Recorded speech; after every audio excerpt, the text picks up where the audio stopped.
get me some alpacas. Once they've hauled everything over to Snezhnaya, I can make a little extra by selling their wool.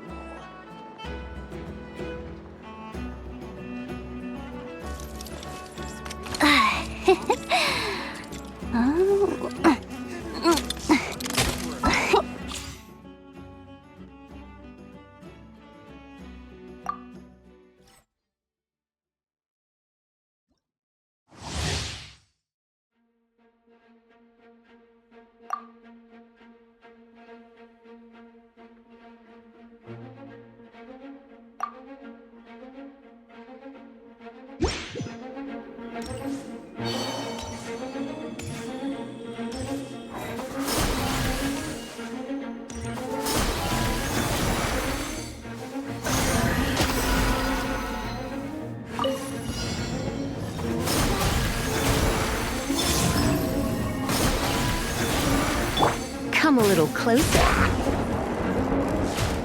Yeah. You're in for a little shock.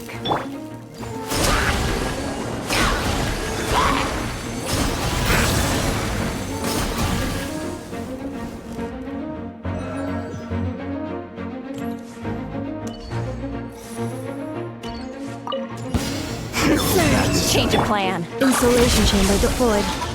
Yeah. Poor last lamb. Preparing for dust-up. A moonlit night for all.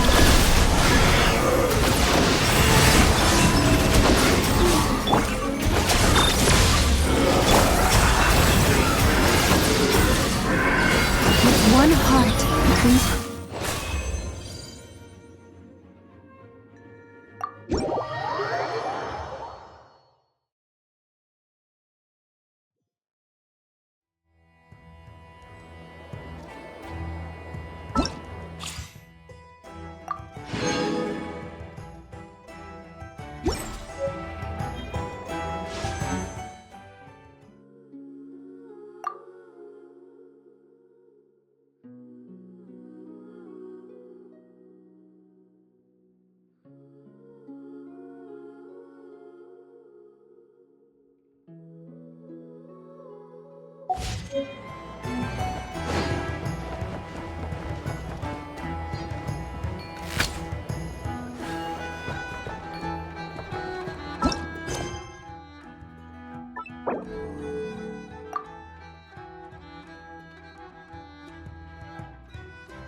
It's about time we headed over to the Curatorium of Secrets.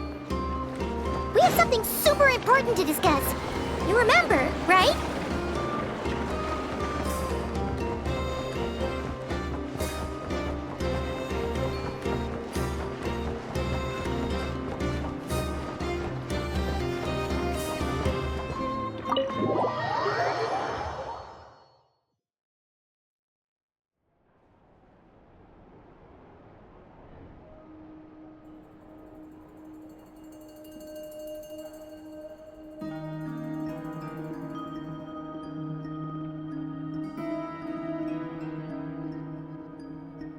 Looks like the gang's all here!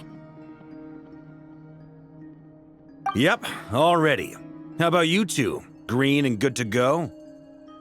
Paimon's ready! Great, let's get rolling then. Great. Well, first things first. Wait. Someone's here. We heard your footsteps. Although... You've been here for a while now. I take it you followed the Traveler, but I don't sense any ill intent in you. Come on.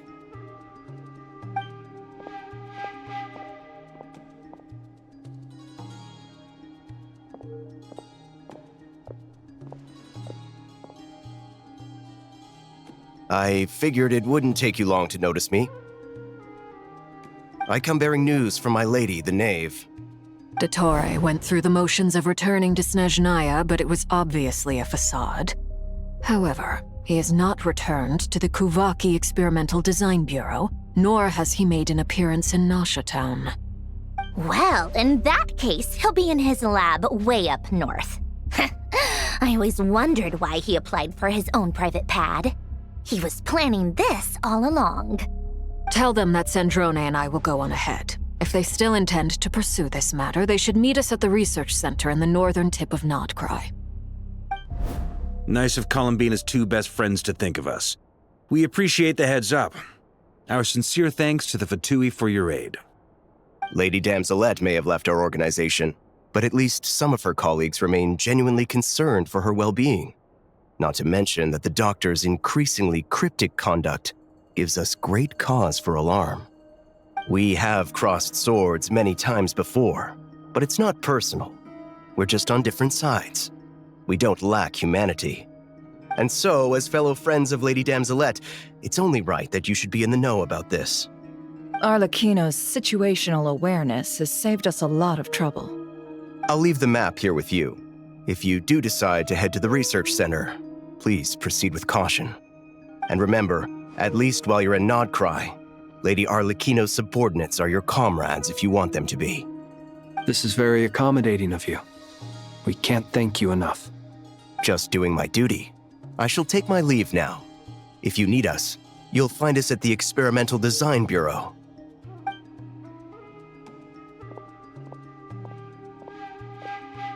So, the doctors left the Experimental Design Bureau and headed to some research center up north.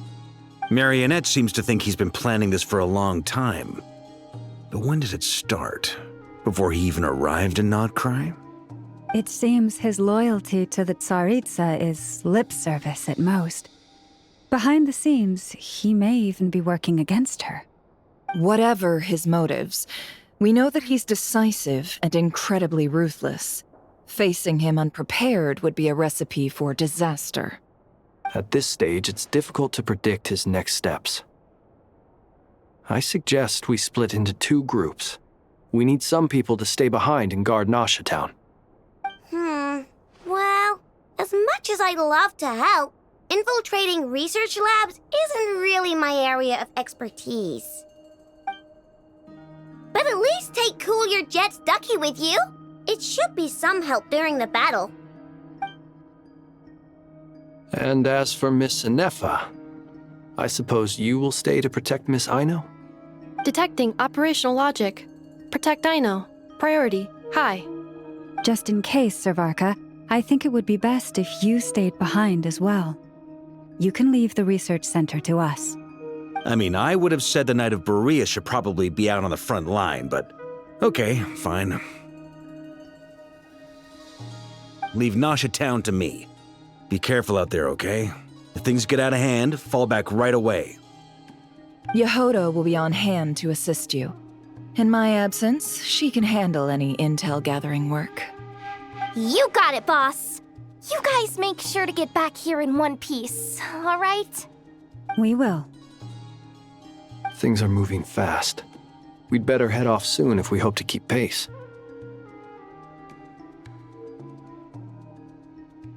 So, it's infiltrate a secret research facility, or... Yeah, all right. Paimon will help out here instead. Sounds like it's gonna be a pretty intense fight. We all have to bring our A-game here. So, anything you need to wrap up before we leave?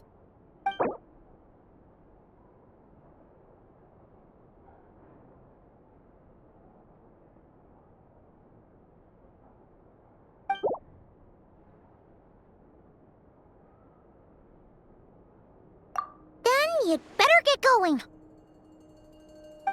Very well.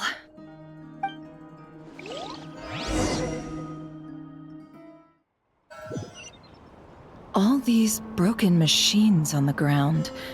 Someone got here before us. Could it be Arlecchino and Sandrone?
That's quite a welcome party.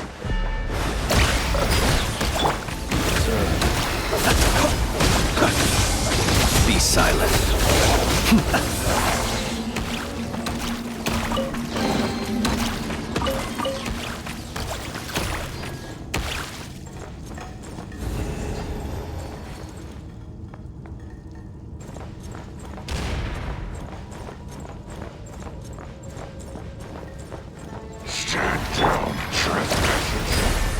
Bombs away!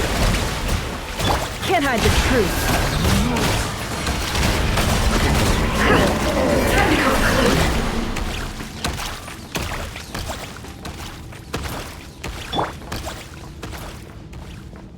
Get back! I said get back! Do you hear me? Why isn't it working? No! Don't come any closer! Don't! Ah!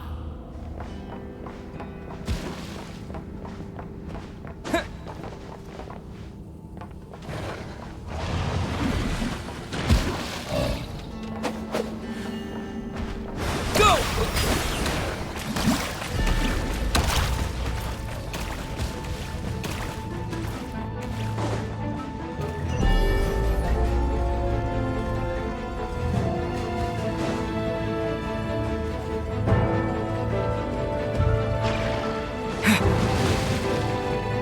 Water jet! Close your eyes. Be silent. Night falls. You poor soul. May your spirits find peace. Grab that key on the ground. We'll probably need it at some point.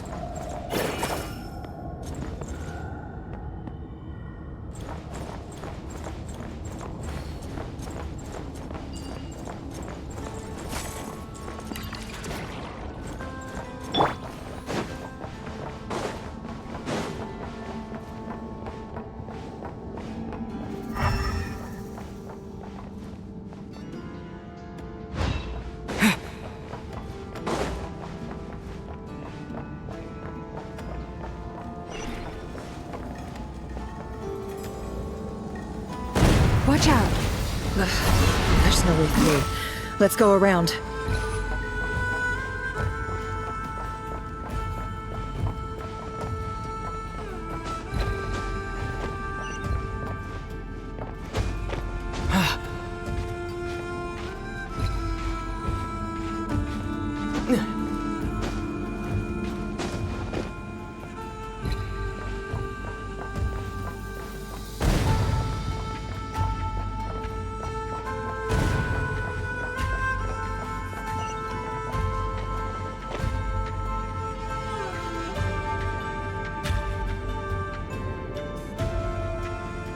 What the? Trespassers? Here? What's wrong with you people? We're looking for the doctor, and we understand he might be here. I see you're fleeing the facility. You looking to settle a score with the doctor? Good luck with that. I don't think you have many chances left. Perhaps. But you might have a chance to live if you start talking. 2 other Harbingers had the same idea as you. They're already inside. But what good is it gonna do? The doctor wouldn't do something like this unprepared.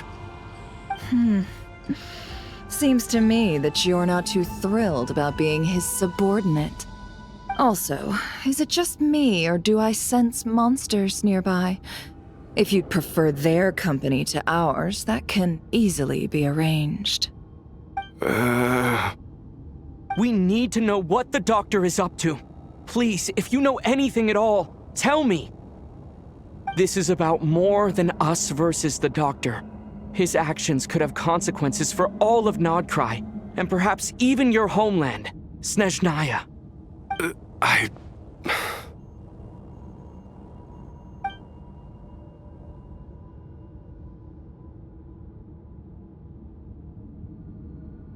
He's building something.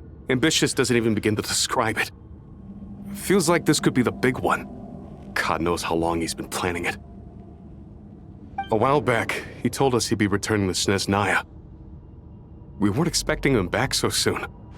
This time he brought some gemstones with him, or something. 2 of them. marrow spheres. He stole them from their rightful owner, Columbina. Oh, Lady Damselette? Last I heard, she left the Fatui. Before she went, she told us she'd finish what Her Majesty asked of her, and wished to focus on some personal matters. I remember thinking that leaving us might not be the best choice. I mean, I always looked up to the captain the most, and... Back when this all started, the higher-ups dispatched 3 units to Nod-Krai to execute their plan. They were led by the Doctor, Marionette, and the Damselette, respectively. I was a part of the Damselette's unit to begin with. She never really interacted with us much. In fact, she seemed sort of detached from everything. Not because she was distracted, just felt like she was indifferent to the world around her. Like she had no stake in anything that happened. She always seemed like she was staring off into the distance. Almost as if she didn't see anything worth living for in the present, so she had to look further afield. That's right. She always used to stare up at the sky. The Doctor used to stand nearby and watch her. Apparently they got along well at first, but somewhere along the way, she grew wary of him, started avoiding him as much as possible.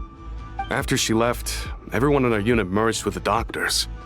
He's similarly indifferent to the world, except when it comes to the moons. He seems to have big plans for them. Right now, obtaining the 3 moons is his #1 priority.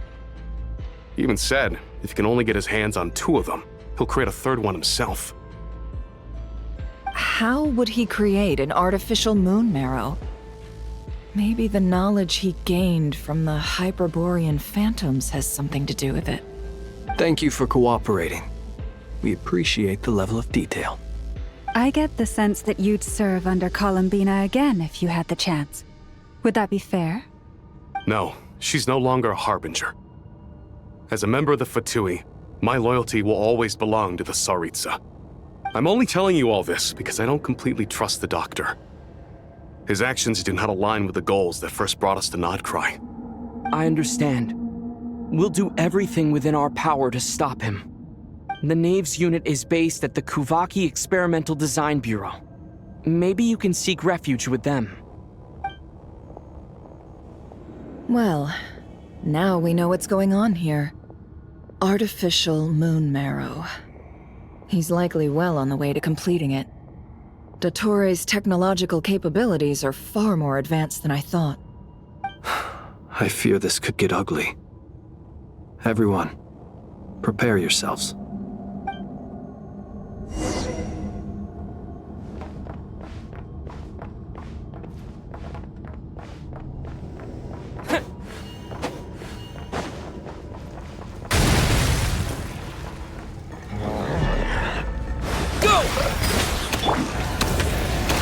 Observe.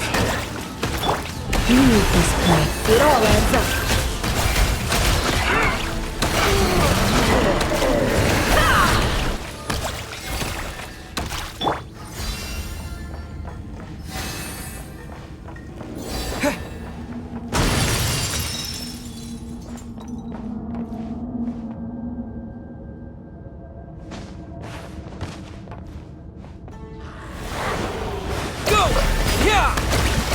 Be silent.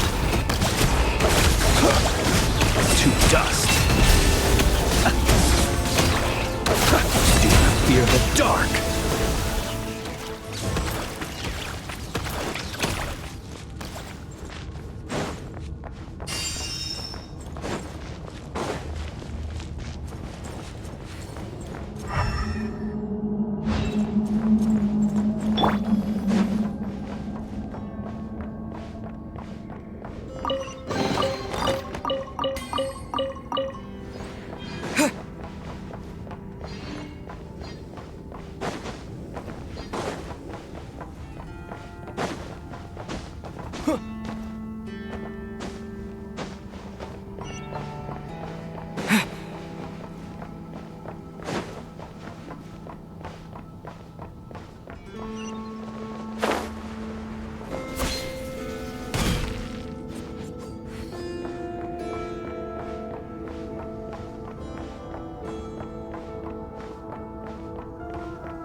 Welcome, one and all. I've been expecting you. I hope my humble research facility is to your liking. Yeah, we really appreciated fighting our way in through a horde of monsters. The gall! You expect us to believe you've just been patiently waiting for us? Of course I have. Should I be worried about something? Everything seems to be going quite smoothly so far, and you've shown up right on schedule. First Sandrone and Arlecchino, now you. Quite a surfeit of guests I've had today.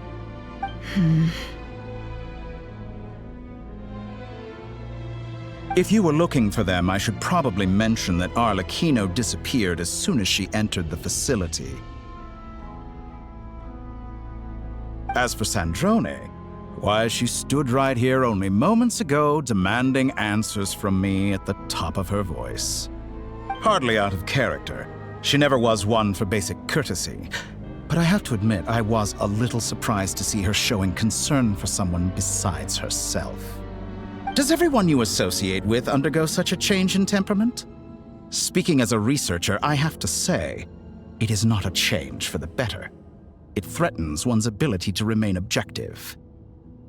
Well, since you ask... So you've got your hands on the moon marrow, and now you're claiming godhood. Don't you think that's a bit of a stretch, Dottore? I must protest what you are insinuating with that phrase, claiming godhood. I am not claiming anything. I am stating a fact. You're a researcher. I'm sure you appreciate the distinction between the two. Huh? Wait, you really think you're all that? You'll excuse me if I'm not being a polite little lady for you. We're colleagues. We both know what kind of person you are. By the same token, I knew you'd respond along those lines. You and I both understand that facts speak louder than words. To that end, I've had my people send you a small gift. It should go some way toward helping you understand my present position. What gift?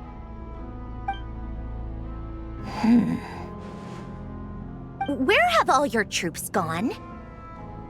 Who knows? Perhaps they are already marching toward a new world, following in the footsteps of an unknown god.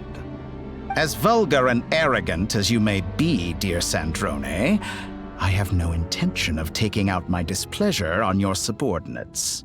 They will enjoy equal rights to my own. You sent your people to the Experimental Design Bureau? That's the Tsaritsa's property. Yes, and I am very mindful of Her Majesty's instructions. But you know full well that they do not conflict with my present goals. In which case, all I'm doing is conducting another one of my experiments. Is there a problem with that? Now then, you have a judgment call to make. Am I simply lying to stall you?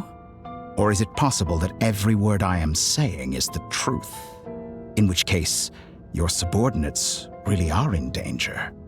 So now you've turned on fellow Fatui soldiers. You're completely insane. I have set a new rule for myself. Each person gets one chance. Naturally, that includes you, Sandrone. If you wish to leave, I won't stop you. We are colleagues, after all. Scumbag!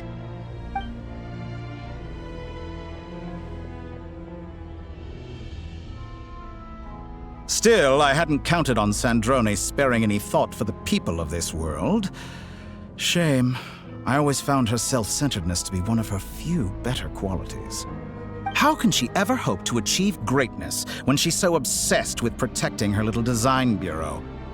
It's more than a little disingenuous to speak of achieving greatness while taking hostages. Or does honor no longer mean anything to you? Honor? I have the marrow of 2 moons in my possession and will soon complete the construction of a 3rd. I will be the god of a new world. And you speak to me of honor? How charmingly naive. Those are sacred relics. You do not deserve them. In my view, many in this world do not deserve to be alive. And yet, I mercifully permit them to go on living, do I not? You'll come to regret your actions. Will I now? Let's see if you can make me.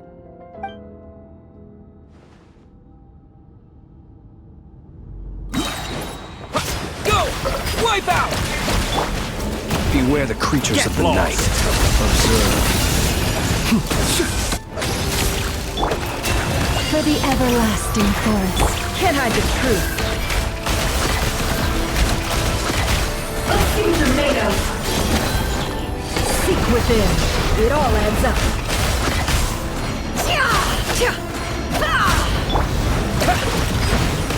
Be silent. Observe. Is this all it takes to be silent? You poor lost lad. No more lies. It all falls into place. Arlecchino! Thanks for the assistance. Arlecchino. They see you as an ally. What a farce. You're clearly here to destroy my research, not like a reflection. I'd say your research is more valuable than mine. Am I wrong?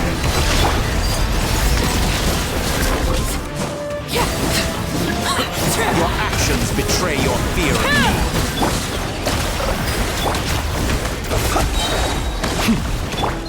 Forest, protect us.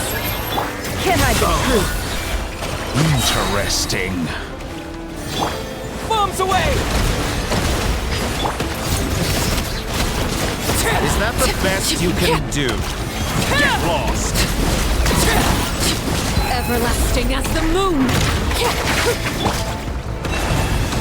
It all adds up.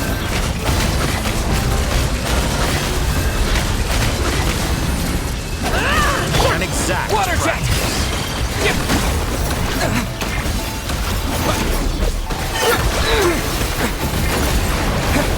Close your eyes.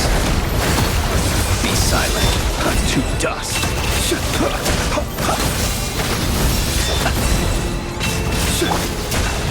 For the everlasting forest. No more lies. Playtime's over. The real of your actions betray your fear of me. The mystery unravels. Can't hide the truth. Shattered like a reflection. Is that the best you can No more do? Tori is too powerful with the artificial moon marrow in his arsenal. Fighting him is futile. Quickly!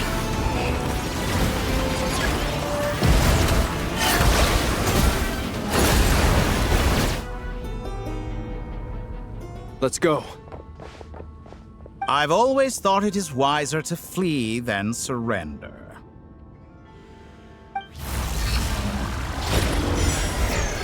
Watch out! What the? Forget about me! You should... Where's the Traveler?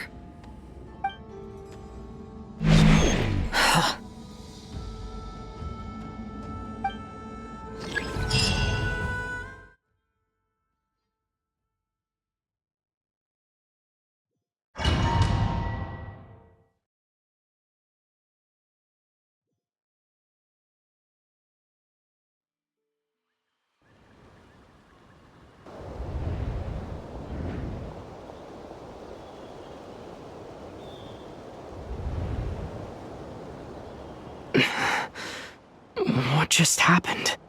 Nasha Town? How did I get here? Strange.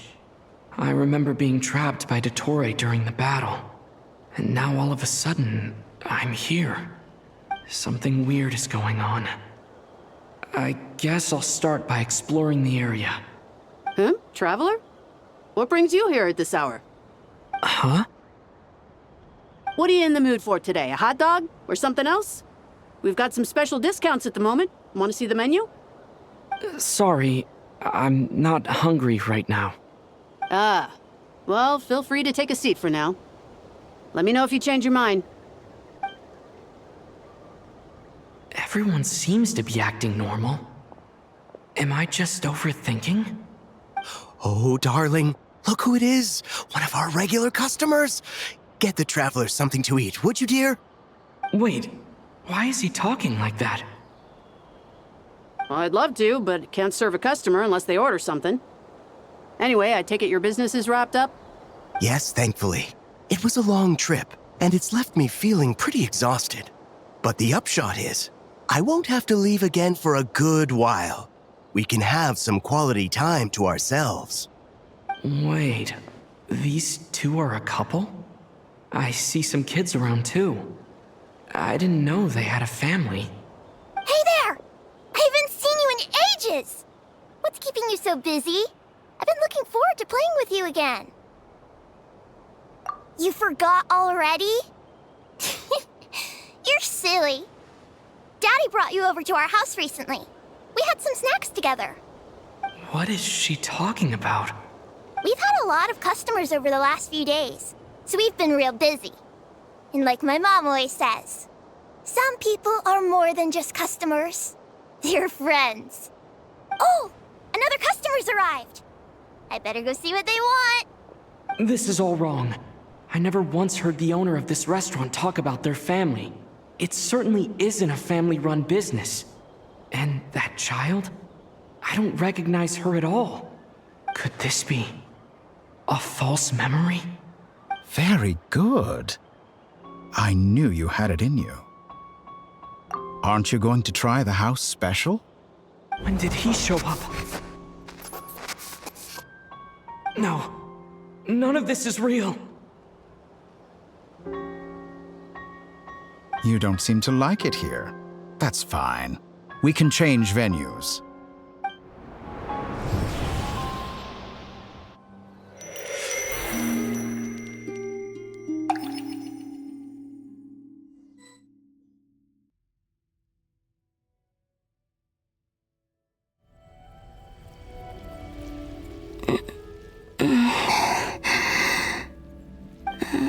I'm still alive. Where is this place? It took all my strength to open the moon gate, and then I leapt into it. So this is the moon's reflection?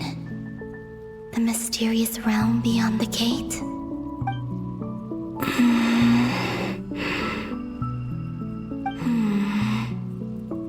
I can't sense anything. I guess I could try opening the gate once more.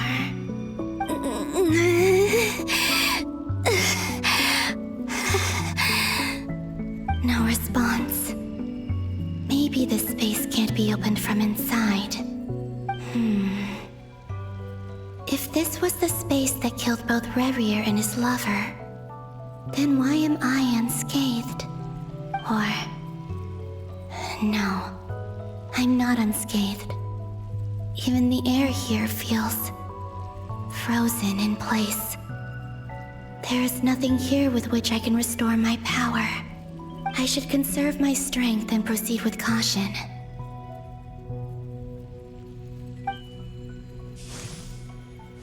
I don't believe Dotori's scheming will stop just because I escaped. If there is any chance that I can get back to the others, any chance at all, I must return.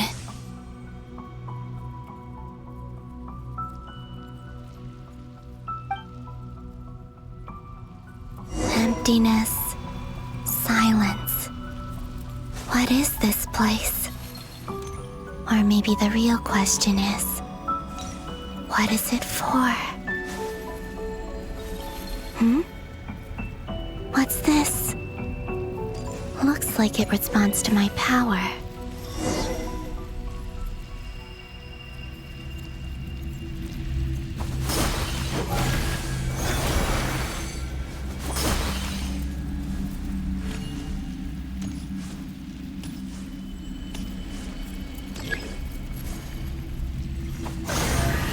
Golden. Like Kuvaki. Is it some sort of guide? And why does it feel so familiar? I might as well follow it.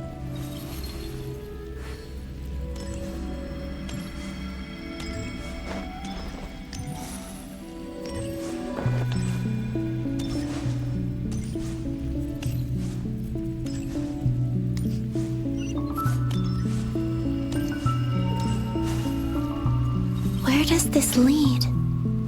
Could it be the exit?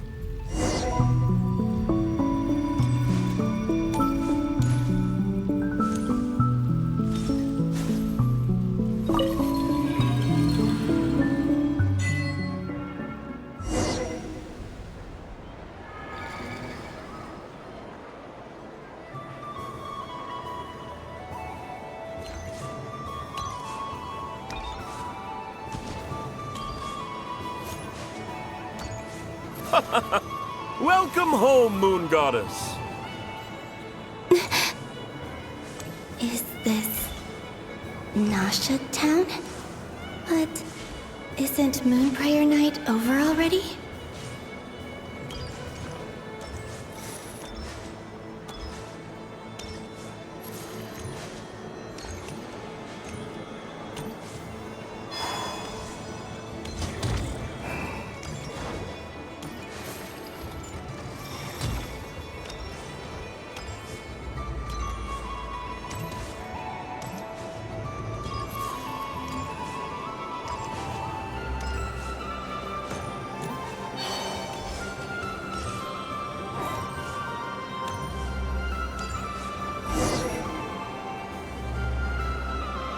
Goodbye for now, Columbina.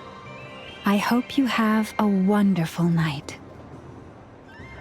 I will. Everyone else. And me? Are these my memories?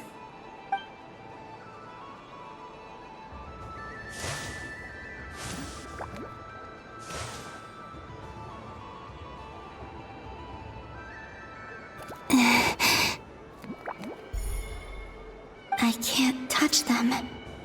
It's as if we're separated by some impenetrable power.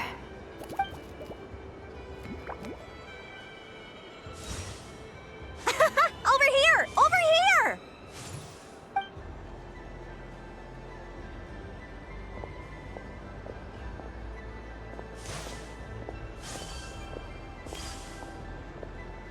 But the people in these memories pass right through me.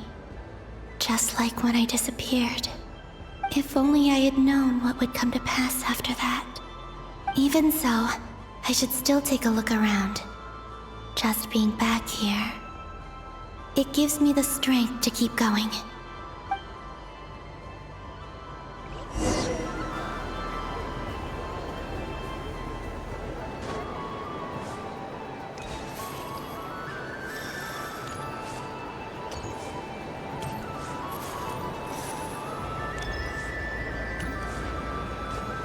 Welcome home, Moon Goddess.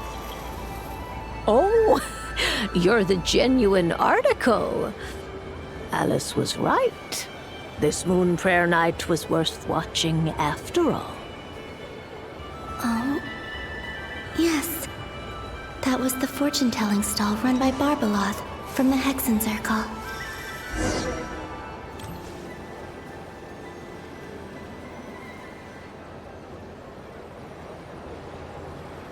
Please, draw the first lunar arcana.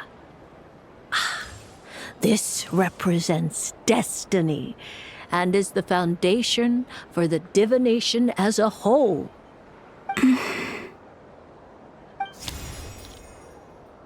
My destiny. I believe the card I drew was the moon. Now that I think about it, Barbeloth's divination was absolutely right. It's almost time to draw the last card. The one that represents the future.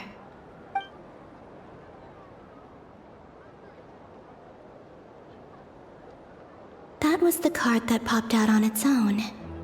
From here, I think.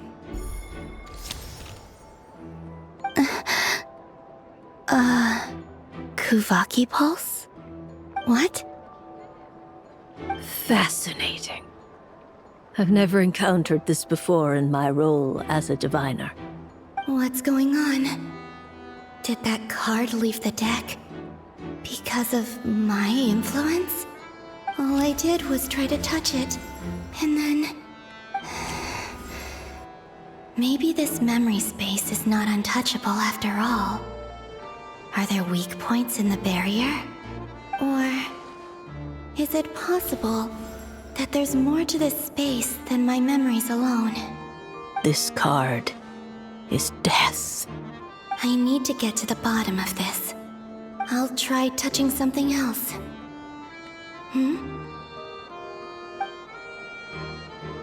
Is this the wind? No, it's gravity. It's pulling me outwards. No, Traveler!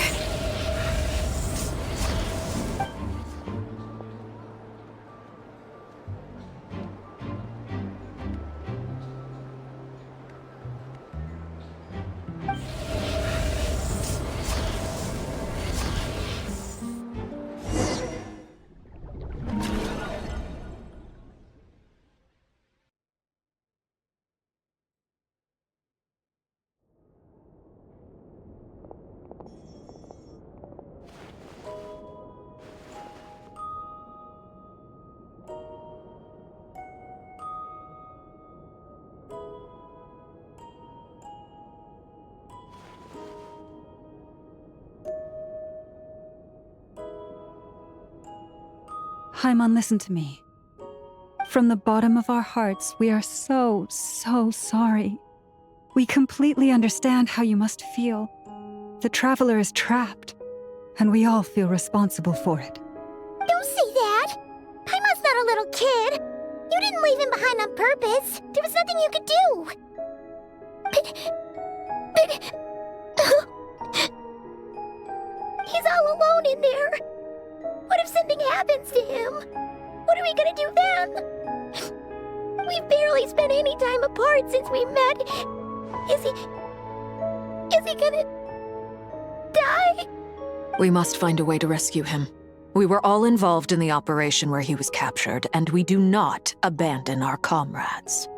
That being said, it won't be easy. Through conversation with the others on our return, we've arrived at a basic idea of what we're up against. Dottore's lab has clearly been in operation for a lot longer than we realized. We found many monster samples stored there. In all likelihood, they were materials he used to research his latest technology. We also know that through his contact with the phantoms of Hyperborea, he gained knowledge about the moons and certain Hyperborean technologies. Using this knowledge, he then fashioned an artificial moon marrow to serve as a replacement for the frost moon beyond the sky. Unlike Columbina, Dottore is not being rejected by Teyvat. And even with 2 of the 3 moon marrows, his power far exceeds all of ours combined. Once his 3rd moon marrow is complete, Dottore will have completely seized the authority of the 3 moons. Teyvat's most primordial powers will then be in his grasp. Does that mean... I'm afraid so. No one could have predicted this level of insanity. Not even from Dottore. And unfortunately, his insanity is coupled with an intellect and ambition that not even his peers in the Fatui can match. This is dire. Sounds like the world is done for. The 3 moons' authority can influence the very fabric of time and space. I dare not imagine what a monster like him would do with that kind of power. The trouble's already begun, I'm afraid. On our way back, we discovered that part of Nod-Krai is being enveloped by an unknown energy. We cannot ascertain what is happening inside. I'm convinced this is Dottore's doing. Not that there's any way to prove it. The issue is, we have no idea what his intentions are. The only thing more frustrating than facing down evil is knowing that it will surely come, but not knowing when. The Doctor is guilty of numerous crimes in Mondstadt as well. One of our knights, well, former knights, his father was murdered by Dottore. His ideology and methodology are a danger to everything in his path, from individuals to entire nations. He does not feel guilt, even when he acts against his own people. He doesn't see them as his own people, that's why. People like him see everyone else as beneath them. Right. He views other people only in terms of how they can benefit him. That's the basis of all his social connections. Granted, he's hardly the only harbinger to pursue their own interests. We all do. And Her Majesty is gracious enough to permit it. Still, her mercy has its limits. Dottore actions have gone beyond even what the Fatui could have imagined. Usurping divine authority to become a god. For a servant of the Tsaritsa, that goes beyond being disloyal. It's treason of the highest order. We can't expect him to heed the Tsaritsa's will once he gains the Three Moons' authority. Even we Harbingers consider him the most self-interested among us. Poor Traveler. Of all the people to get caught by... We have to go save him right now! Please! We gotta find a way! Paimon, I promise you, we are with you all the way. I get how you feel. I do. But it's gonna take more than strong emotions to take down an enemy like Dottore. What we need now is more information. Right. We can't even guarantee he's still at his research center. Before we can think about mounting a rescue operation, we need to confirm the Traveler's location. I'll find a way. Paimon knows, but... She's so scared. If anything happens to the Traveler... He might be the strongest person Paimon knows, but he's still human. He feels pain and bleeds just like anyone else. Then think things through before you stick your neck out. Unless you want to lose your head. Sandrone. Miss Sandrone, you're okay? Put the stuff over there, and be gentle with it. Am I okay? As you can see, I've had to move my whole livelihood out of the Experimental Design Bureau. It's been swallowed up by Dottore's energy field. If I'd left it any longer, I probably would have gotten stuck there. Ugh, Dottore always goes a little loco when he finds a shiny new toy. Not that he'd ever admit that. But this time, he's gone full psycho.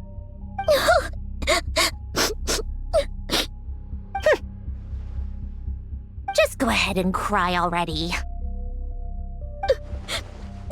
Sorry. Paimon's not trying to make a scene. It's just... She can't... Oh, Paimon. Let it all out. There's no shame in it. When you're overwhelmed by fear and despair, crying can help get it out of your system. You'll feel better for it. Okay then, while the baby of the group is having a moment, how about the grown-ups get to work? Give me your hand. You've made a discovery? Polonia, scan.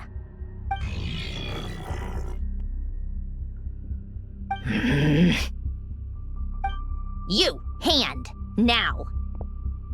Oh, I thought you'd never ask, my lady.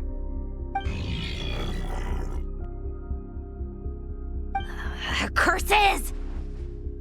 You're next, then you.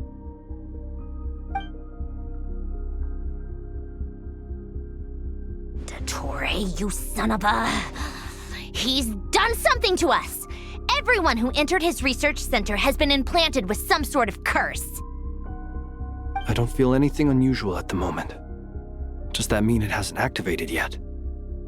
Is there a way to figure out its purpose and what might trigger it? My best guess is Dottore created it using the Moon Goddess's powers. 1 second, analyzing. Ugh! That friggin' maniac! So, what twisted game is he playing this time? The moment I analyzed the energy composition, some encrypted text appeared in my mind's eye. And when I deciphered it according to the Fatui standard encryption protocol, I got the following message. Feel free to run, or you will perish in Nod-Krai. He's mocking us. Yep, he loves to toy with people. Only in this case, there might be more to it. But I didn't detect any murderous intent or malice either in the message or the curse's energy. As if this is him at his least malicious. Or perhaps all people are cowards in his eyes. Maybe he thinks the threat alone will be effective. What a despicable person. And he has the Traveler in his grasp. If I may, as unhinged as Dottore may be, he has always exercised great patience with the objects of his interest. I remember a comment he made when we first arrived in Nod-Krai. He said, "This world is, on the whole, an exceedingly dull place. But at least there are a few intriguing features, such as the gods or the Traveler. Presumably, they interest him because they're unknown quantities. He wants to understand as much as he can about them." Agreed. The Traveler is Tevat's fourth descender. All Harbingers are aware of this. Since Dottore took such pains to capture the Traveler, he is unlikely to kill him right away. Okay, but we still have to do that rescue operation. Of course. I also think we need to read between the lines with Dottore's message. If he's encouraging us to run, that means we mustn't leave Nod-Krai under any circumstances. My guess is, his curse will only trigger if we leave.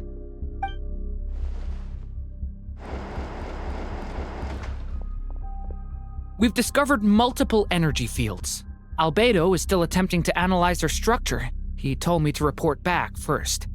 Each field is slowly growing, swallowing up more of the surrounding area in the process.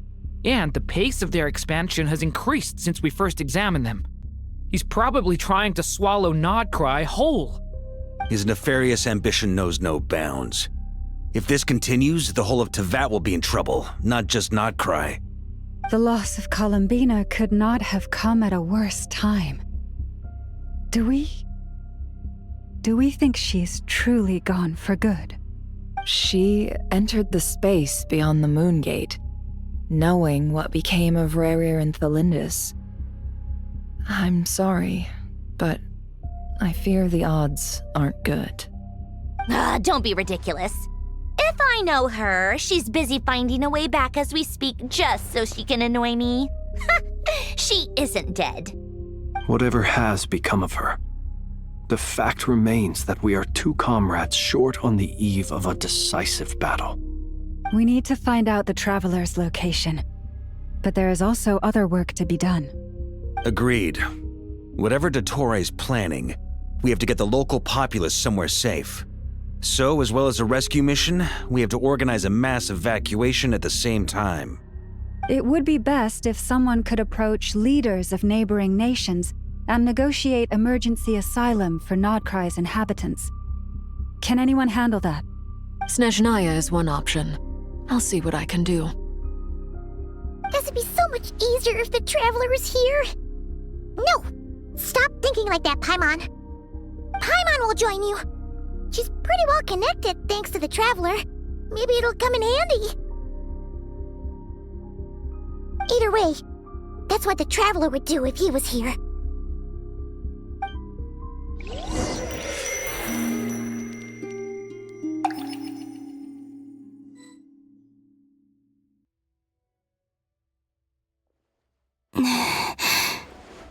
Back here again.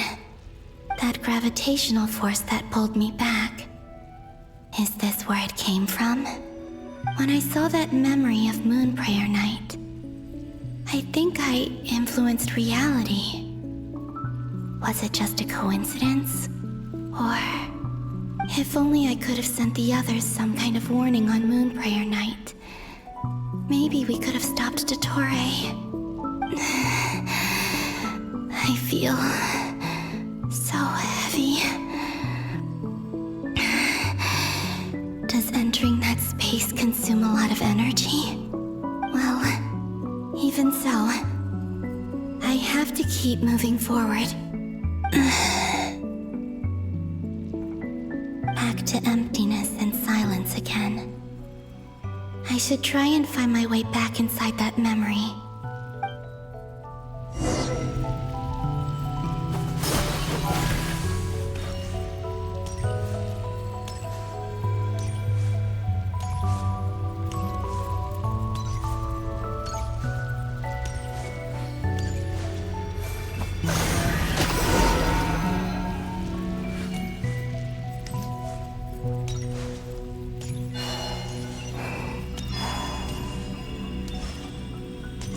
entrance from last time isn't showing up. What am I missing? Looks like I need to gather these scattered fragments.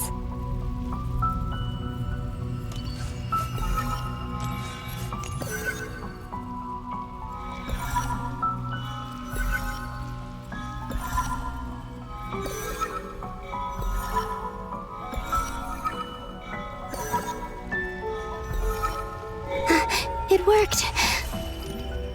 Hopefully I can stay inside for a bit longer this time.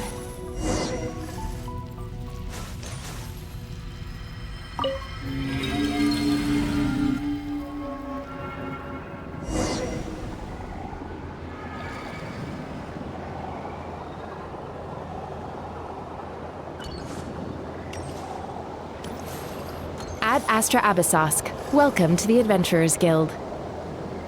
What? This doesn't look like Moonprayer Night. Extra, extra! Latest issue of the Nasha Express! I don't think I've ever been here.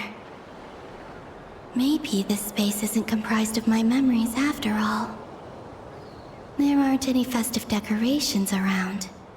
Is this Nasha Town after Moonprayer Night ended? Did Dottoro's plan not affect the town? Or is no one aware of what happened because he used the Three Moons' authority? Let me see if I can influence anyone else.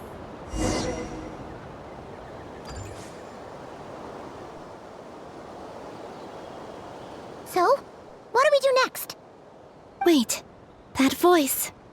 Paimon? The most important thing right now is to find that mage. Lauma the Traveler and Mr. Varga are here too. I'd better go pay the Fatui a visit. Traveler!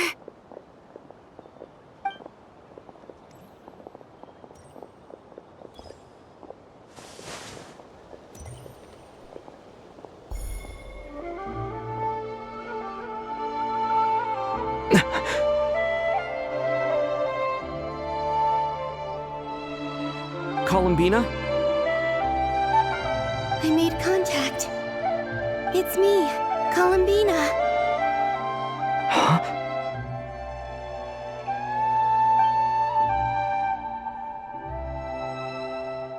Traveler? Let's go! This is no time to be spacing out!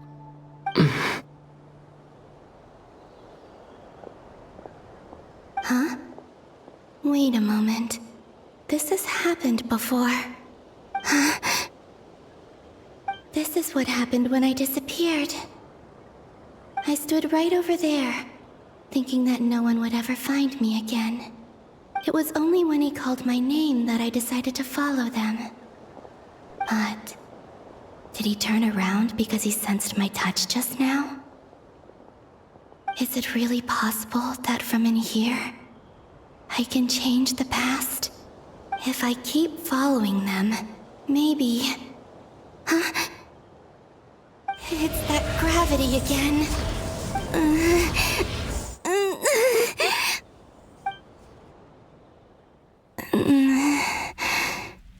Every time I influence reality within that space, this force intervenes and pulls me back.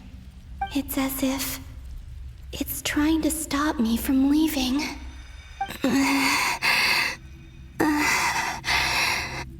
I'm getting weaker and weaker.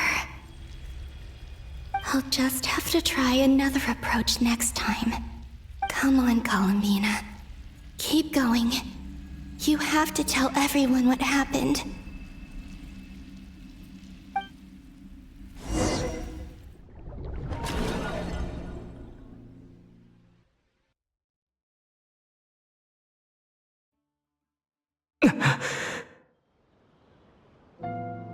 Suddenly, I've been plunged into darkness.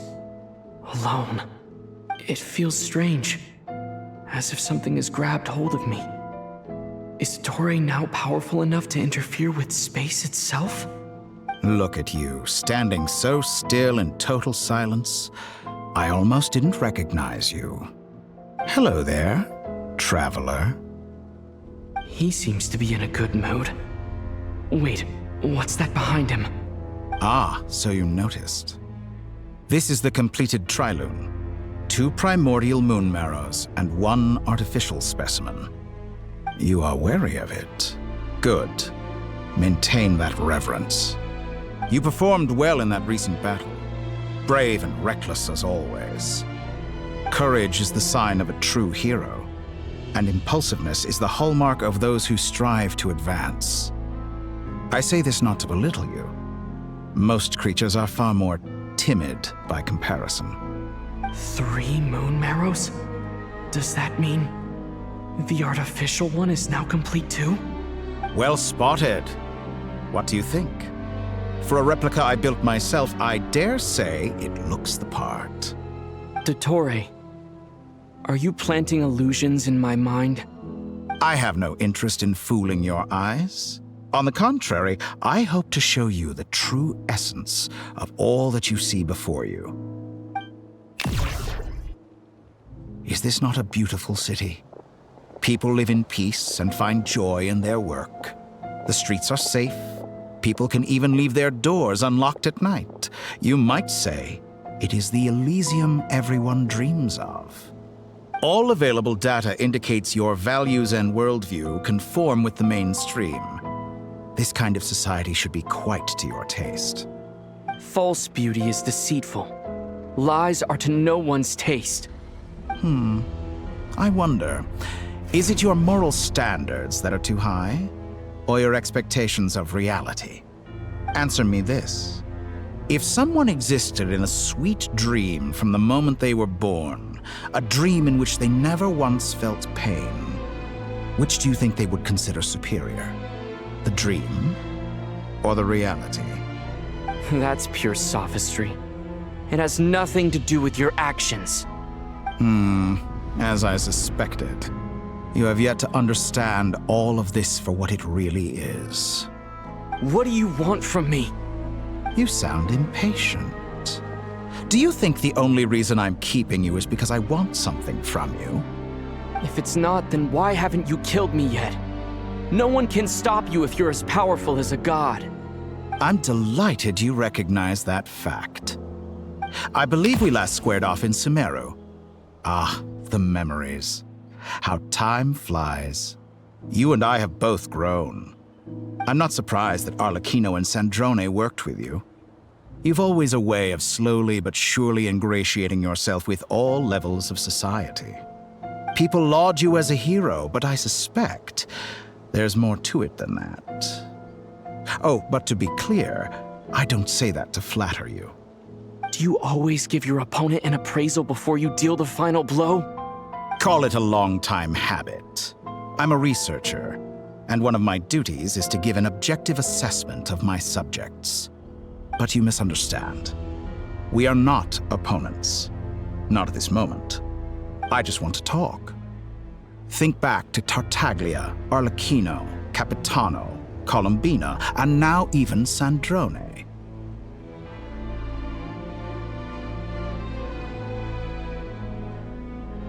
You've worked with each of them in the past. I believe you can work with me as well. What makes you so sure? Well, why not? Should the good associate only with the good and the bad befriend only the bad? I like to think we could have a more mature relationship than that. Surely you don't think all your relationships are grounded in friendship or shared ideals? People come together because it benefits them to do so. If you think of the people you admire, you must surely admit that they have provided some benefit to you. Morality, ambition, dreams. People have plenty of words to embellish the nature of their relationships. But once you break free from those ethical frameworks, you will see that the only thing connecting the two of you is mutual benefit. And that is what I'd like to talk to you about. We're finally getting into it. He's probably been planning to kidnap me for a long time now. But for what exactly? He has the authority of all three moons. I won't be able to gain the upper hand in a fight. Best if I pretend that I'm willing to negotiate for now. You say you're a god, but you also speak of mutual benefit. What could a god want that the three moons cannot provide? Excellent question. But before I answer, I would ask you the same thing. Gaining Columbina's allegiance was a rare and extraordinary feat. But the Moon Marrows are now in my hands, and I have the edge over her. For this artificial moon is not being rejected by Tevat. Her identity and lineage may have been a thing of glory in the old world, but they were also shackles that prevented her from ever integrating into Tevat. I, on the other hand, you may view me as a thief, but I have overcome that limitation. So what is it that the three moons cannot grant you? What stops you from negotiating with me to get what you want? I don't make deals with lying psychopaths. That's quite an accusation. Are you expecting me to get angry with you? Well, this is one aspect in which my personal growth has served me well. In the past, my less mature self might have been disappointed, perhaps even angry, over a small setback like this. Like when you and Lesser Lord Kusanali joined forces to oppose me, for example. But things are different now. Just as the rich do not quibble with the poor, I no longer find myself perturbed by these trivial affairs. Human relationships end with conflicts of emotions and interests. But relations between humans and gods are different. And ours is even more unique.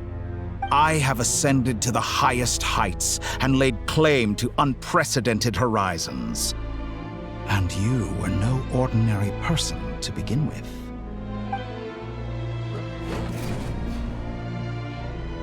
Allow me to show you the world, Descender.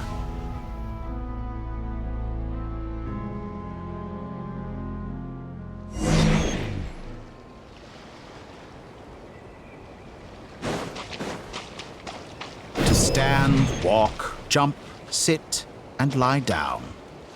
These are the most common of behaviors.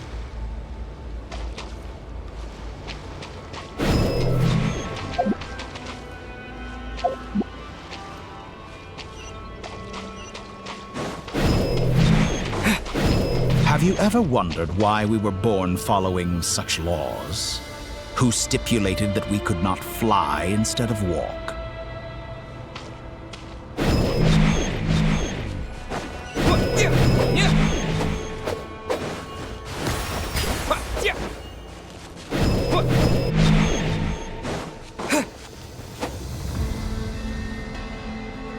Someone of your talent and experience must surely know of the four great rulers who serve the heavenly principles.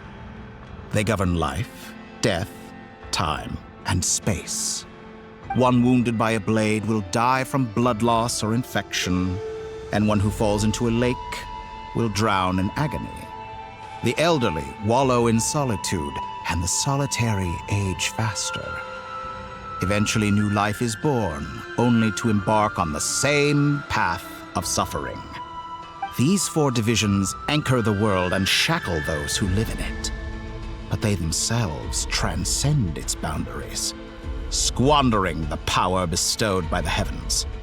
All who live yearn for equality, but unless the gods prostrate themselves and profess that they are mere servants of the living, equality can never exist. Who makes the rules we must live by? Who has the right to restrict us? The limits of the body can be rejected.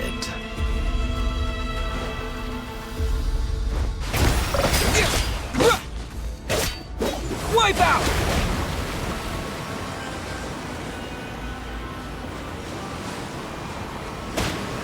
Water jet!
How does it feel to be among those with absolute power?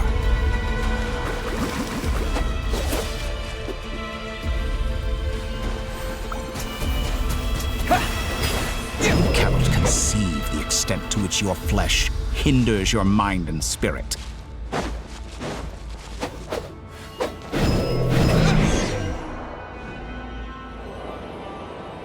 Only by discarding our useless, primitive eyes can we perceive a new world. How narrow-minded we all were in the past. Why should the final answer of the world not be the power that predates those of life, death, time, and space? The power of the Trilune. Through it, I have glimpsed new experimental possibilities. Nature suppressed, authority exiled, souls controlled.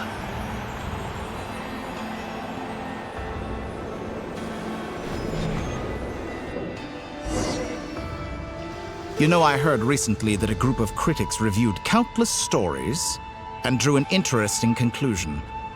They found that it is more often than not the villains who strive tirelessly to push the boundaries of progress. In fact, long before this, someone voiced a similar idea in an academia editorial. I felt a great affinity with this perspective. I have never been afraid to step up and play the role of the villain. Fanatics are trampled down for their transgressions, and those who transcend are rebuked for their audacity. And so, the majority of creatures are too timid to follow my lead. But all sacrifices made during my experiments have been worthwhile, as you can now see.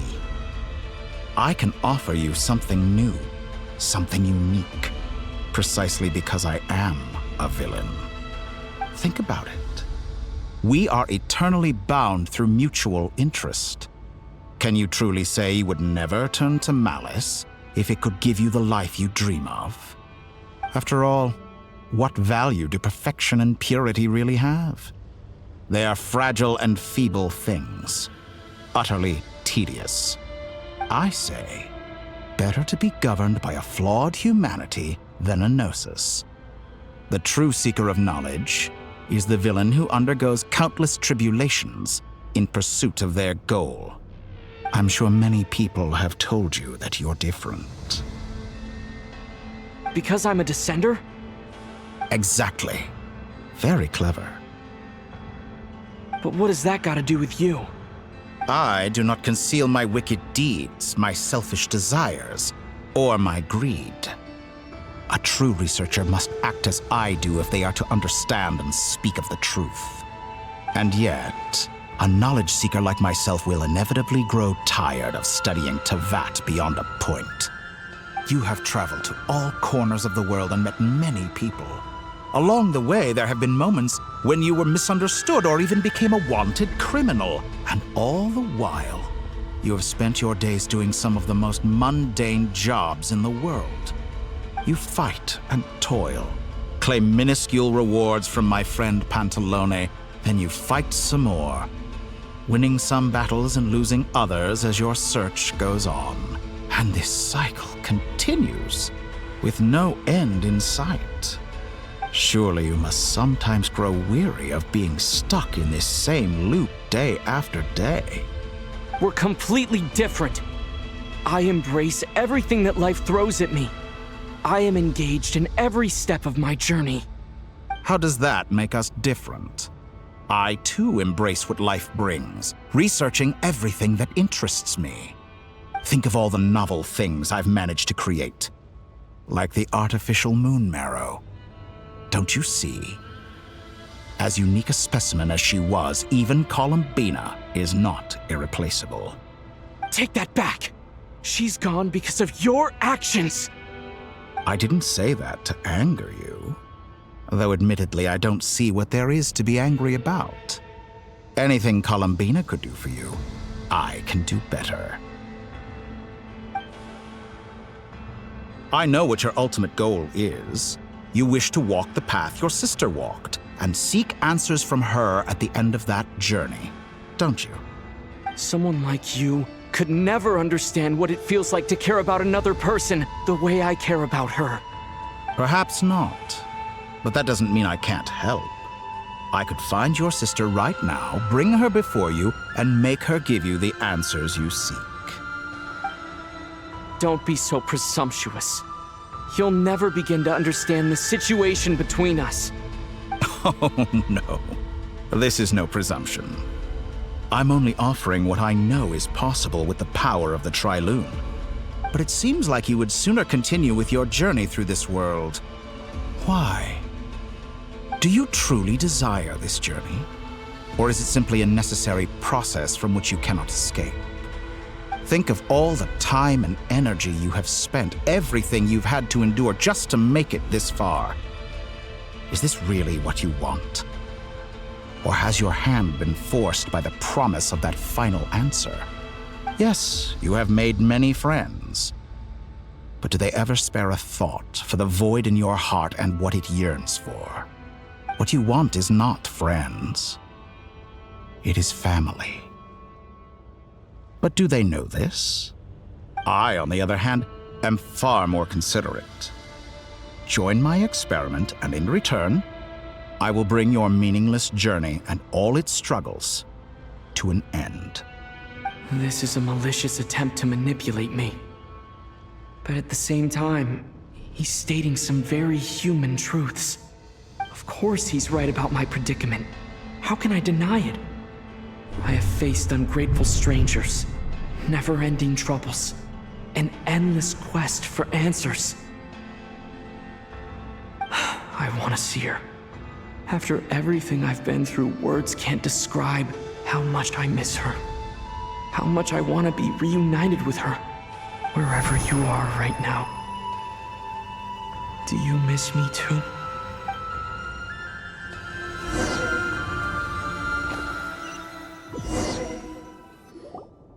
All right, everyone. Our next mission is clear. We need to contact all the major organizations, explain the situation to the public, and then begin the evacuation. The residents of Nod-Krai are quite dispersed. The two most populated areas are the Southern Isles and Pyramida. Miss Lauma, I will leave Hisi Island and Nasha Town in your hands. I will liaise with the Fatui and Pyramida. Agreed. We will reach out to Natlan and Snezhnaya. Anyone found north of the Experimental Design Bureau should follow the Fatui to Snezhnaya. As for those dwelling south of that line, I will ask the Voynich Guild to help persuade them to leave. Then I, Mr. Varka, and the Frostmoon Scions will escort them to Natlan. The Voynich Guild has dealings with the Curatorium of Secrets. I will send them a letter vouching for your credibility. Yehoda, you should help Lauma. This is too big of a task for one person. My wish has come true. You're willingly lending me your most capable employee for the day. Well, good for you if all this only takes a day. Of course, if it takes any longer, I'll be charging a fee. Boss, wait! Don't I get a say in this? Oh, I'm sorry. Something to add, Yehoda? Well, no one's more important to me than you, boss. And remember how Lauma healed your eyes after that big battle? I think that's worth at least 2 or 3 days' work for the Frostmoon Scions. Are you completely incapable of acting in your own self-interest? Or do you simply devalue your own labor? Are you sure you don't want to come with us? Who will see to our other work if we're all busy evacuating residents? Sandrone insists that Columbina is still alive, and we have a traveler to rescue. There's much to be done. But boss, I'm just worried that... Well, Nefer, I'll link up with you once my tasks are complete. What makes you think I'd need you to do that? I'll need it. And considering the way you approach certain matters, I think you'll be better off with me present. That's quite enough. Just focus on your work first. I bet we're in for an uphill battle here. But We can help out too. Ineffa and I are gonna help Nasha Town's residents carry their stuff. Loading schedule. Store essential local research data and technology samples, then escort the people to Natlan. Understood. I will execute this to the best of my abilities. Great stuff. Thank you, ladies. I've contacted the Lightkeepers. A colleague of mine will join us shortly. I will persuade them to conduct a thorough search of the region to ensure that no civilians get left behind. As for me, I guess I'll be making an early return to Sumeru. I think it's important that someone informs the Dendro Archon of what's going on in Nod-Krai. Roger that. Someone should inform Mondstadt, too. Mr. Duran, can I trust you to handle that? I think you fly faster than any of us can run. As an added incentive, get there fast enough and I'll see about getting your gliding exam waived. Really? Ha! Mission accepted, sir. I intend to stay behind and help Miss Sandrone with her research. She has some alchemy-related questions that she'd like me to explore. She recognizes your expertise, then. I wish you a fruitful collaboration. Thank you. In truth, I was surprised to hear her express an interest in subject matter outside of machines. I believe she has been investigating some Fontanian technology recently. She made a point of bringing the relevant materials with her when she left the Experimental Design Bureau. She's sorting through everything in her room as we speak. I should mention that we have one other friend who isn't present. He hasn't made his position in all of this clear. But if we know anything about him, he's likely investigating on his own. Paimon's been very quiet today. But I know how close she and the Traveler are with the Natlanese. She should come with us to the border. Okay.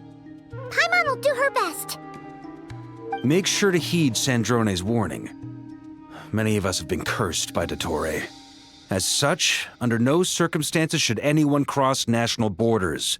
Remain within Nod-Krai. That aside, personally, I have faith in Columbina. Things look grim, sure, but who knows how it'll play out. Same goes for rescuing the Traveler. Both of them are important allies and friends. We'll be counting on you to gather intel on them, Miss Nefer. Oh, wonderful. You're all here.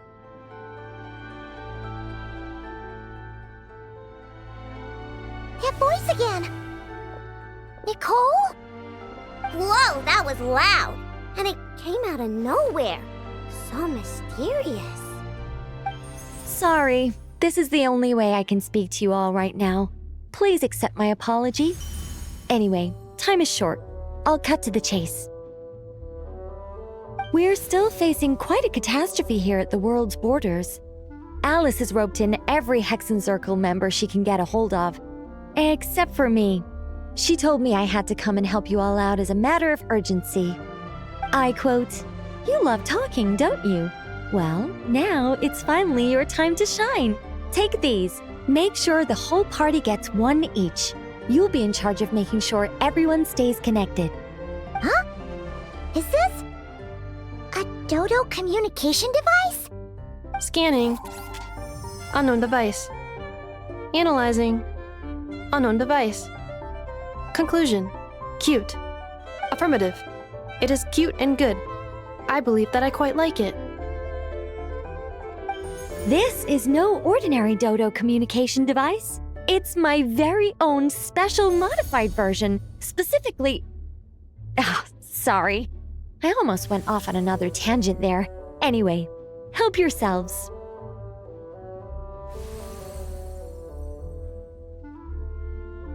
It will allow us to communicate over long distances within Nod-Krai.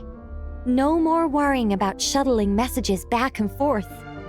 What astounding technology. Am I right in assuming that it relies on your personal abilities to function, Miss Nicole? Yes, exactly. Right on cue, Albedo. I'd love to brag to you all about how it all works. But no, next time. Anyway, I'll be right with you all, serving as a communication hub. That's all from me. Head off as soon as you're ready.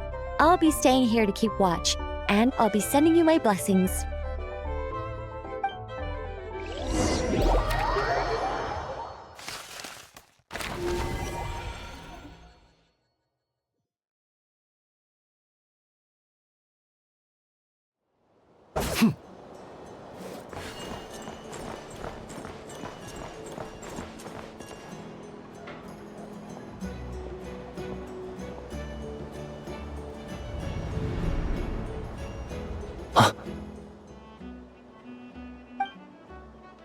Sir Flint, perfect timing.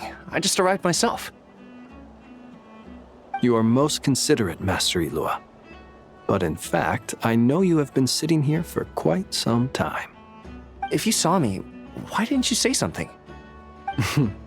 I was curious to see how long you could sit still for. Also, shouldn't you have managed to sense me approaching?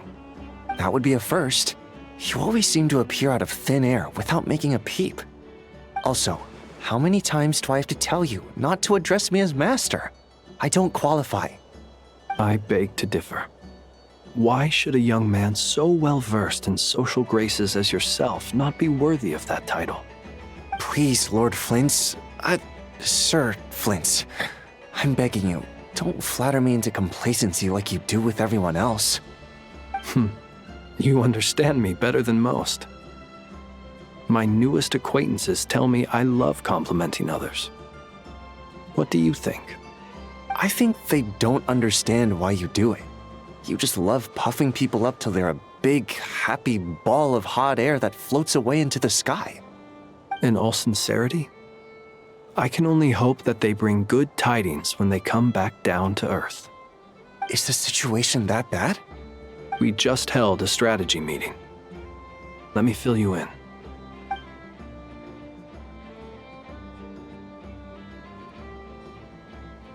In short, we need everyone gone from Pyramida. We also need a team of Lightkeepers to scour the more remote regions of Nod-Krai for civilians to evacuate. I only hope we have enough personnel. We do. Old Man Nikita will definitely help, and we can recall anyone out on patrol to focus on this instead. Good. I'm sure you and the others will make short work of this. Now, don't forget, once you've completed this task, make sure you and the rest of the team evacuate to either Snezhnaya or Natlan as well. Flint? If you've got something to say, Master Ilua, why not guess what I'm thinking right now? You mentioned that you have something else to deal with later.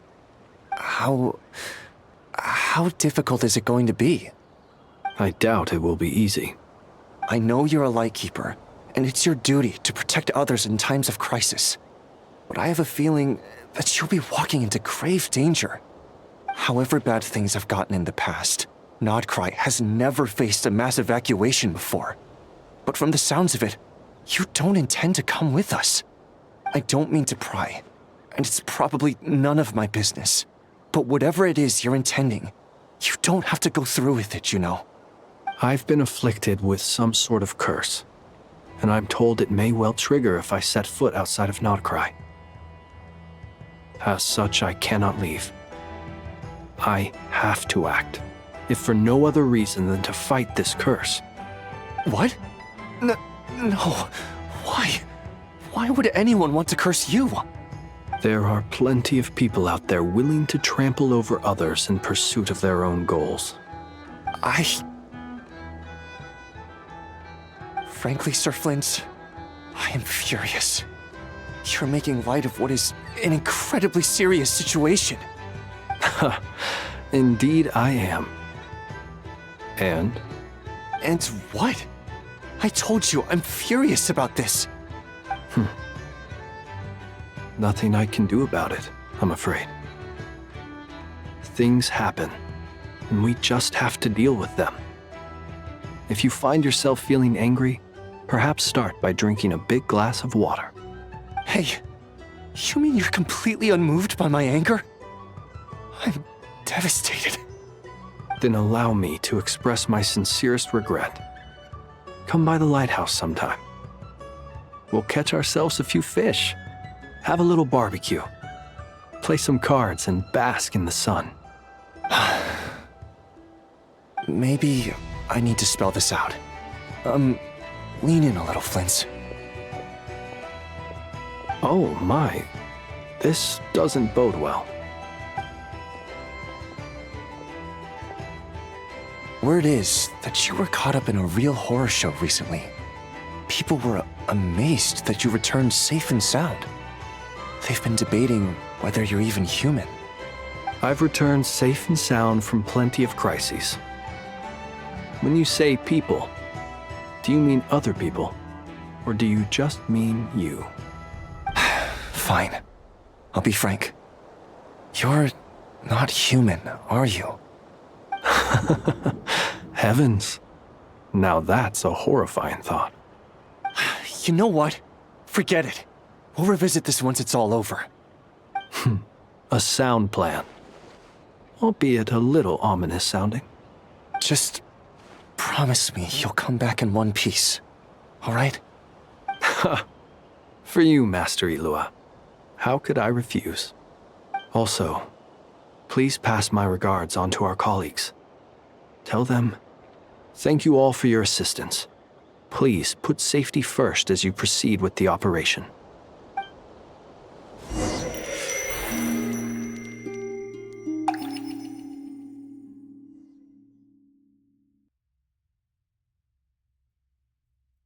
I have to keep searching for a path toward reality.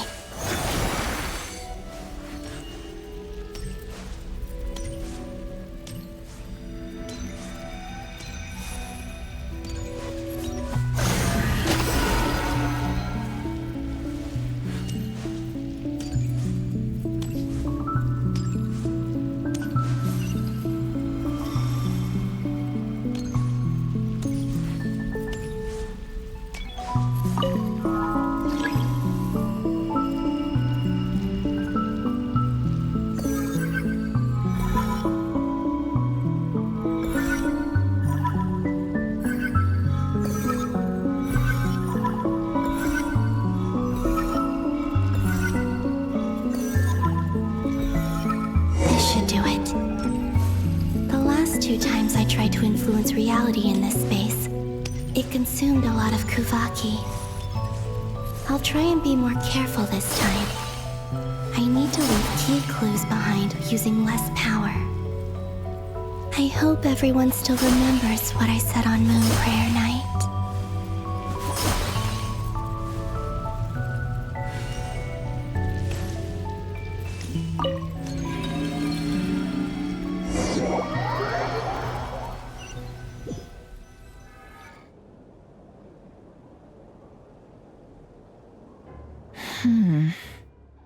Nothing here either.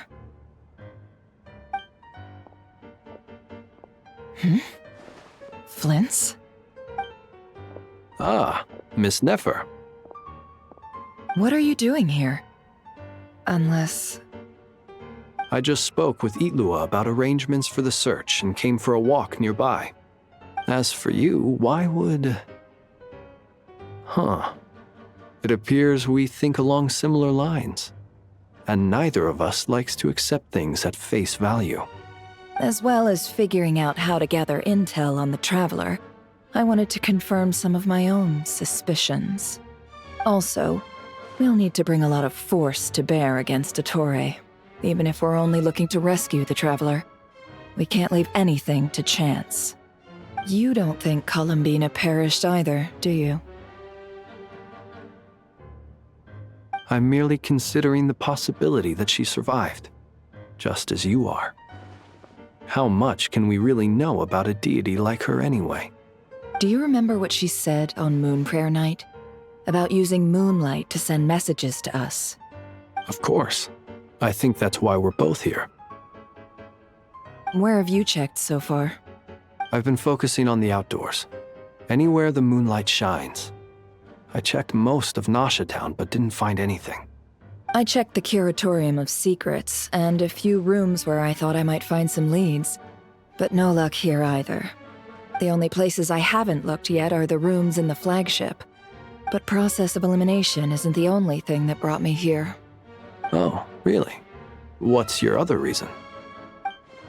After all that build-up, our mystery ally never showed up even once!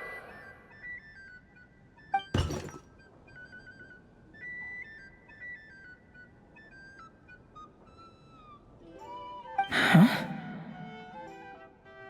Am I imagining things?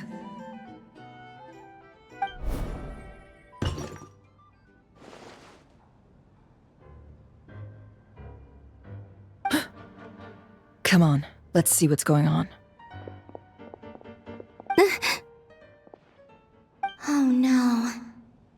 knocked over a vase as soon as I came in. It must have been caused by a Kuvaki fluctuation when I entered the space. Although, it seems like I'm not about to be pulled away this time. It looks like as long as I'm careful with my actions, it doesn't count as influencing reality. Anyway, is this the flagship? The Traveler mentioned that's where he was staying. I only went into the lobby last time, so I've never actually been here before. How does this space work? If nothing else, I can now be sure that it is not simply memory. He mentioned where his room was. I think it's this one.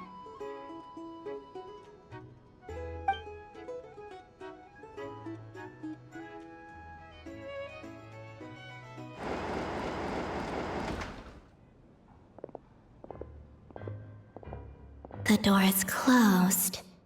But if this is anything like when I disappeared, then maybe...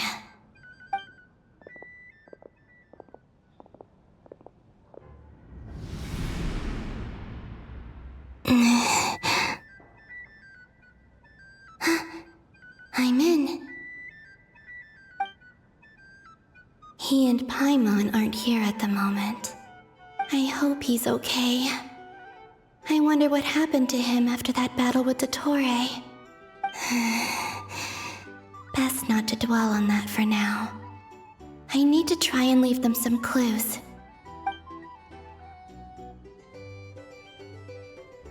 Please, Traveler. I really hope you find this.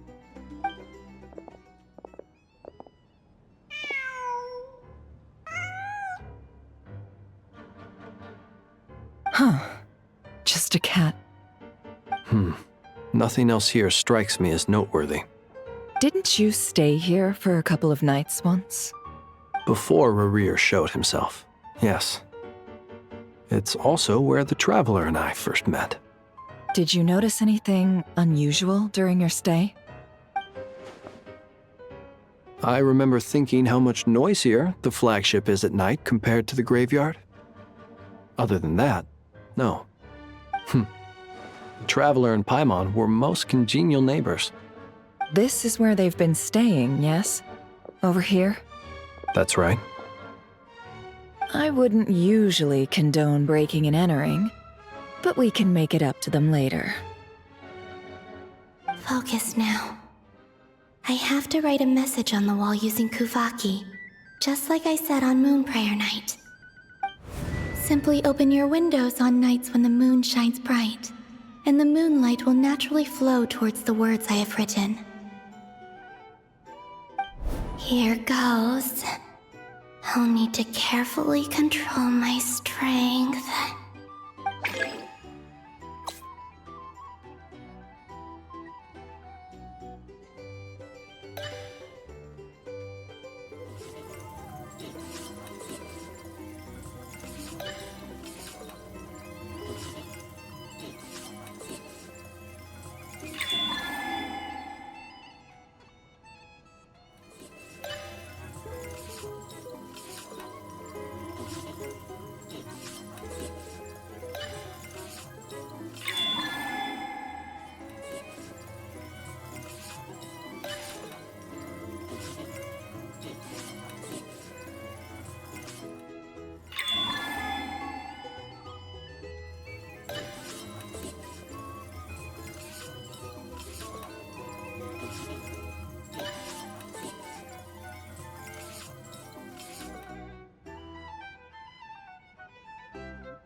There's a noise outside the door.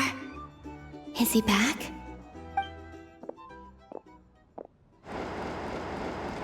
Please, you have to see these words.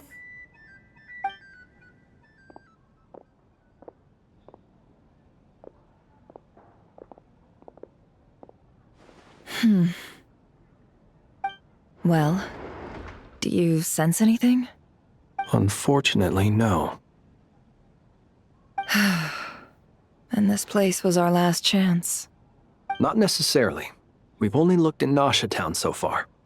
Miss Columbina said she would leave messages at her friends' dwellings. It's still worth checking where Miss Lauma lives and where I live. Let's try and make some time to look into those then. Wait. What are you waiting for? Oh, Paimon might have overeaten slightly. What's that look for? This is a victory feast. It's normal to eat a little more than usual. The Traveler in Paimon. It's really you. But why are they talking about a victory feast? Huh. You worried Paimon sick while you were out there fighting Rare. So this is your chance to make it up to her, alright? Wait. So this is the night after the battle against Rare. How did I end up here? That's quite a long time ago now. Wait. Time. That's it. Every time I've entered reality within this space, it's been at an earlier point in time. Every one of those points has been before I fell into the moon's reflection. And everything I've done to affect reality really did happen in the past. Does this mean that, within the moon's reflection, time flows backwards? Starting from the moment I fell in? Not long till Moon Prayer Night now. It's gonna be even livelier than tonight. Although, it's gonna be sad saying goodbye to the damselette. She seems like a really nice person. Paimon. No, I can't. Even if I make contact, they probably won't understand what's going on. And in any case, I'll likely get pulled away again if I do. Instead, I have to find a way to get them to notice what I've written using the moonlight. Wait, even I hadn't thought of doing that before Moon Prayer Night. They'd never conceive of that possibility. Is there truly no other way? Don't lose heart. We'll find a way somehow. Huh? Oh, you say that, but the Frost Moon is beyond the fall sky. If we wanted to go visit her, how would we make it through to the other side? We might not have all the answers now, but I'm sure we'll find a way one day. Huh. Guess someone's gotta be the optimist. The present. The future. That's right. There are still things I can do. What's your plan? Flins, when you were staying next door, did you ever open the window? No. The rooms here are dark and damp, and there's such a buildup of dust on the windows that the moonlight can't even get in. I didn't think it was worth the trouble. The moonlight? Ah, I think I see where you're going. One moment. I'll see if the owner is available. Don't bother. Time is of the essence.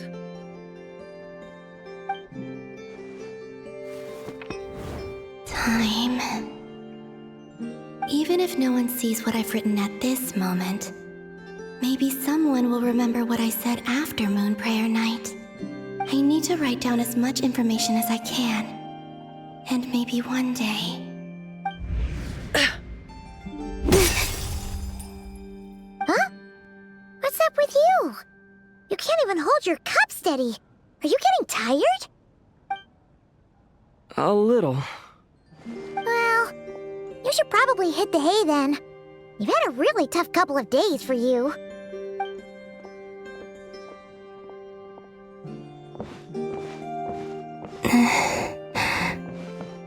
You truly have. You helped defeat Rare, helped me reclaim my name, and you helped the others organize Moon Prayer Night. Wherever you are right now, I'm sure you're still fighting against the injustices of fate. This is all I can leave for them. How I wish I could stay here.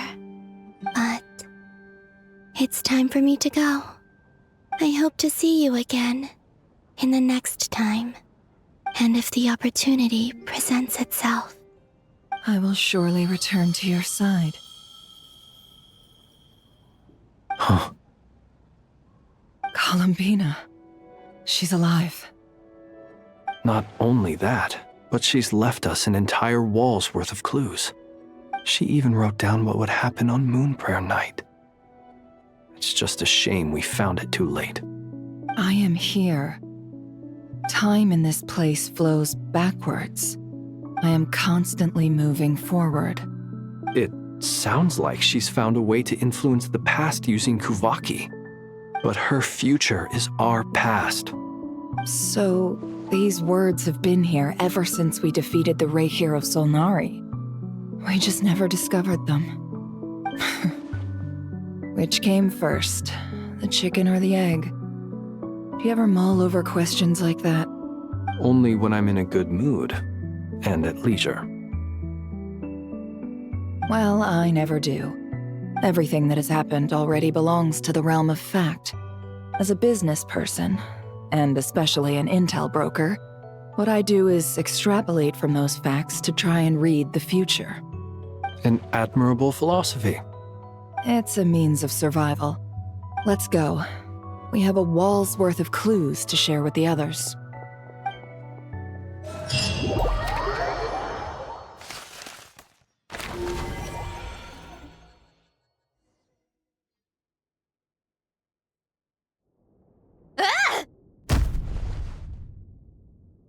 It appears that the doctor's energy signature has changed to something similar to Kuvaki, but not like the Kuvaki we're used to.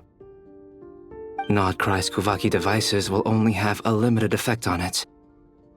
I can see why you've chosen to place your hopes in alchemy instead. Also, I must say these books are rather profound. My subordinates just shipped them in from Fontaine. Some of them are from the Narcissenkreuz Ordo. Some are incident reports from Petrichor, and then there's a few test reports for these junk machines. Additionally, after some further scanning, I've discovered something extremely annoying. What's that? Teyvat's skies contain multiple moons.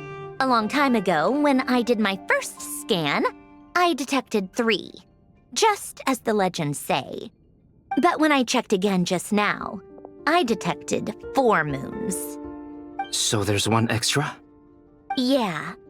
Originally, I thought that if I could still find 3 moons, that would at least mean Columbina's still alive.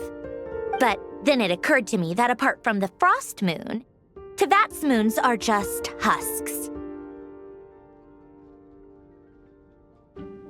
And husks surely shouldn't show up in the scan, since they're not alive. It's weird, isn't it? If we can't even distinguish between a dead and a living moon, how are we supposed to know whether a moon goddess is still alive? Or does this mean that the moon marrows are equivalent to the moons themselves? It's certainly possible. In which case, the 4th moon you detected may be Dottores' artificial creation. So he wasn't bluffing. He really built his own moon marrow. Ugh! I'm so mad right now!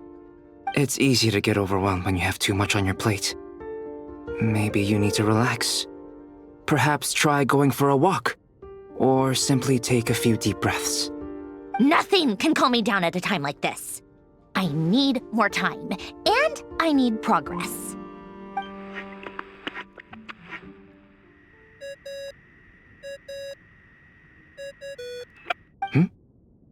It's Mr. Flynn's. I really hate that ringing tone. Ugh.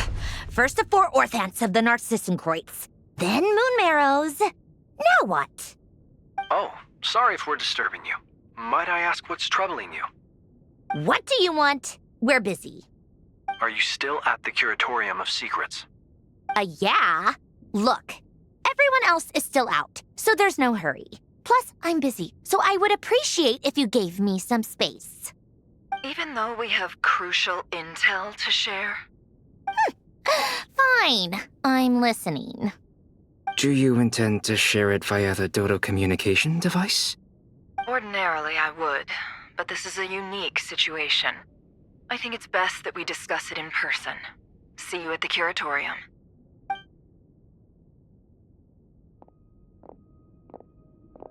All right then. So, what's the situation? The rest of the team is still out working on their missions and evacuations, but we've decided to fill you in on the most crucial information first. Sandrone, you were right. Columbina is most likely still alive.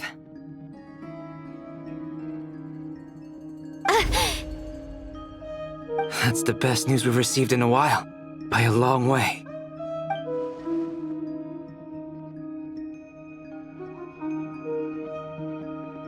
Random locations. Appearing in reverse order? Are you serious? So not dying isn't enough for the moon goddess, huh? She has to show off too. Anyway, does this mean we can deduce her condition from the moon marrows? Miss Androne, there's nothing wrong with simply admitting that you're happy to hear the good news. I'm not. And she's the least of our problems.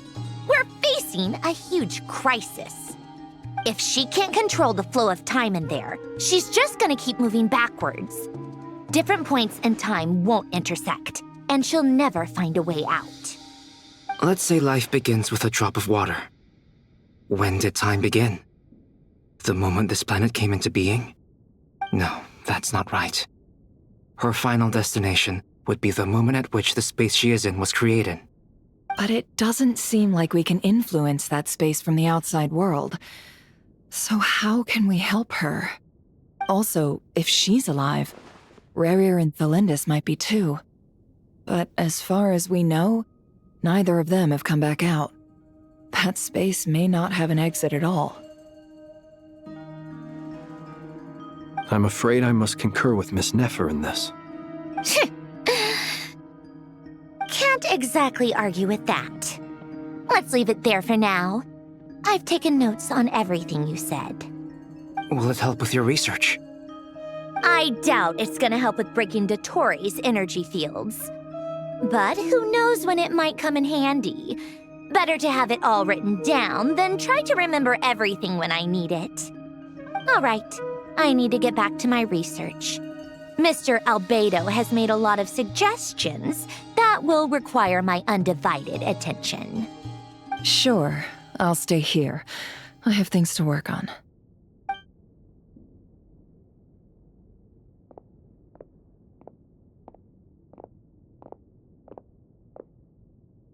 Paimon, are you there? Oh, right. She went with Varka to Natlan, didn't she? Good thing we've moved her and the Traveler's luggage in here. Speaking of the Traveler, where could they be? There's a note from Paimon. Paimon here. Not in at the moment, but if anyone needs to borrow her stuff or the Travelers, go ahead and help yourself. Paimon won't be mad. Also, Traveler, if you get back before Paimon, make sure to get some rest. Paimon misses you a lot, but put your health first, all right? How sweet. Well, since you offered, Paimon, don't mind if I do. This is the Traveler and Paimon's luggage. All the items they use day to day are here. It's well organized. I wonder which of them is responsible for that. What do we have here?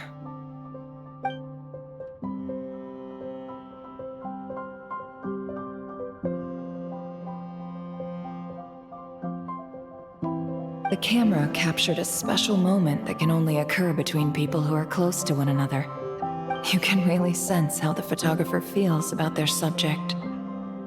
I wonder why this picture was placed outside. Is it because Paimon recently looked at it?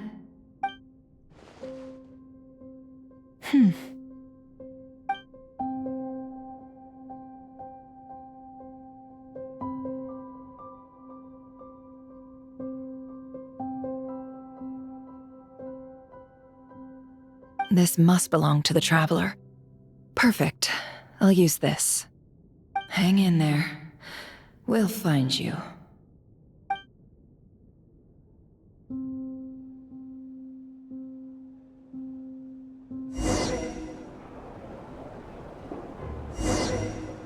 Colonia. Search keyword world formula and bring me all relevant books.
Let's see.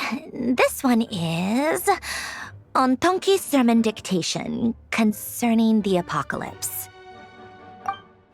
I believe that the correct term for this is Fortuna. This was an ancient Romorian technology, a wisdom unparalleled. I never imagined that Romorian ideas would be so similar to the diagram I have named, the world formula. This is strong evidence that human civilization should gradually shed possibilities, as it continues to explore and evolve. The end of humankind may well be upon us right now. The sparks of civilization shall run out, unless we consider introducing variables from outside the system. Variables. Surely that can only mean one thing. Descenders? Dottore likely captured the Traveler because of his descender status. But the Three Moons' authority comes from the world itself. Why would Dottore need anything beyond that? Where does this variable factor in? The world formula calculates the fate of an entire world. Introducing a variable would therefore give us...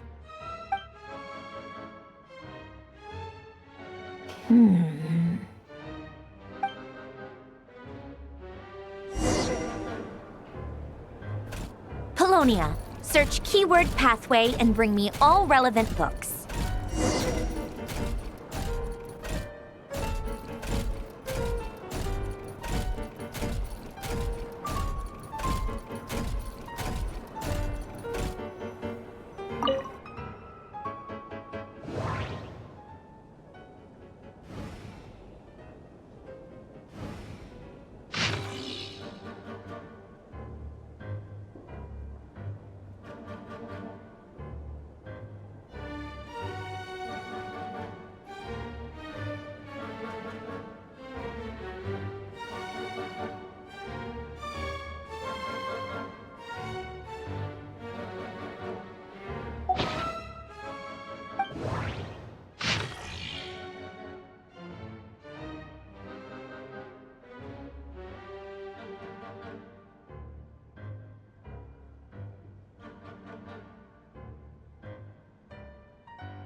Otonki Sermon Dictation.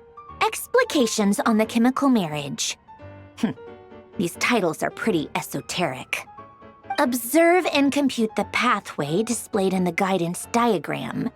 Deconstructing and reversing its effects could generate potential ideas. So, it's one of Renee's draft lectures. Deconstructing the pathway. I suppose that could lead to a breakthrough.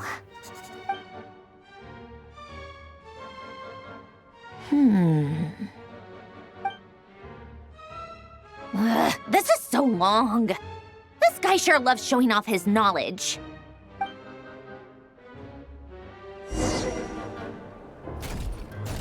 Polonia, Search keyword tree model and bring me all relevant books.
Most of the experimental devices proposed by the Lilia Crucis Ordo are built based on the simple and basic logical structure of a tree model. Lilia Crucis. Guess they were trying to cover up the name of the Nod-Krai Ordo? When Duke St. Germanus departed, he said, "It seems that there's no going back." Alas, he is only a genius when it comes to machines. In all other things, he is but ordinary. Excuse me? I'm sorry. That's just ridiculous. What kind of book is this? Great Detective Herlock, the Alchemist and the Clockwork Saint? Isn't this a novel? Come on. Still, the author swears that they knew Renee well. Whatever. I guess it's not beyond the realms of possibility that Renee would say nonsense like that on occasion. Memory, wishes, souls, and persona. Frankly, this sounds more like occultism, but if Albedo vouches for it, I suppose there must be some alchemical basis to these techniques. The way Alain Guillotin saw it, the world was comprised of machines. The universe needed machines, and thus his technologies were created. That's why I was born. René, his full name was René de Petrichor, if I recall correctly. Sounds like he and the town must be intricately connected. That place was also the source of most of our information regarding Remurian civilization. Seems like some of his projects were based on their technology. The cutting of souls and storing them in vessels. These seemingly unrelated techniques underpinned René's research. Assuming that the 4 orthants correspond to alchemical categories.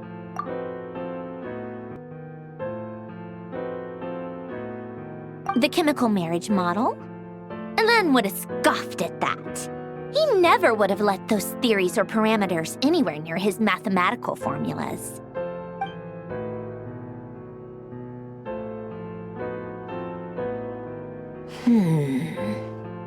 What was Alain's view on René? I know he mentioned the name, albeit very rarely. Oh, now I remember. Alain's old notes are here too. They mentioned René once. René seemed most out of sorts when he spoke to me. A lack of sweet foods has dulled his mind, I should think. Either way, his words are not to be believed. Yep, that sounds like Alain. My subordinates actually did a half-decent job digging out all these materials. Makes a change. Good for them. Some of Alain's old files are completely consistent with these records. He must have gotten them from the Tower of Gestalt. I never knew he got his hands on René's records that early. He may have kept them, but he never even attempted to use them. Didn't believe a word they said. Come to think of it, René's world formula was filled with calculations of constants. That shows he believed that the fate of the world to be predetermined.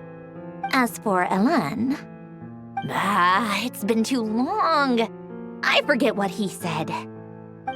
What would he have said? A guy like him, fervent believer in machines, but not headstrong enough. The world can be changed. It is worth persevering. Yes, that's how he used to think at least. He created that procedure to save this world. Yet the scale of the world's fate proved too enormous. The result was beyond his ability to calculate. He died having never seen the outcome. And there I was, left behind in the ashes of his dreams. Did you really never take a close look at René's research? Or did you read it but deem his philosophy incompatible with your model? The very thought of trying to incorporate his ideas probably made you feel sick to the stomach. Well, don't worry, because there's a whole new category of lunatic in town. Next to Dottore, every other madman looks sane. You once asked me what I wished for. Should have asked him instead. He's the one pining for things you'd sooner die than witness.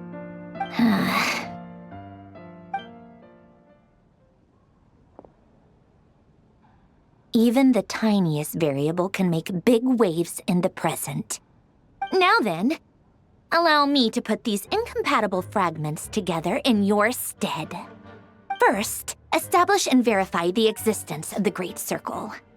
Absolute nihil on one end, absolute reality on the other. Now, search between these two extremes. Then, the construction criteria. Variables. The sparks of civilization shall run out unless we consider introducing variables from outside the system.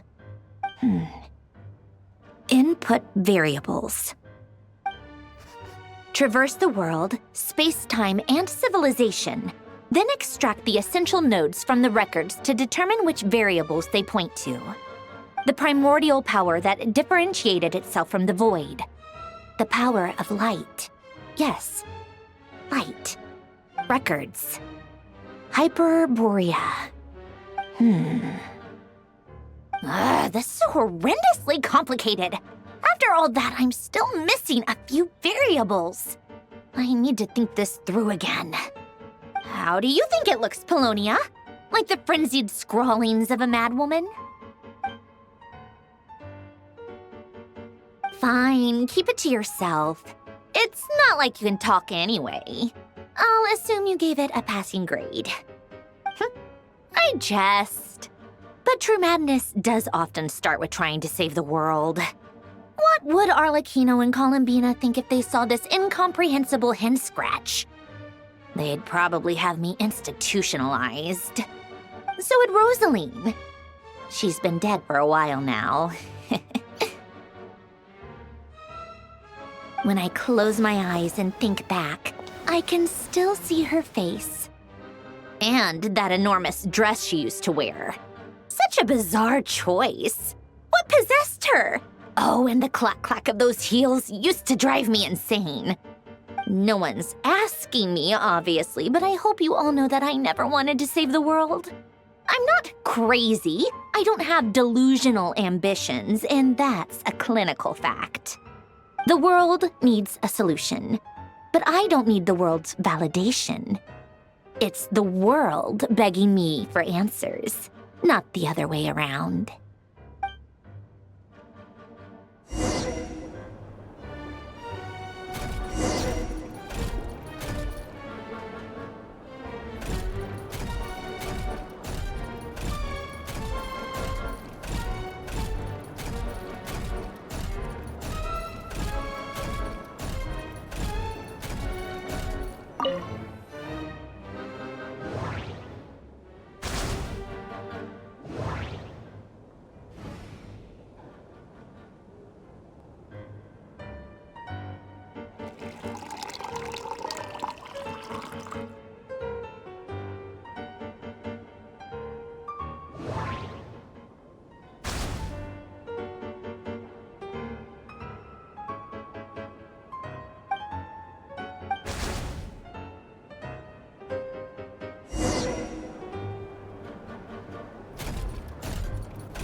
Oh, cookies to go with the tea.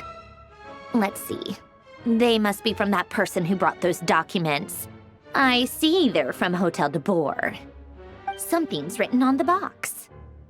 We are proud to present this homage to the Fortress of Meropede's fun-filled mill collection system. Fortune cookies. Have a lucky start to your day. Sounds like a dumb gimmick to me. Be early to bed and early to rise.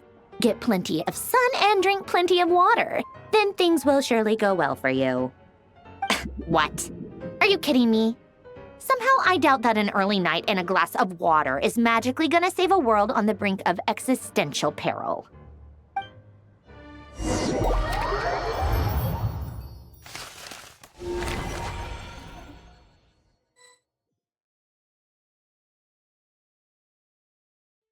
Lady Arlecchino, word has reached us that Lady Marionette's troops are all in position. They are ready to act as soon as the order is given.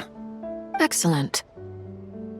The only thing is, they are fewer in number than we expected. It looks like many of them must have lost their lives at the hand of the monsters released by the Doctor. Can't be helped. Allow them to join our ranks and keep in contact. As you wish.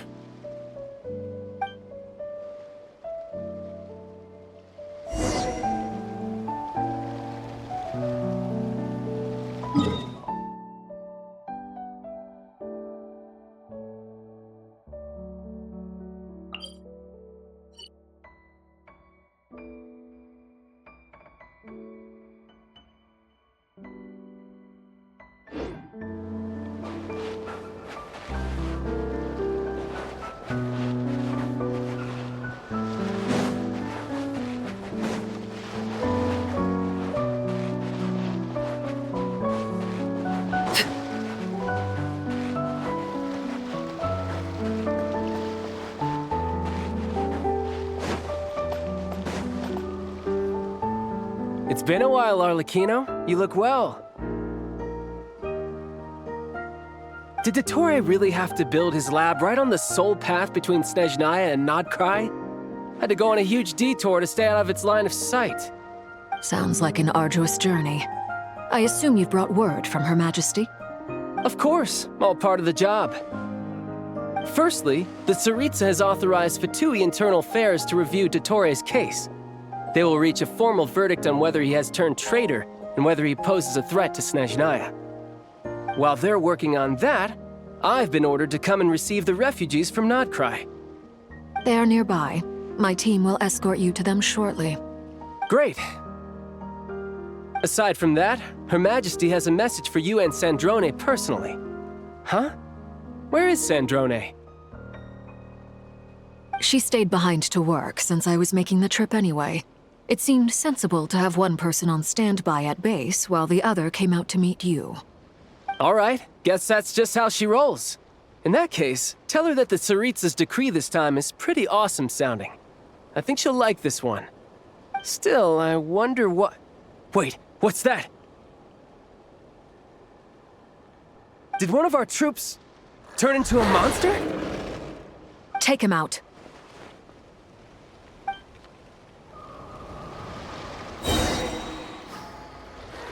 Yeah!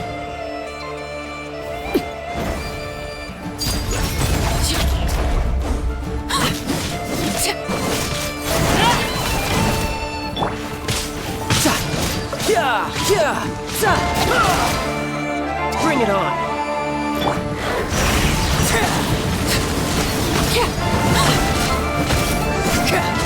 Witness my rise! You can run, but you can't hide! You've gotten stronger, Arlecchino. Nice! Stop that right now. I appreciate the praise, but I am not fighting you today. I knew it.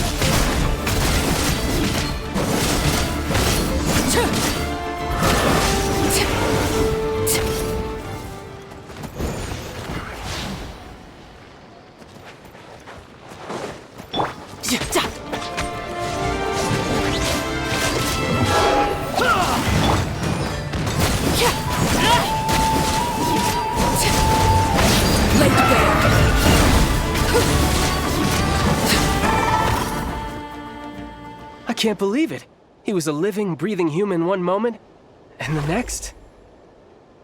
Another fine piece of work by our dear colleague, I'm afraid. What in the world has been going on in Nod-Krai? A lot. But long story short, Dottore stole 2 moon marrows that should have belonged to Columbina, then built a 3rd moon marrow of his own to concentrate the Trilunar Authority in his hands. What? What do you mean he built a moon marrow? People build roads and houses, not moon marrows. What's his next DIY project? He's gonna build a god? You could stand to be less surprised. We are harbingers. The work we are engaged in makes the creation of gods seem mundane by comparison. I tell everyone who asks that you once crossed swords with Rex Lapis while serving as a key supporter for Rosaline's plan. But right now, you're acting like a common adventurer. Thanks for speaking up for me. Those 2 really took me for a ride back then. Then again, surely no common adventurer would manage to get tangled up with them the way I did. That's gotta count in my favor, right? It almost sounds like you wish to repeat the experience. I might have to lower my opinion of you. No. I'll stop talking. Please, go on. Dottore is currently still experimenting with his newfound power in ways that continue to corrode the outside world.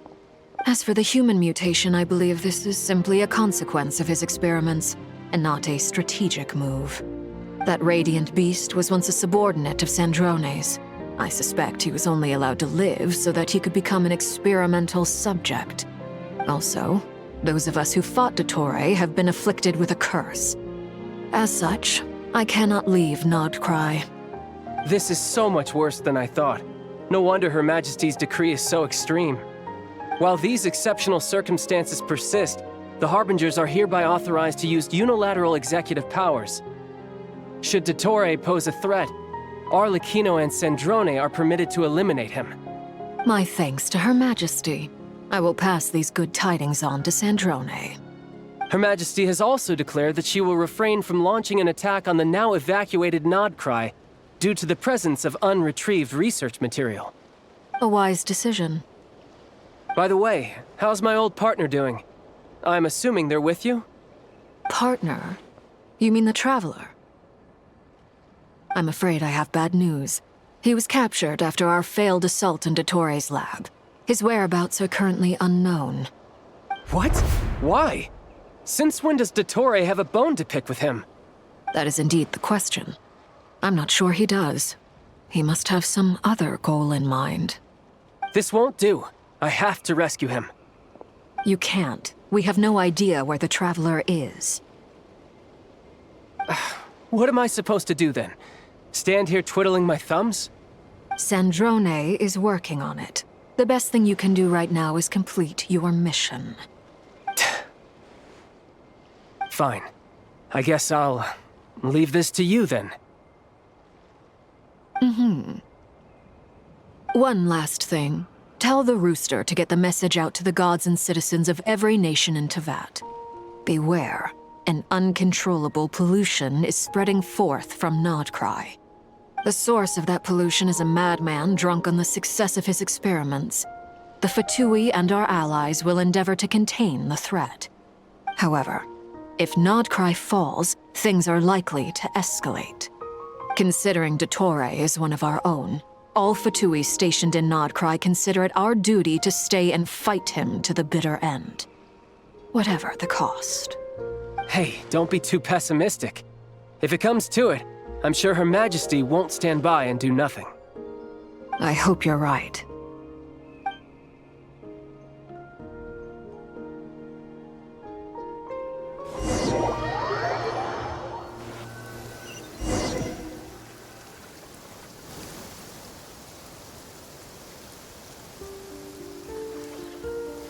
You're right on time. Thanks. Hey, do you think I'll get that gliding exam exemption? I made sure I was on my best behavior in Mondstadt. I landed well outside the city and walked in through the gates. I'll help you apply, don't worry. For now, let's see what we have here. What are the Doctor's energy fields even made from? The usual attract and repel principles that govern Kuvaki don't seem to apply to them. They are very mysterious, but ultimately, they appear to be comprised of energies from the three realms. Thanks to research by Master in the Hexen Circle, we know that Teyvat's 7 elements are derived from the more primordial power of the Light Realm, which is antagonistic with the power of the Void Realm. Since you have the power of the Dragon Durin within you, I'm sure you can already tell that this energy field contains no abyssal energy. That's true. It's not abyssal energy, it's something pure, wild, and untamed. I've been thinking about something. Do you still remember the device that Dory supplied from the Academia when you and Miss Columbina fought Rarier? That was one of the most marvelous feats of ingenuity I've ever seen. The design, the craftsmanship, the material selection. I couldn't fault any of it. Not to mention the operating principles. Surely the most ingenious feature of all. Dory didn't go into detail on how it functions, but I have a working theory. The clue was that Miss Columbina was somehow able to use the pyro energy that you provided, despite the fact that, as a moon goddess, she should only be able to use Light Realm energy in principle. Now, all elemental energy is, of course, derived from Light Realm energy to begin with. Hence, I suspect that the device works by restoring elemental energy to its original state. This presumes a theoretical model of the 7 elements akin to that of light refracted through a prism. Perhaps it is no mere analogy. Maybe there is indeed a prism in this model. I almost wonder if the idea for the device was conceived based on direct observations of said prism. It would explain how such an ironclad design concept was achieved. It is at once a masterwork of engineering and a groundbreaking application of the Academia's latest elemental theories. I suspect only Lesser Lord Kusanali herself could have devised such an ambitious technology. But back to the energy field before us. If this is pure Light Realm energy, its relation to elemental energy is one of integration versus division. Or you could say that the former contains the latter. Could this mean that elemental energy can dilute the power of the Light Realm? Should we give it a try? We should.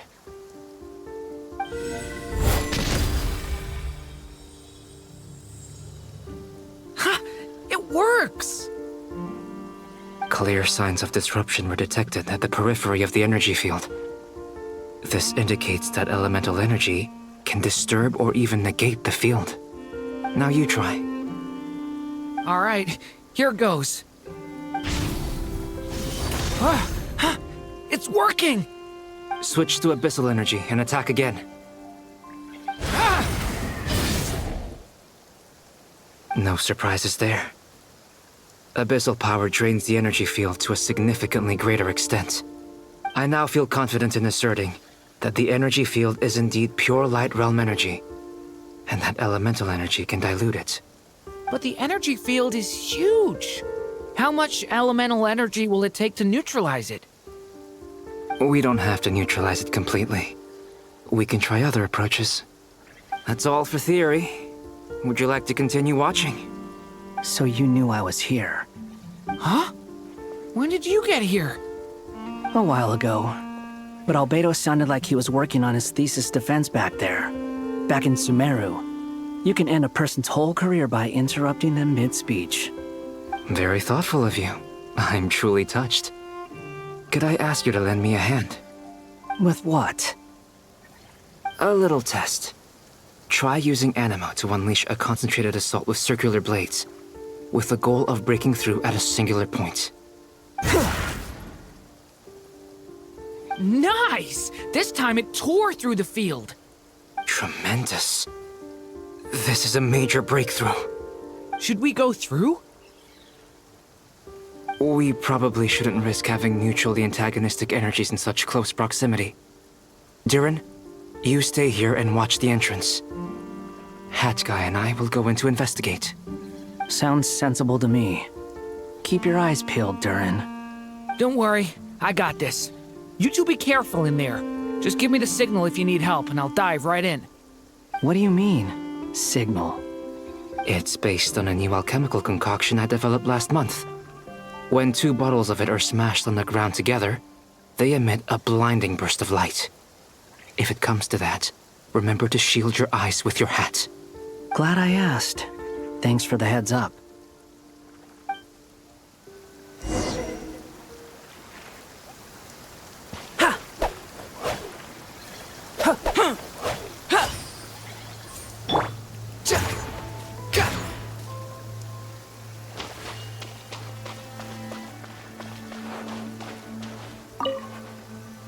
Like I thought.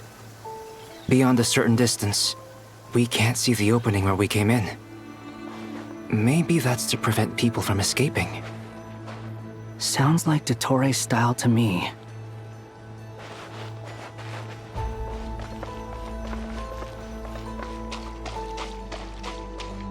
Not much has changed. Things are basically the same here as they were before the energy field appeared.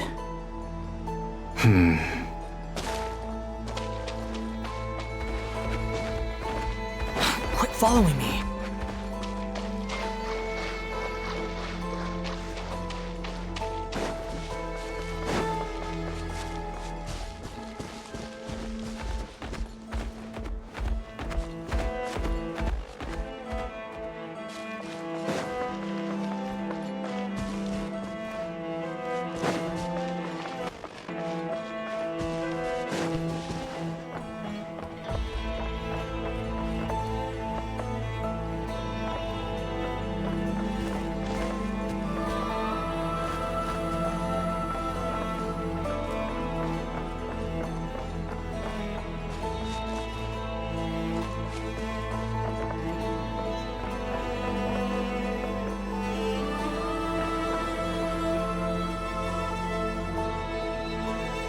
They have no heartbeats and they're not breathing. We can only assume they're dead. But there are no visible wounds. Also, there's an animal squatting next to each body. It's watching us. That's not an animal's gaze. What are you trying to tell us? Doesn't seem eager to talk. I guess maybe it's just an animal after all. Let's keep looking around.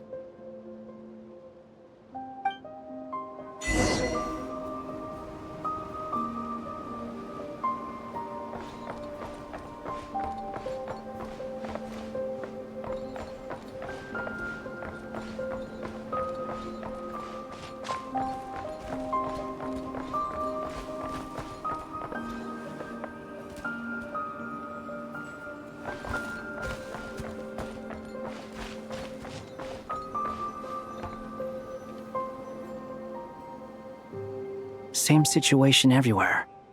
Not a living soul in sight.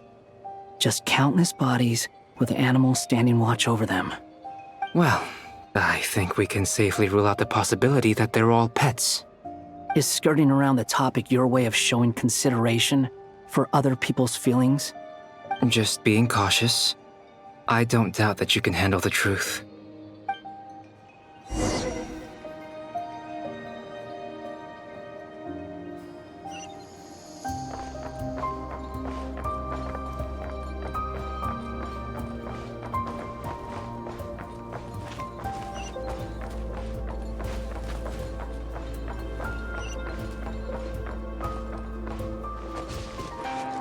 Careful.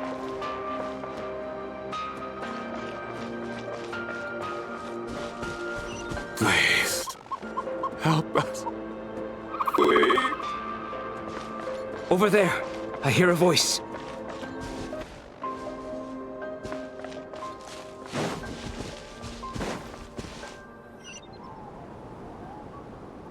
Please. Help us. Please. What happened here? I don't know. Suddenly, everyone collapsed. Then my line of sight got lower. I still have some of my senses left. I gotta get out of here.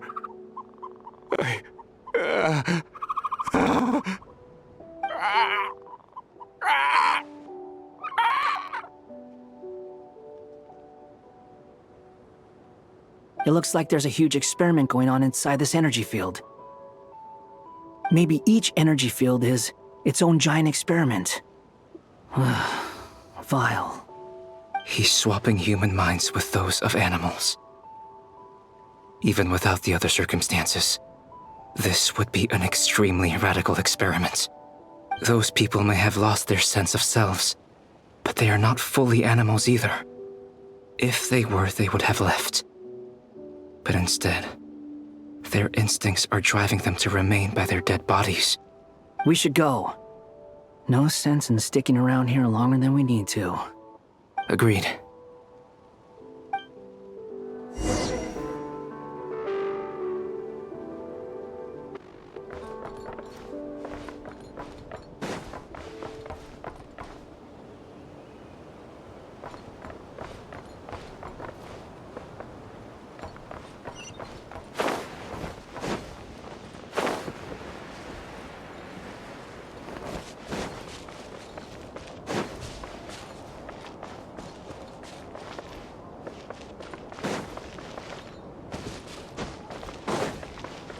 The wind rises.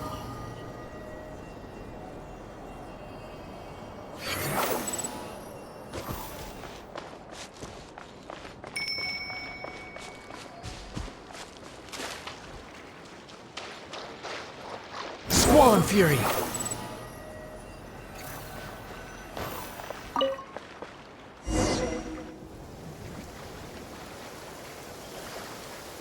Ah, you're back.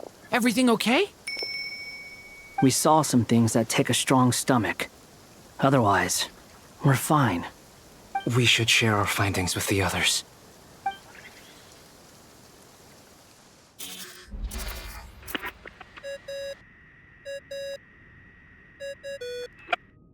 Yes? Who is it? Miss Nefer, it's me, Albedo. We found a way to break through the energy fields. With enough control, it's possible to tear them open using elemental energy. Also, we managed to take a look inside. Dottore is carrying out his cruel experiments on an immense scale. Any residents who have failed to evacuate in time will likely meet a grisly end.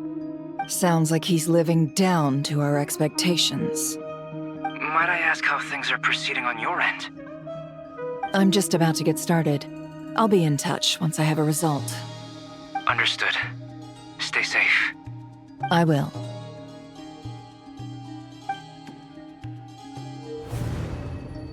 Well, Nefer, I'll link up with you once my tasks are complete. What makes you think I'd need you to do that? I'll need it. And considering the way you approach certain matters, I think you'll be better off with me present.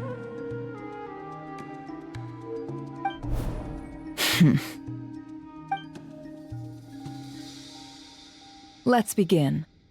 Entering simulation mode. A vast wasteland. Is this the Traveler's inner world?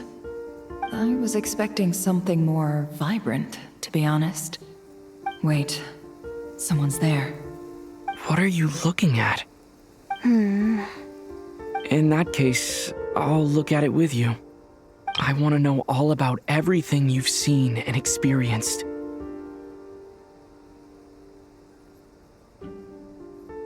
Is there somewhere I should return to? Or should I stay here and be the hero everyone says I am? I don't dislike my current life.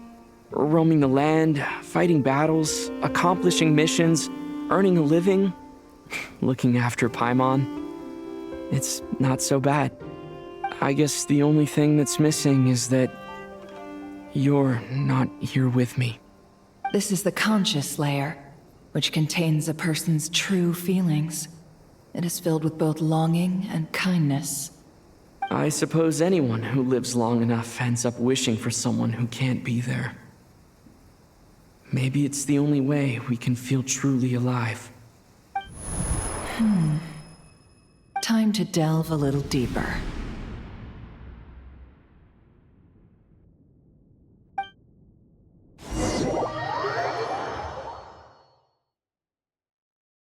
Nasha Town is hardly the optimal choice for a place to live, but it has character and a reasonable population density.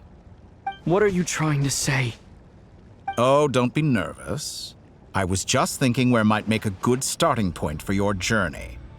Perhaps I should send you further afield. Conria, perhaps. Conria ceased to exist long ago.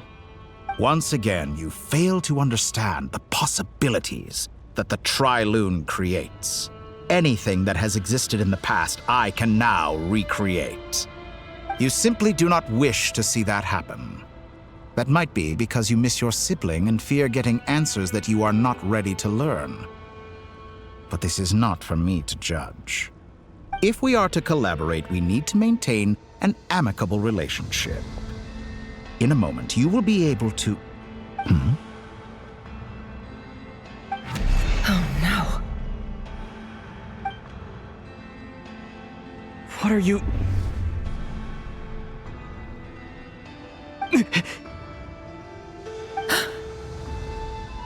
What are you gonna do? Don't move. Something unwanted has crept into... Oh? Gone as quickly as it came.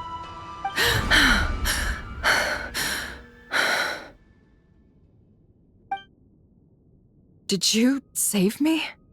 If I hadn't cut the connection, Dottore might have caught you from the other side and destroyed you. This was a good idea, but once is plenty. You were exceptionally brave. Excellent work. Thanks, but now's not the time for that.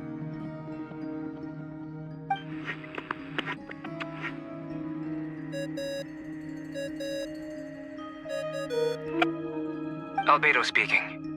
I think I know where he is. What is this endless darkness? I can't see anything, even though my eyes are wide open. But why? What happened? Ah, sorry about that. I take it you didn't notice. Just now, a friend of yours took a little peek into your mind. Could it be Nefer? How did she do it? Did she use something as a medium to connect to me? Do you think she's aware of your current circumstances?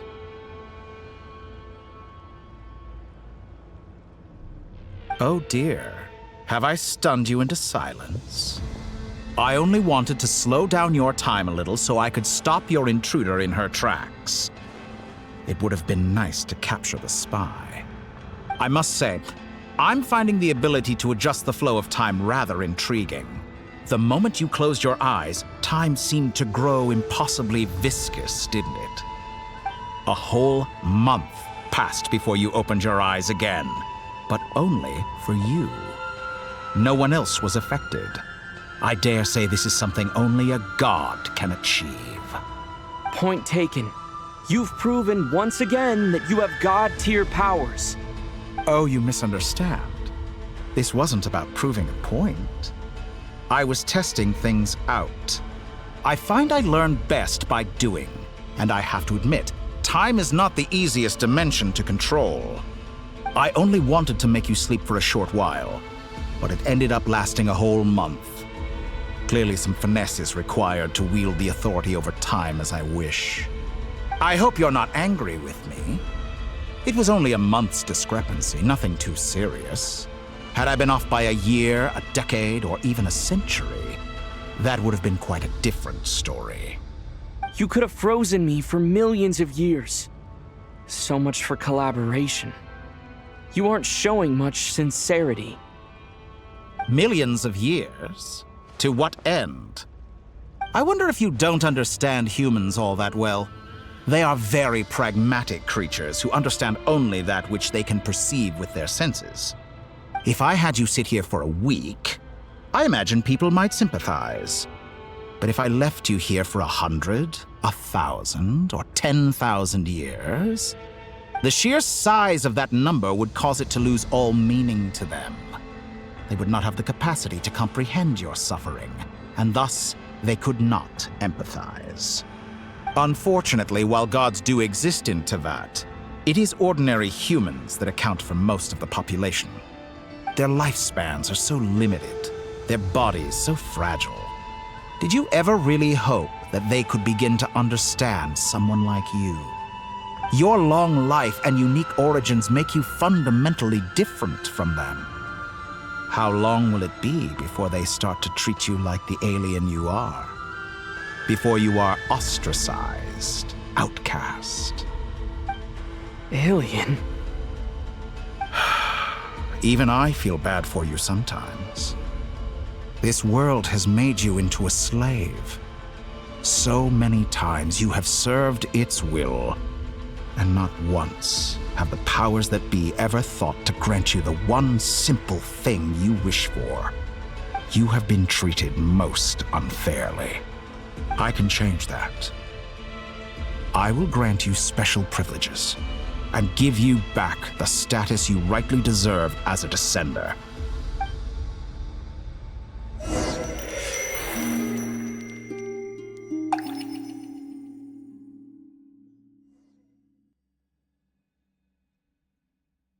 I've entered the past 3 times at this point, but I still have so many questions. For instance, beyond each point being further back in time than the last, what determines the specific locations at which I can make entry? So far, the common thread linking all 3 scenarios is that the Traveler has been present. But it's more than that. I know I sensed something familiar around him. What was it? I'll keep this question in mind as I carry on.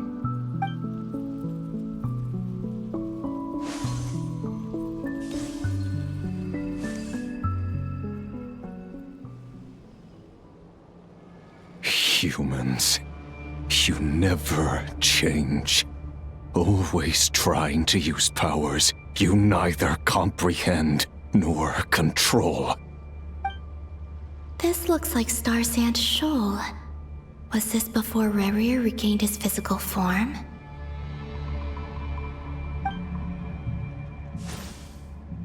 You've messed with the cannon again, huh? Sorry, but this round's not gonna go your way. The cannon. That's right. I was at Silvermoon Hall and I sensed an abnormal Kuvaki fluctuation coming from Nasha Town. And right after that, came an ominous power emanating from Star Sand Shoal.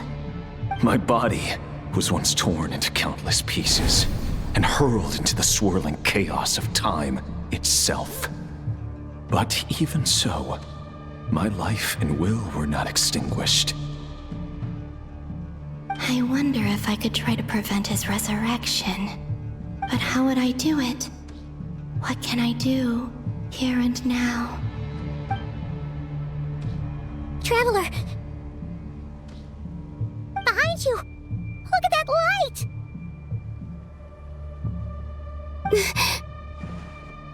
No, I won't make it in time. He's using the Kuvaki shield, like I taught him. Is he going to use it to block the cannon's beam? He's strong. I'm sure he can manage. But the force released when the beam impacts the shield might lead to collateral damage. EC Island. The Frost Moon Scions will be exposed to lethal levels of Kuvaki. A question, if I may, kind Miss Columbina. When the cannon's Kuvaki beam was deflected earlier, I saw several bolts of energy streak toward Hisi Island, only to be blocked. Did you also have a hand in that? Maybe that really was me after all. Well, future me. But I don't know if I have enough power left. Siki sato pasa sais, niti ipotuvtos. There's no time. Osestikos paratin hirantu risuiku, topirtu aithion feraton. I have to make it. Oh, Frost Moon. Oh, great land. Oh, slumbering moonlight of Nod-Krai. If you can hear me, if you can sense my call, then please, heed me once more!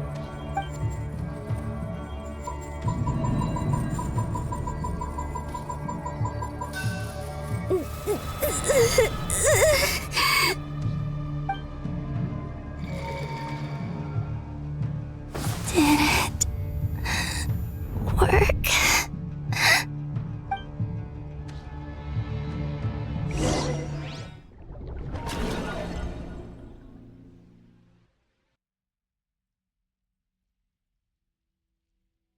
Hey, wake up. Hey, did you hear me? Columbina, I said wake up now! Oh, good morning, Sandrone. It's 3 in the afternoon, actually. And could you kindly not use my quarters as your personal nap room next time? But I feel so safe here. And your coffee, right? It's so bitter, but it smells lovely. It's like you were raised by wolves in a forest or something. What did you drink growing up? Grass tea? The Frost Moon Scions certainly led a more frugal existence than the Fatui. Then I'll bet you've never eaten one of these before. It smells delicious. That's because it's a Fontanian recipe. I had a little free time today, so I made a batch. Rosaline will be here shortly, but if you really can't wait, I guess you can go ahead and... Hey, at least let me finish before you start eating!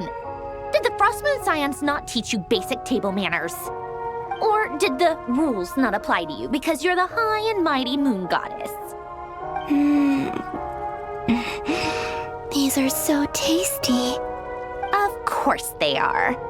I made them. I was worried they might contain traces of machine oil. What?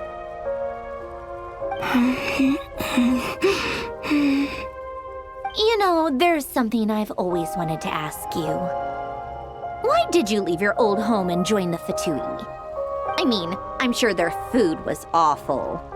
But there's gotta be more to it than that.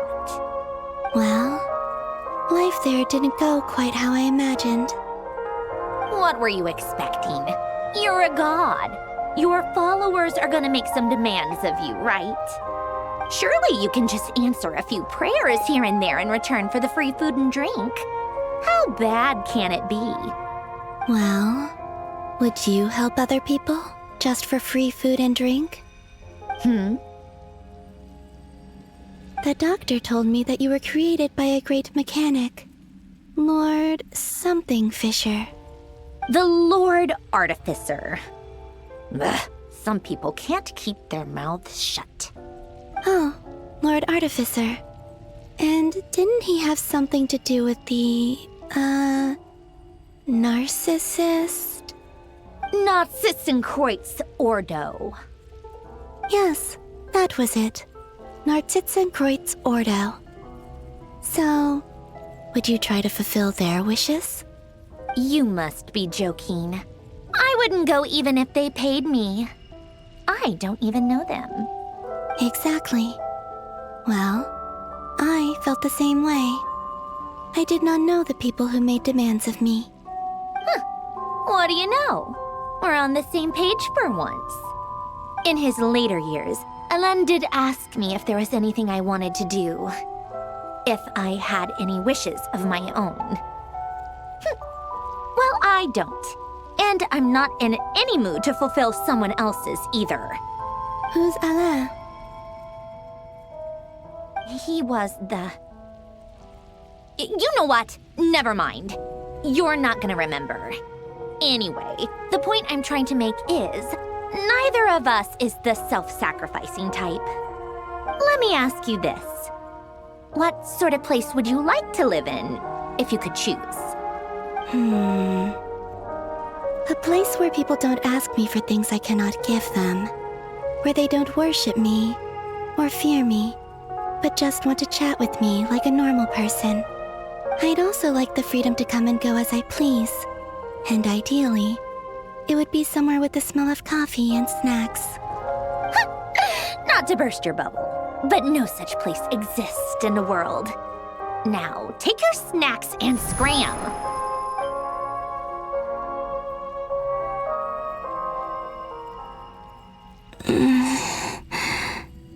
Did I pass out? Of course. I'm back here again. I dreamed of events from my past. Sandrone. Traveler. I miss you all so much. Back there. I guess I managed to harness all the Kuvaki energy on Hisi Island. But how did I do it? Time is flowing backwards here, and I can use that familiar power to enter the world of the past. That mystery ally everyone talked about. It was me all along. I can sense that there isn't much more power remaining up ahead. What lies at the end of all of this? Will time keep flowing into the past? And will I ever find my way back?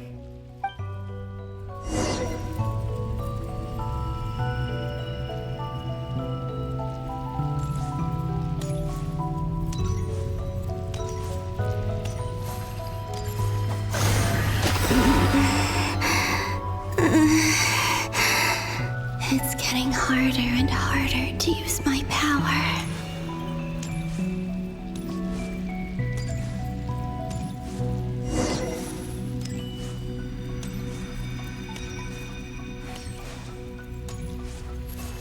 I'm no match for the Abyss in this state.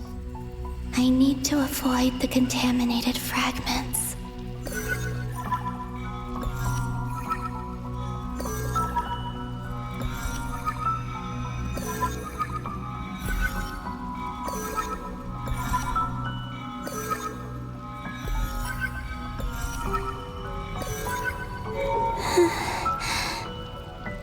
time to go. I wonder where I'll find myself this time.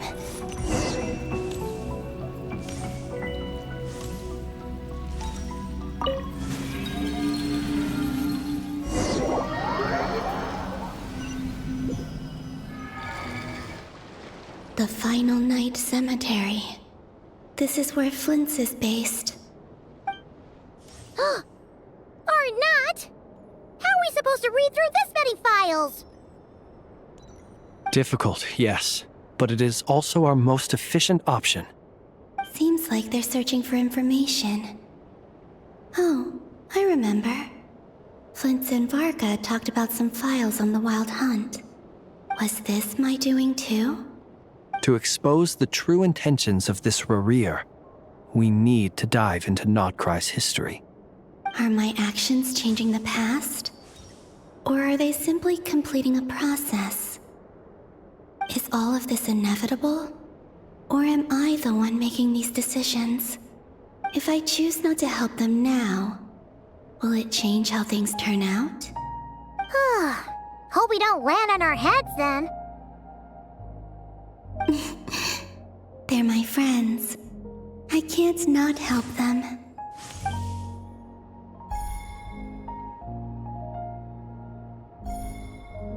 Ghost!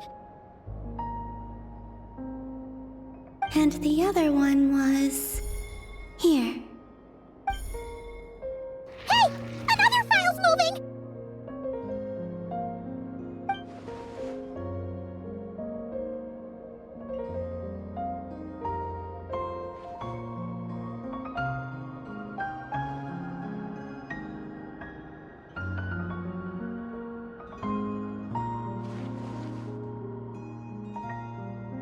That should do it.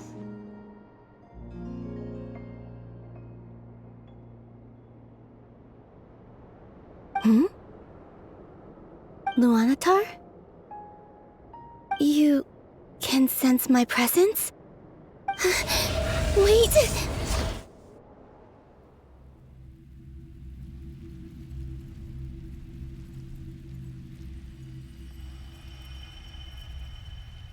Luanatar. So she's that familiar presence I've been sensing all along. She's always been by the Traveler's side. That explains why the Traveler has been there each time I've entered the past. But why Luanatar? Is it because she has a connection to me as the Moon Goddess's familiar? If so, why not any other Kuhenki? That's...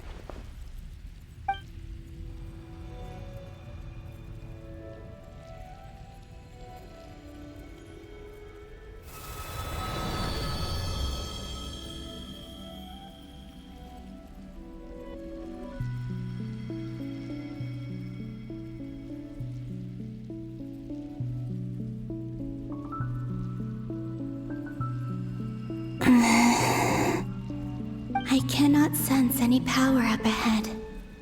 Just a void, stretching out into infinity. This is likely my final chance to enter the past. It's now or never. I have to find a way back.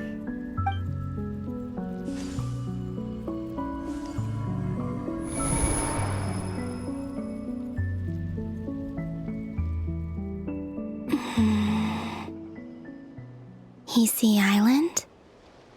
How far back in time is this? Where's Luanatar? I can't sense her presence this time.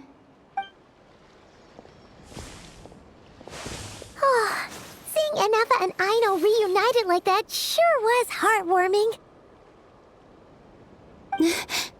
Traveler, Paimon. No, stay calm. I don't have much power left to change things. I don't even have that much time left here. Think, Columbina. How do I find a way back? A way back... to where? Do I go back to Moon Prayer Night?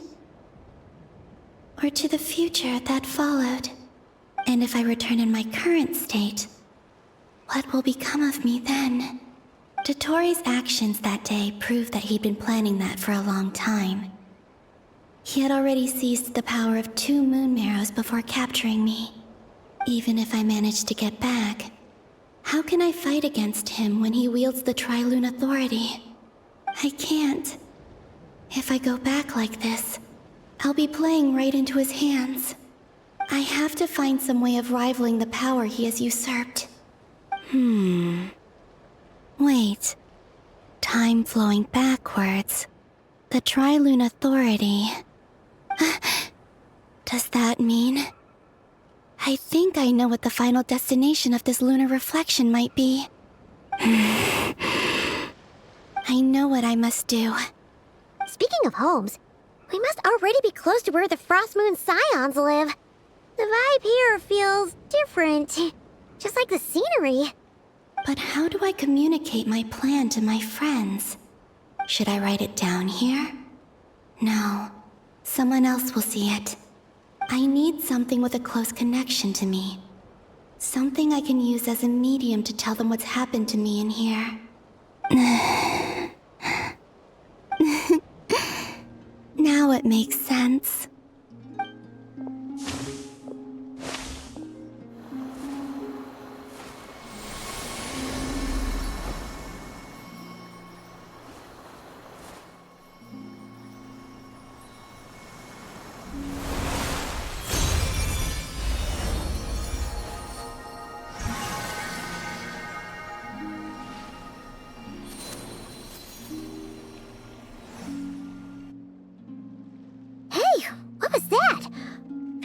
Some sort of breeze blew by, and then the petals suddenly turned into...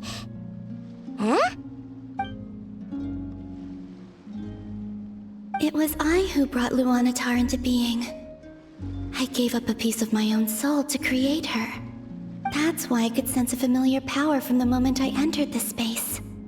It also explains why she's been present in every past location that I've entered. Because we have a deep connection. Hey there! What's your name?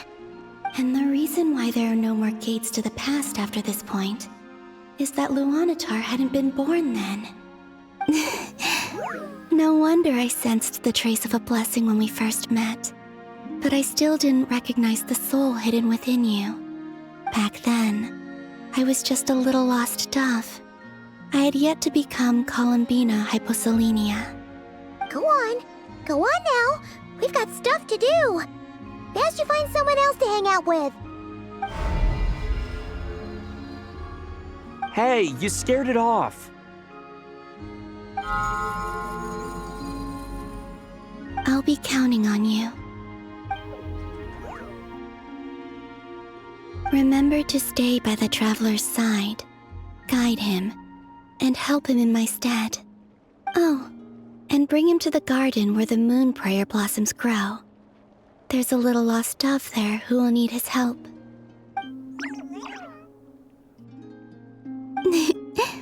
Go on.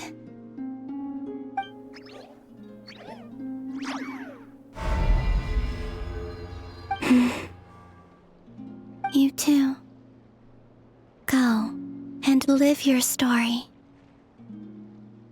As for mine must go in a different direction.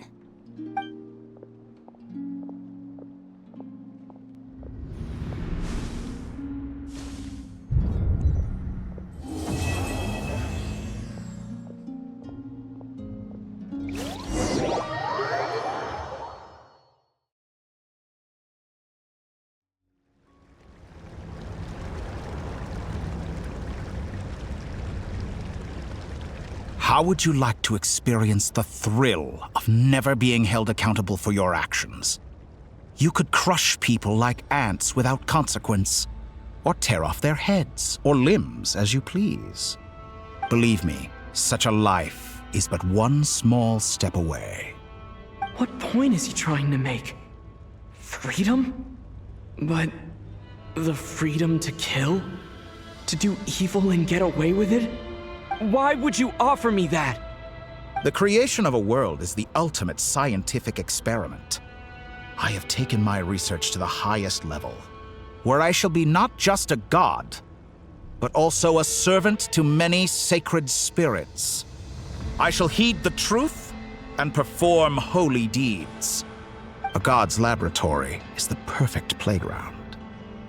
But it needs the right occupant to explore its full potential. Mortals are found everywhere one looks. Not so with Descenders. I'd prefer my first guest to be a distinguished individual such as yourself.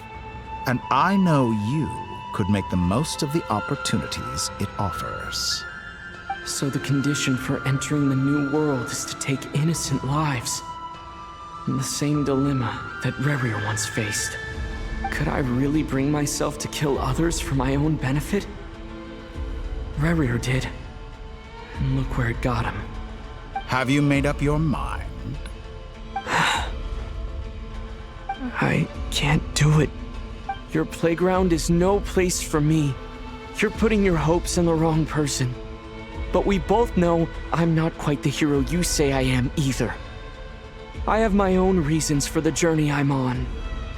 And they aren't all selfless. You've grown a lot since we last met. But there are still things you are unwilling to compromise on. This will only hinder you. Why don't I lower my requirements a little as a gesture of goodwill? I'll give you a little time to learn to be a less noble soul. That'll make things much easier for you. I really doubt I could live that sort of life. And yet you already sound less defiant than a moment ago. The benefits appeal to you because you can read the signs of the times. Why don't we return to my research facility? Your last visit was so rushed. There is much that I have yet to show you.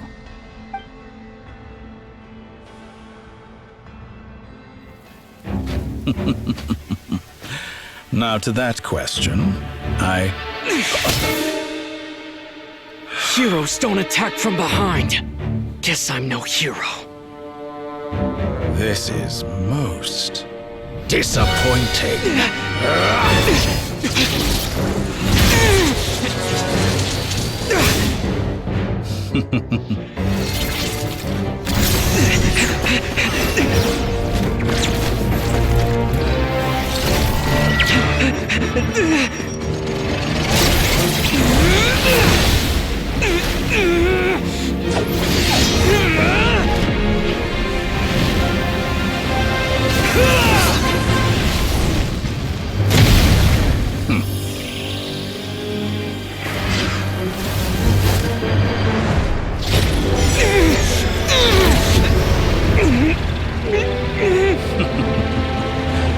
Now then.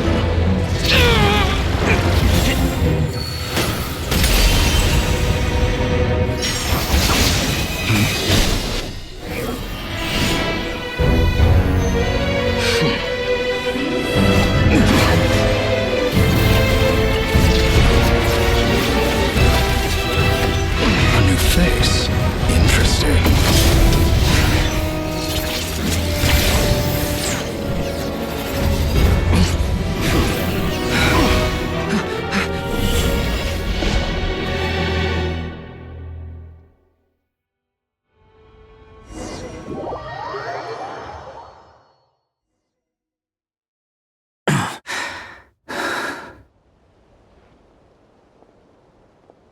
You're still gonna call me Hack Guy after that, huh? I didn't see anyone else in there who needed saving.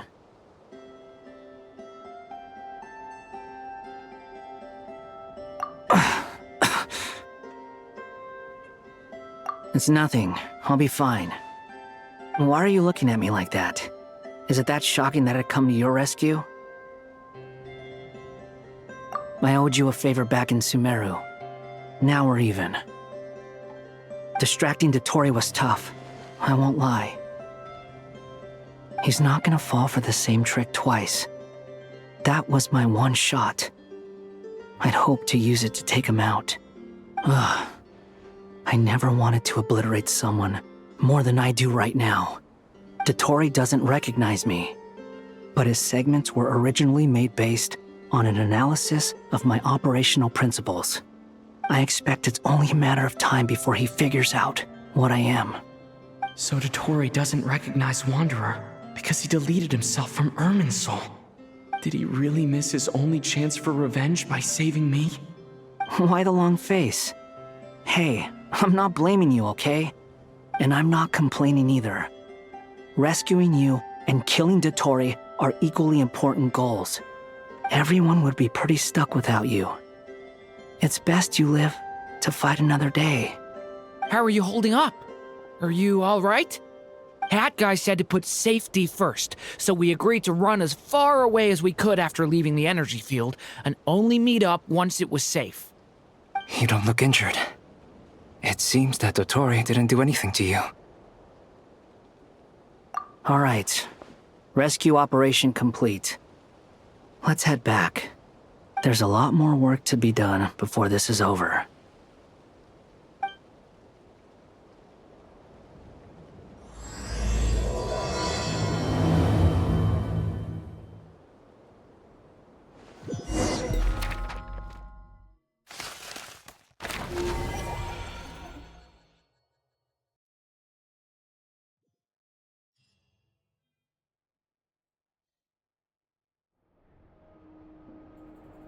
Understood. I will bear the Tsaritsa's decree in mind. I don't see what's so awesome about it, though. Does he really think everyone else is as immature as him? I'm not stooping to Tartaglia's level. I thought you might say that. How's your progress? Quite promising, actually. That alchemist Albedo gave me a few ideas. Remember how I asked you to look up some files for me? That stuff on the Nod-Krai Institute. René de Petrichor and Jakob Ingold. Alain Guillotin despised René's theories and methods, but he never managed to come up with better alternatives either. So I adopted some of René's ideas. I thought Alain was like a father to you. He and René were mortal enemies, were they not? And what would you say if Lenny and his friends one day learned something useful from someone you utterly detested? I would applaud them for it. That would mean that they have surpassed me. For all we know, Alain Guillotin might have thought the same thing. Not that it matters, though. He's dead, and I'm alive. So it's my call to make. Once you die, it doesn't matter how great you were in life. Only the living get to decide what happens next. Hey, come on out. They're back. Huh?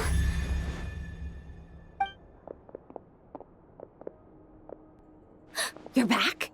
And your head's still screwed on? And you still have all your limbs? What does it look like? Way to keep your composure, madam.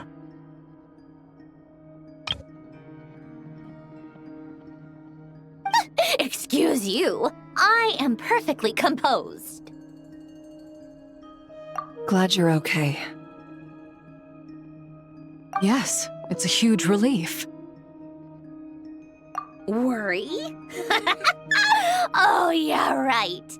You think we, the Fatui, were worried about you? We were worried sick. Hey! The Traveler and I were already friends. You are free to join this mission in whatever capacity you please. Much like your tea parties. It's a laugh a minute with you guys. I must say, I was quite surprised when Mr. Albedo told me he would need no additional aid. We discussed this on our way back as well. I am rarely so unequivocal, but in this case, we had full confidence in Hat Guy. He said he knew what he was doing. Albedo and I pretty much had to just wait outside on standby. Meanwhile, Hat Guy broke into the energy field and rescued the Traveler solo. You didn't have to mention that. Well, I'm thoroughly impressed. You are a force to be reckoned with, Hat Guy. Is he back? Is he really back? Traveler! It's really you!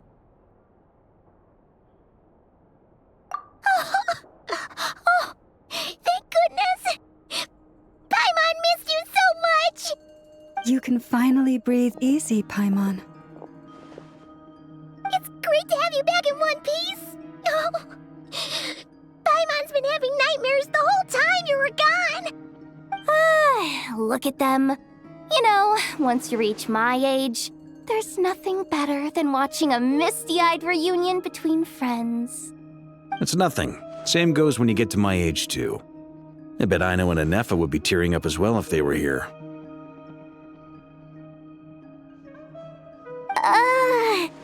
Varka, I'm not sure Anefa can cry. Oh, yeah, good point. Hey, your eyes are looking a little red and puffy. Come here, let's hug it out. What? Ew, no! No, thank you. You're not my dad, okay? Knock it off! Everyone, I'm sorry for all the trouble I caused you.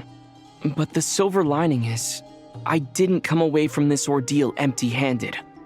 While I was being held captive, I learned a lot about Dottoro's current capabilities, and what he plans to do with them. Allow me to explain.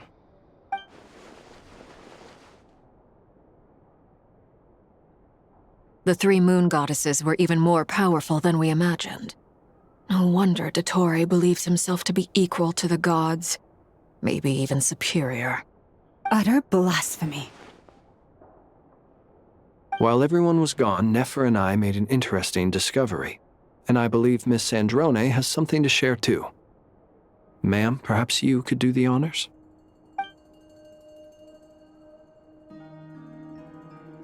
Called it. Getting rid of a pesky troublemaker like her is like trying to clean up after a crumbly cake. It always comes back to haunt you. Our next step is to find a way to bring her back. A place where time flows backwards, with no destination in sight. Surely it must have been created for a specific purpose. But I fear the answers are buried deep into Vat's history, held by great powers beyond our reach. It sounds like she's on a specific path through time, just traveling in the opposite direction to us. The question is, where does that path lead? Or will it keep going to infinity? We considered that question as well. Strictly speaking, time is not infinite. Indeed not. Every road has an end. Nicole! You sure love quietly sneaking in mid-conversation. I do, in fact. It's something I've always done at our mages' tea parties. Quiet, mysterious, and persuasive. You wonder what lies at the end of her road. Well, just as the world has a beginning and an end, so too does time. And so, the end of the road is the moment that Tevat was born.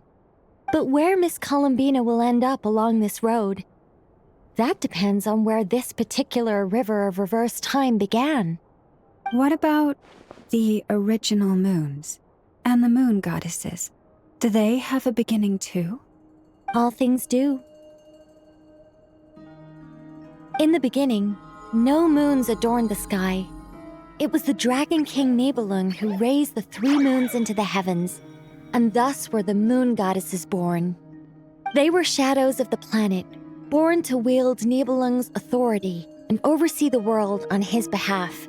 They were extensions of his will, manifestations of his majesty. But then one day, they disappeared just as suddenly as they had once been brought into being. Nobody knew where they had gone.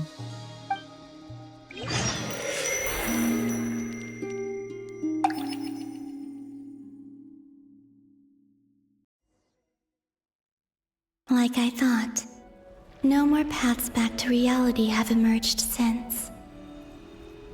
But how can I be sure that I'm going the right way without scenes from reality to keep me on track? I can't even be sure of how long I've been walking for. The further I travel, the less stable this space becomes. There are even moments where I can sense something that feels like abyssal energy. They can just materialize out of thin air. I have to keep my wits about me.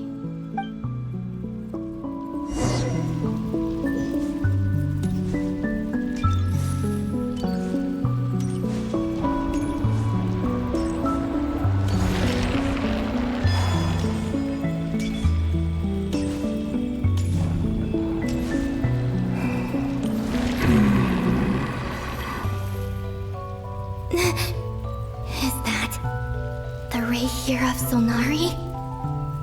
I can't believe he survived. How did he do it?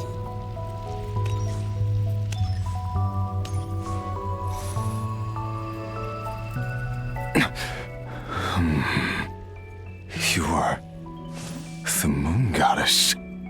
But how? Please, there's no need. I'm not interested in fighting anymore. I find that a little difficult to believe. Yeah.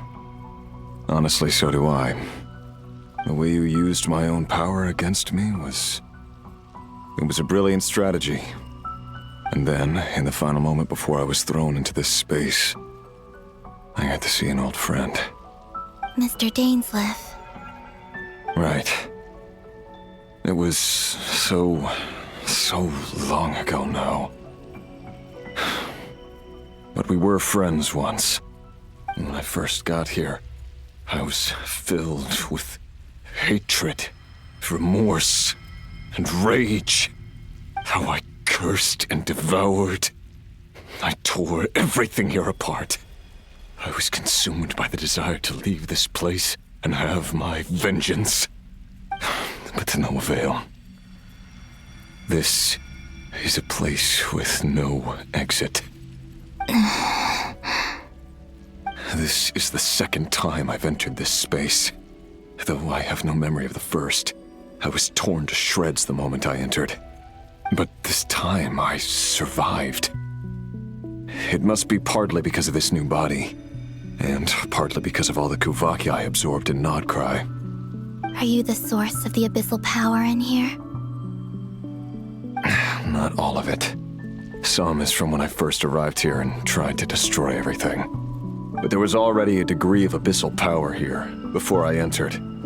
And like a venomous snake baking in the merciless sun, it tried to slither into my shadow. Tried to? So, you rejected it? Yes. Because after that, the world suddenly became silent for a moment. What do you mean? The voices in my head, they were gone. And then I saw her. Her? Thelindis. My former lover. Never mentioned that she saw a memory of Thelindis leaping into the moon's reflection.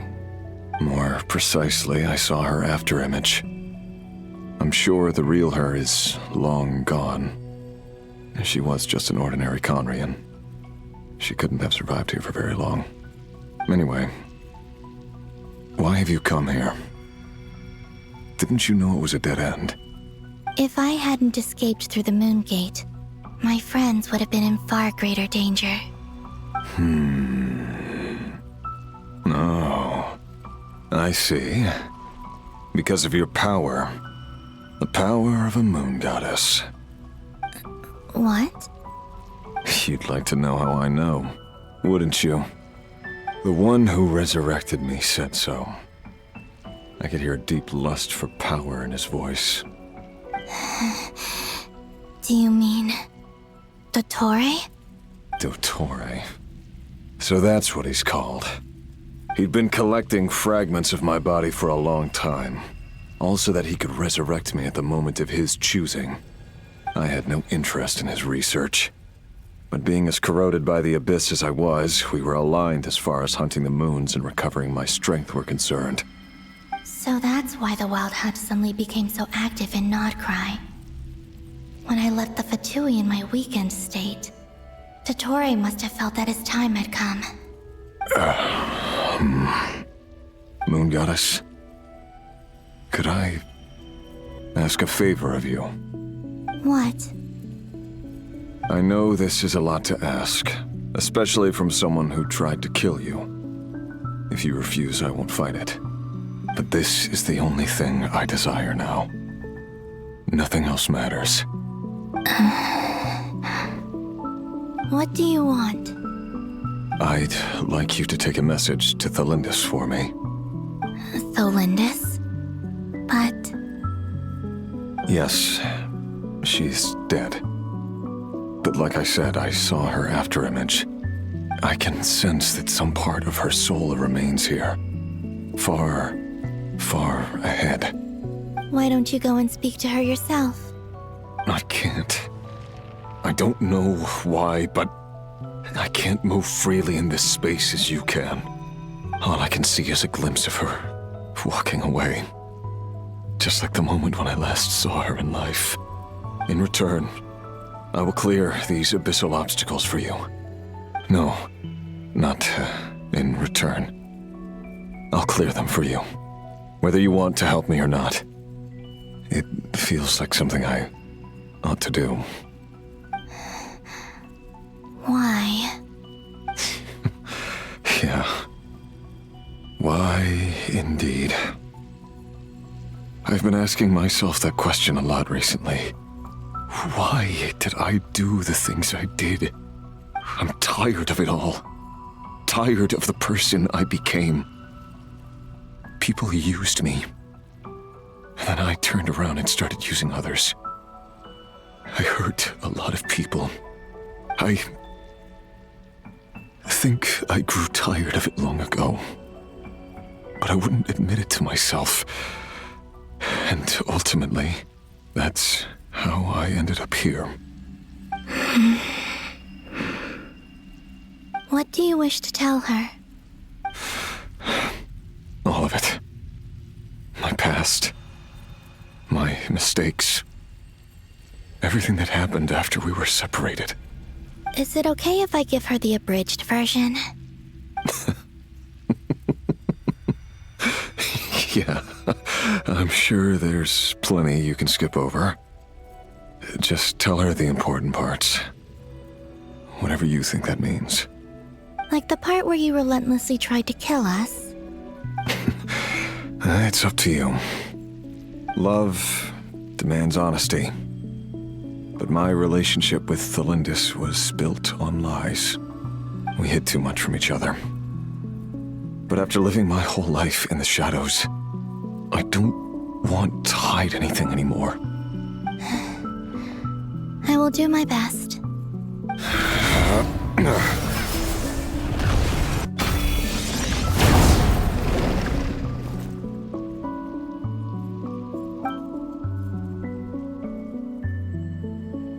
There. The abyss will no longer stand in your way. Even though Mr. Dainsliff felt he had to fight you, I think he still regarded you as a friend. Dane? He said that you betrayed him, but he also felt great remorse at never having understood what you were truly going through. Why tell me this? Because if he'd known that someone could take a message to you, I believe that's what he would have said. Thank you. It means a lot. I know this will sound strange coming from me, but don't die, Moon Goddess.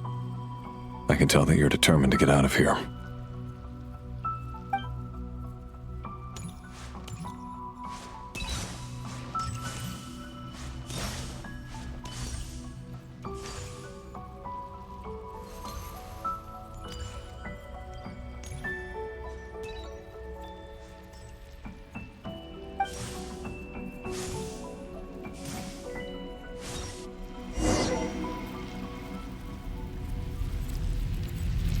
He kept his word.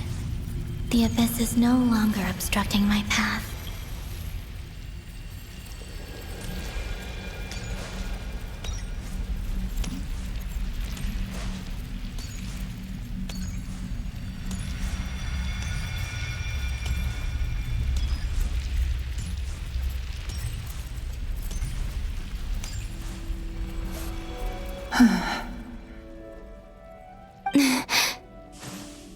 Is that the Lindis? She wasn't far off at all. And yet, they can never meet. Hello, Miss Thelindis. Who are you? How do you know my name? I've never seen anyone else here before.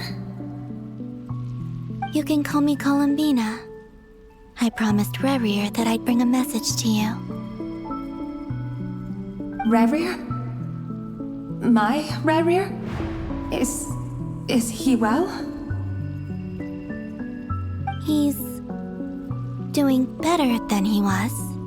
Better than he was, huh? Sounds like he's had a pretty rough time. Others have had a rough time on his account too. In many cases, their time ran out because of him. And I'm not just talking about the children of the Crimson Moon. So, things got worse before they got better. Could you tell me what happened, Miss Columbina? Are you sure you wish to know? Yes. This is my opportunity to learn the truth. No matter how hard it is to hear, I have to know. I admire your courage. However, time is short. I cannot stay here for long.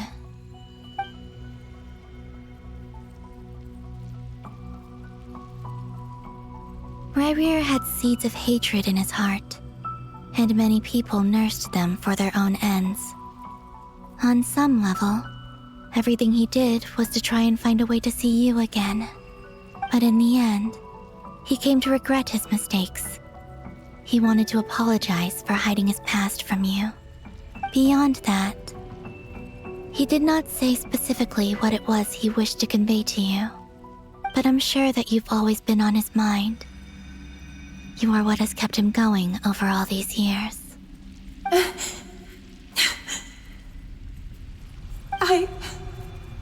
I'm sorry, Miss Columbina. This is so upsetting. I'm not sure how to put my feelings into words.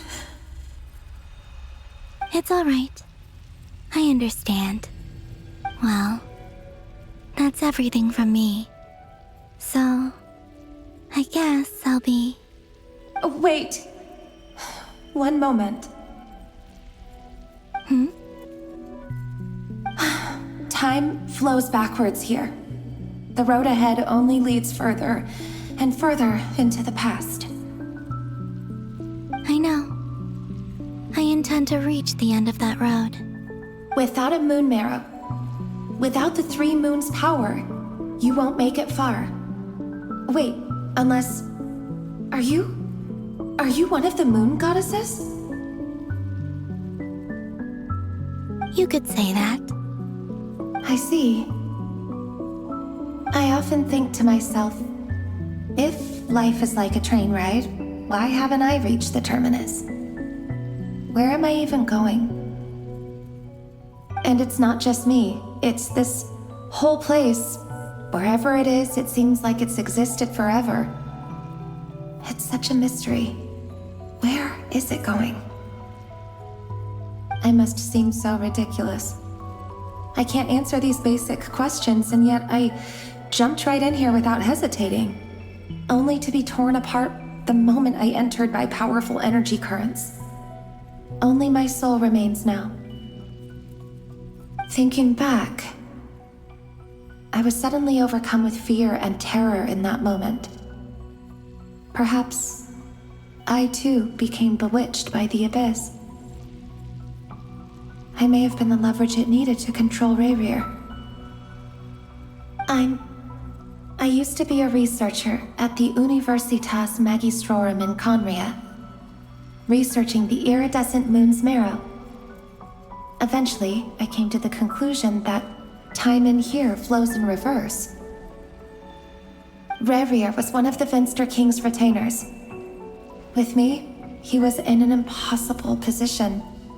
It plagued him constantly. I wanted to help him escape his lot in life. I wanted him to be happy, so I thought I'd use this place to return to the past. At the time, I thought I could just go back to the day that the Finster King first found the princess. It was only after meeting the princess that the Finster King started going too far with his research into the abyss. That was the day all of our woes began. I thought I could stop the king from ever meeting her and solve everything.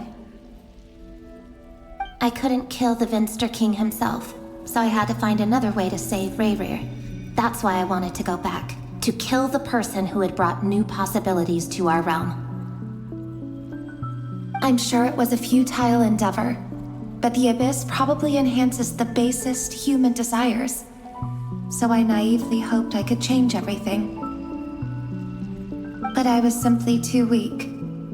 Like a speck of dust against the whole universe. Look at me. I didn't even survive the journey here. Not physically, at least. I know I'm never getting out of here. But you're different.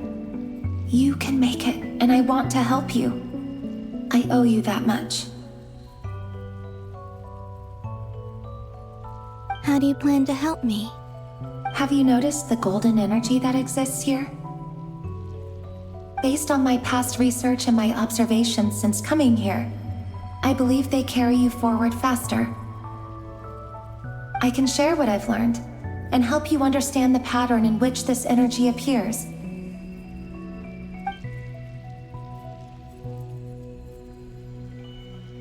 I think you just might... Now, I know you will be able to change the past.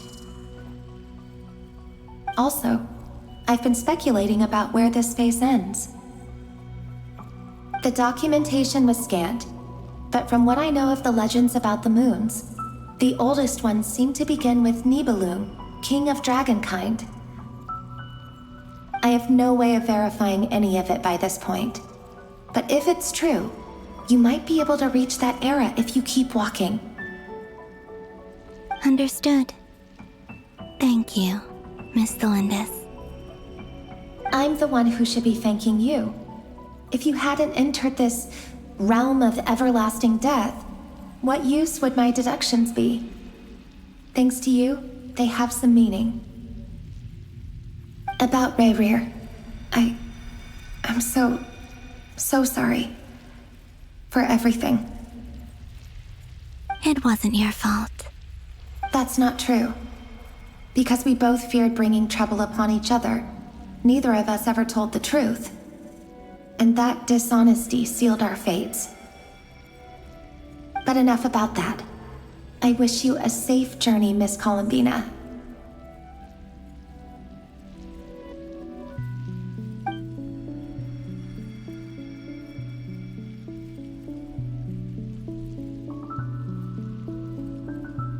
And may the outside world never have to experience pain like this again. Rayrir, you're there, aren't you? I cannot see you, because you exist in the future. I expect we'll be trapped in this prison of space-time for all eternity. But please, gaze upon the past, and then sit for a while. Let's find a place to sit down together, just like we did when we first met.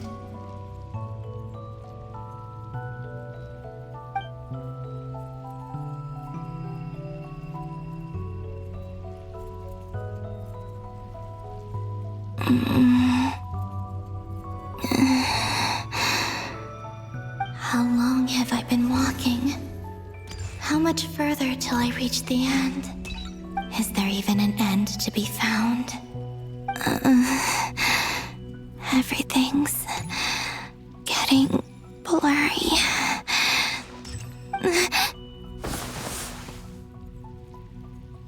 Huh? Are you all right, little sister? Have you come from the distant future?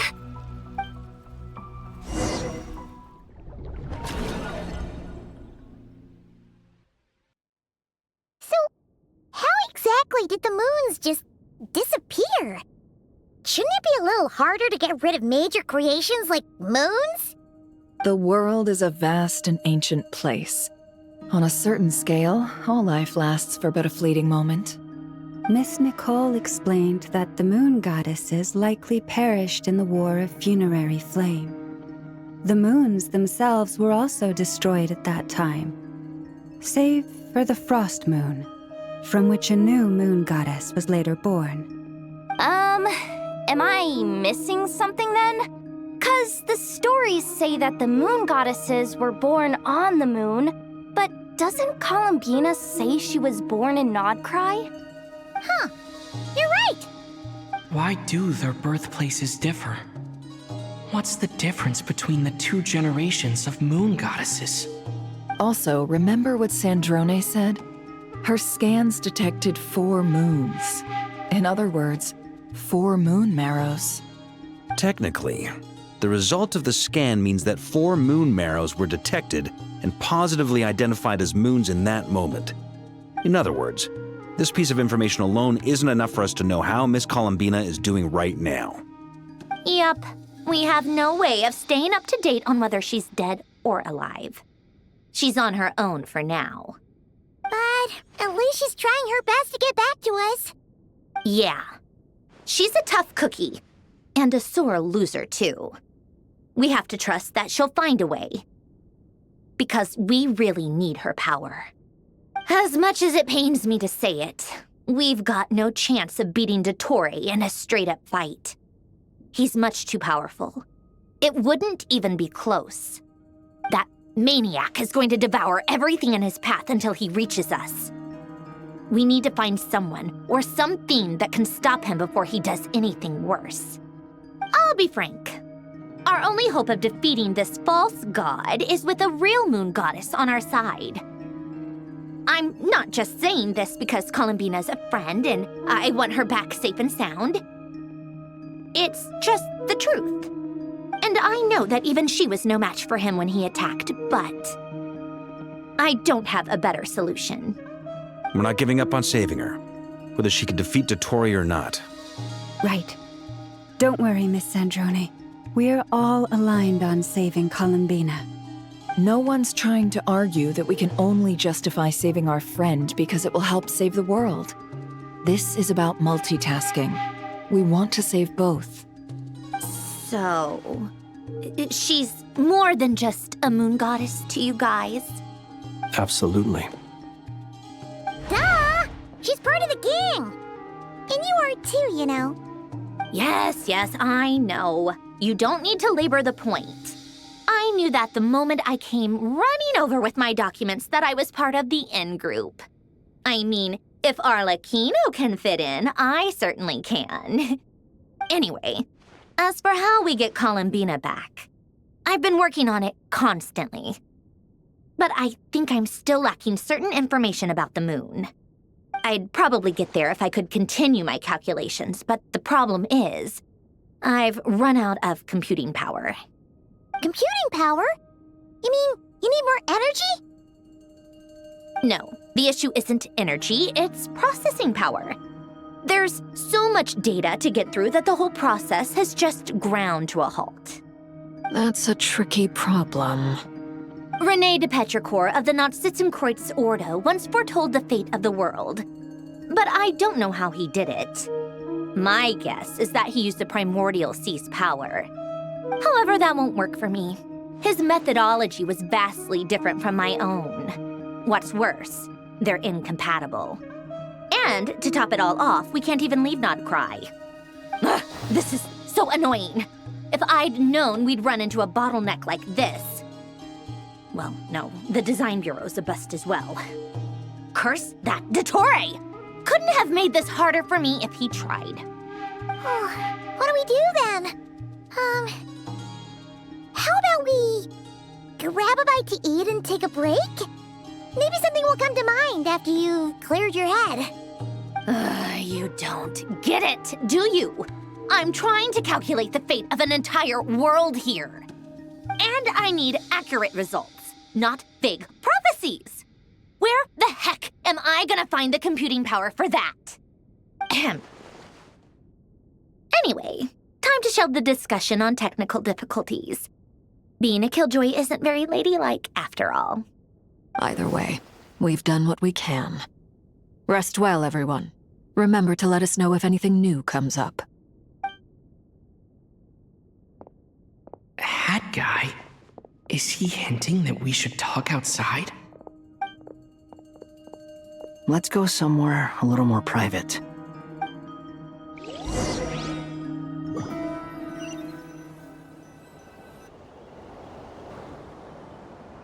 You know that Dory went back to Sumeru, right?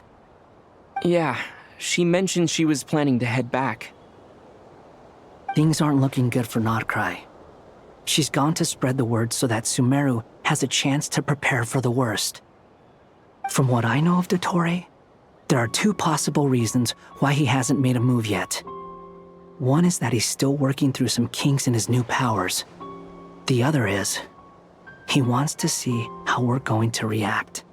He'll easily devour everything eventually, so I guess he's in no rush to make it happen. The first false god he made was me. Now it's his turn. Even though my records were erased from Irminsul, Dottore's ideas haven't changed one bit. He once told me that becoming a god was like turning yourself into a hungry wolf or giant serpent to devour the moon. Clearly, he began studying the moon goddess's powers long before he even tried making a god. He's always wanted to get his greedy hands on divine authority one way or another. And in the end, he devoured the moon where I failed. In the desert of Sumeru, there is a chessboard built by King Deshret, also known as Al-Ahmar. I don't know if it was a real game, or if he was just trying to challenge his servants and citizens in some way. But creating games and setting rules, gods do that as a matter of course. That's the kind of power Dottore craves. Now he has the Trilunar Authority. His power is leagues beyond the common people. I don't think there's any point in other nations rushing to the front line. They're better off focusing on defense and hoping they can fend off any threats that spill out from Nod-Krai. Either way, Dory will inform Lesser Lord Kusanali, and she will contact the other gods in turn. The Seven will have some recourse available. If nothing else, their protection should keep the rest of the world from descending into chaos as quickly as Nod-Krai has. So on the bright side, even if Nod-Krai is doomed, your friends in other nations won't be in any immediate peril. That's good to know. But I'm not ready to give up on Nod-Krai yet. There's a word for people who refuse to let anything go. It's called being greedy. Maybe it sounds greedy to you, and probably naive too. But whatever you call it, that's what gives me the determination to keep fighting. Battles are fleeting, but the will to fight is a long-term commitment. Give up for even a moment, and your resolve will shatter. Why do you always feel the need to do the right thing? No one is born to be a savior. I mean, who's gonna criticize you if you fail or give up? Don't take this the wrong way, but Dottore said something similar to me. I guess the Fatui attracts people who don't believe in saviors. Not necessarily. It's less about belief for me. I just want to know how determined you really are. After all, I don't owe anything to anyone else here. Only you. You look kinda worried. If your arch-nemesis was about to achieve their ultimate goal, I think you might feel a little worried too. That's true. Dottore is about to become an omniscient, omnipotent deity. That's gotta be a bitter pill to swallow. Still, you're calmer than I expected. Obviously. I have to admit that my past self was a reckless fool who misunderstood not only the point of revenge, but how to achieve it. And as much as I want my vengeance, I know I'm not gonna get it by acting alone. If the world's taught me anything, it's to think before I act. Too bad it never taught me any other virtues, though. So, I am going to destroy Dottore, no matter what it takes. So, what's your plan? I'll get to that. First, tell me, what do you think of Sandrone? Just like Paimon said, she's a friend, part of the gang. How much do you trust her? This is a serious question. Think carefully before you answer. Although she's with the Fatui, she has her own values, and she's helped us a lot.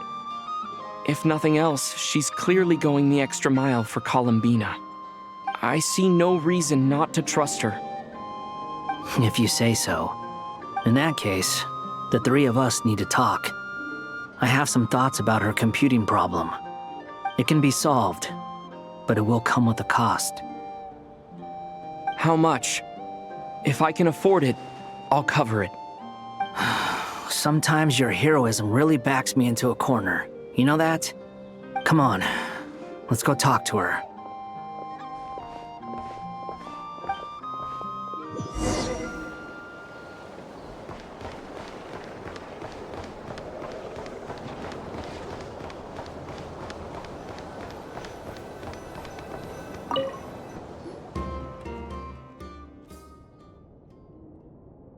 Miss Androne, Traveler. Hey there. Paimon's here too! She was just helping them sort through their things. How did your chat go? That was fast. The call only just ended. Well, you said it was urgent, so we got here as quickly as we could. Albedo, I have some alchemy questions for you.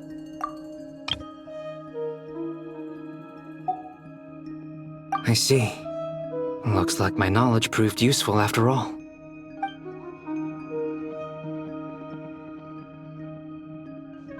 If I might ask, what is the end goal for the modified formula you'll be using? I needed to predict the future of the entire world. But I've run into some teething issues since trying to implement Renee's theory of the four Orthants. I see. I'll have a look at it.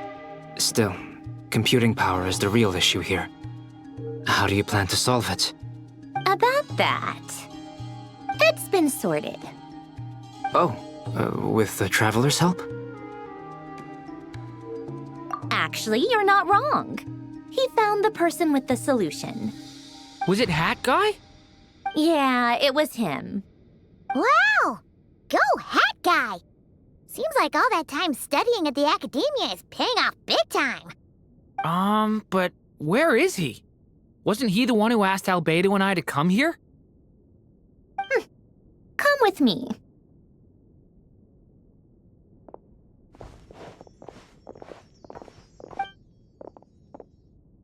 Hat Guy? What's happened to him? Hat Guy! Can you hear us? No response. I guess he's in hibernation. Hat Guy mentioned that he was a puppet. It seems that his functions are currently shut down. I presume this has something to do with the solution to your computing problem. That's right. He and the Traveler came to see me. Wait, what? You have a solution? Would you calm down? Why do you always react so hysterically to everything? Excuse me? How would you know? You shouldn't be so quick to judge complete strangers. It's very bad manners. Oh, please. It doesn't take that long to figure out that you have a temper. Where does a mere student get that kind of confidence? I've actually published more papers than you. Not that status counts for much. Even Paimon's applied for academia admission. Huh? Are you serious? See? This is why I can't be bothered to explain myself. She recognizes no one's skills but her own. Okay, fine. I'll hear you out.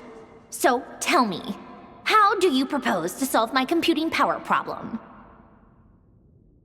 This world itself is constantly processing all kinds of information. If it's the world's future you're trying to calculate, you need a processing device that's designed to cope with that volume. Easier said than done. Only Irminsul can handle that kind of... Is that what you're suggesting? But surely we can't just plug my formula directly into the ley lines. You should be able to tell that I'm not human, right? Yeah, I noticed. The technology, though, seems pretty ancient. Very different from Fontaine's. It's a completely different system.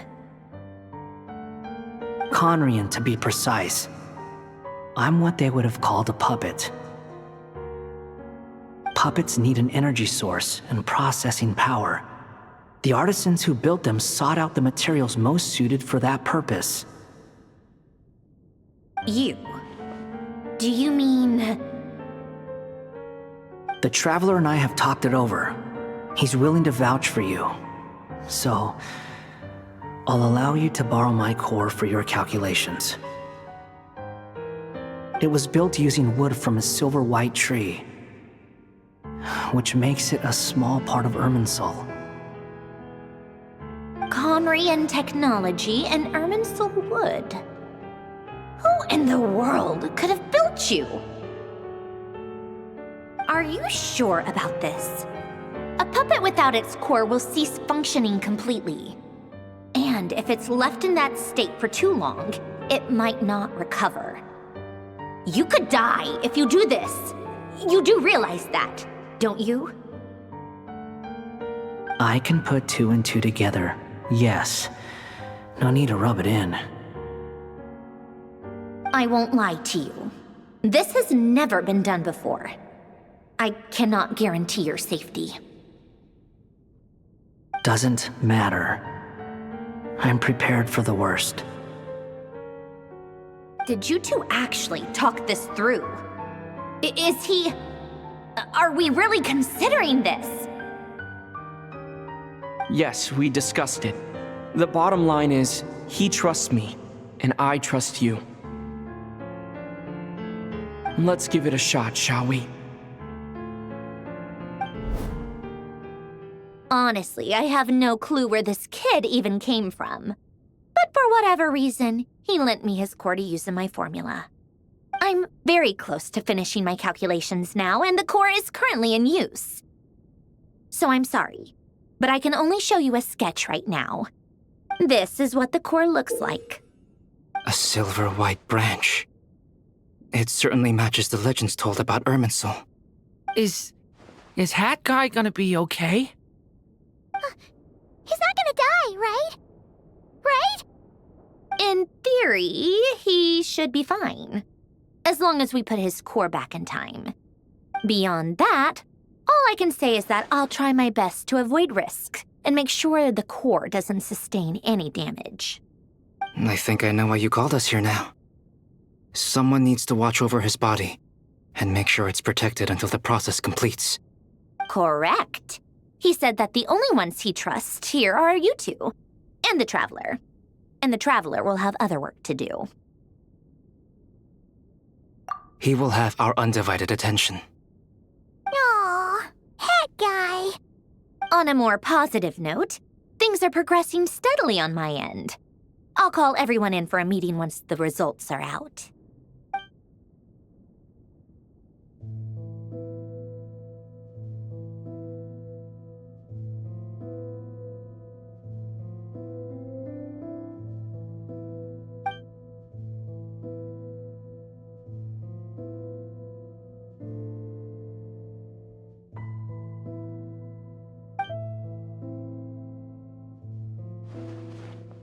The worst-case scenario with the core removal is either a system reset or a total loss of function. But I'm not afraid. A quiet death should have been my fate long ago. A core is completely different from a heart. It's like another vital organ entirely. I never believed it could be a true replacement for what I sought. But in the end, it turns out the core was more useful to me. Pretty funny when you think about it. It's like the punchline of my entire life. Do you think there's any difference between a puppet and a human? If not, then this would just be another samsara. I have already experienced both a past life and a next life. Part of me wonders whether I'm only capable of making this decision because I've become a real human. What's with that expression? Isn't this a good thing? Sandrone will succeed, won't she? She has to. She will. We all have to persevere until this is over. That's right. And I'll protect you all until the moment of victory arrives.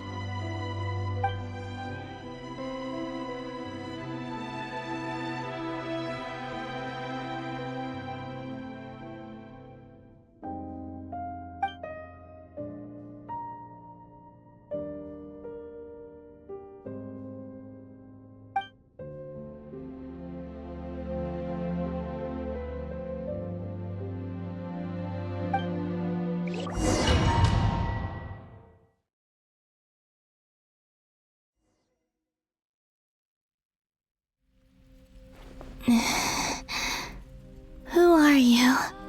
Call me Sonnet. You have the same power as Canon. Sonnet. So, you're the goddess of the iridescent moon? Oh, goodness. You recognize me? Well then, what's your name? Columbina. Columbina Hyposelenia. Hyposelenia. What a lovely name. Did you choose it yourself? It was a joint effort between me and my friends. Friends? You mean your friends in the heavens? Huh? Oh, sorry. You must be exhausted. I apologize. Hang in there.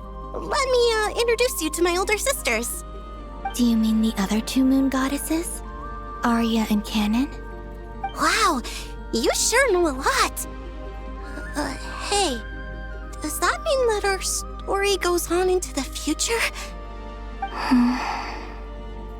Oh, I guess that wasn't the best question to ask. It's all right. We were prepared for that possibility. You could say we were too prepared. I can't even remember how long my sisters and I have been here by this point. When did you get here? How long has it been? I can't say for sure, but it feels like it's been forever. I see. Are you feeling all right? You look a little unwell. I can hold out a while longer.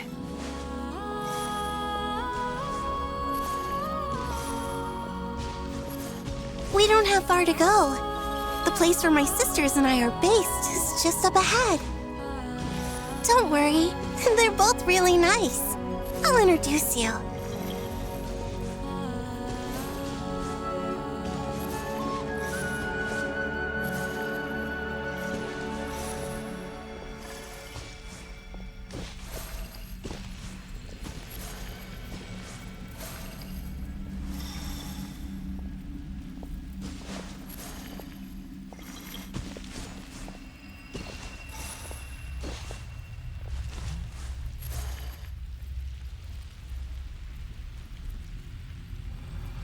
Sisters! I'm back! And look who I've brought with me!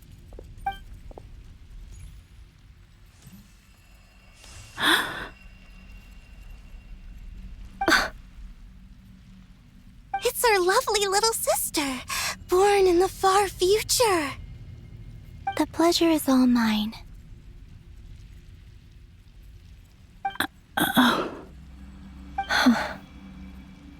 Allow me to introduce you to Columbina Hyposelenia.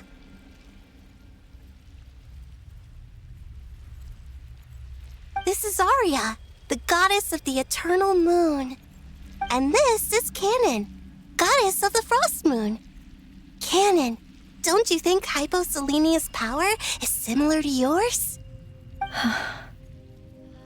Hello, Columbina. I apologize for our startled reaction just now. And please, forgive our little sister if she's been annoying you. She tends to talk a lot.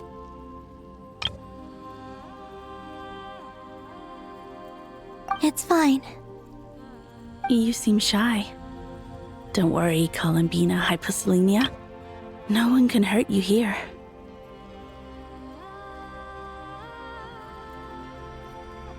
Could you tell me where here is?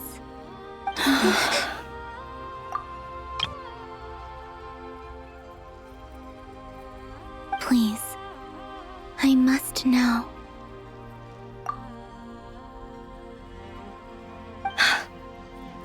My dear sister, this is where Tevat's original ruler, the Dragon King Nibelung, imprisoned the moon goddesses. What? You're scaring her, Canon. No, I'm fine. Please, continue. Nibelung, our original master, created us in the distant past to maintain Tevat. But he left this world and traveled into the dark universe beyond, to explore worlds vaster still. Day and night, we fulfilled our duty in the heavens, until the day that the first descender arrived. The great ruler of the firmament. The heavenly principles. Is that what later generations call them? I see. But we did not reject them at first, nor did they seem to harbor ill intent towards this world.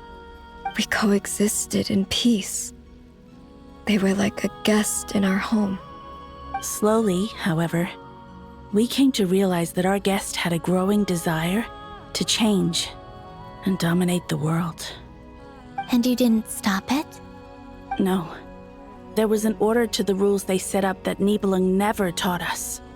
We wanted to know if this order would bode good or ill for Tevat.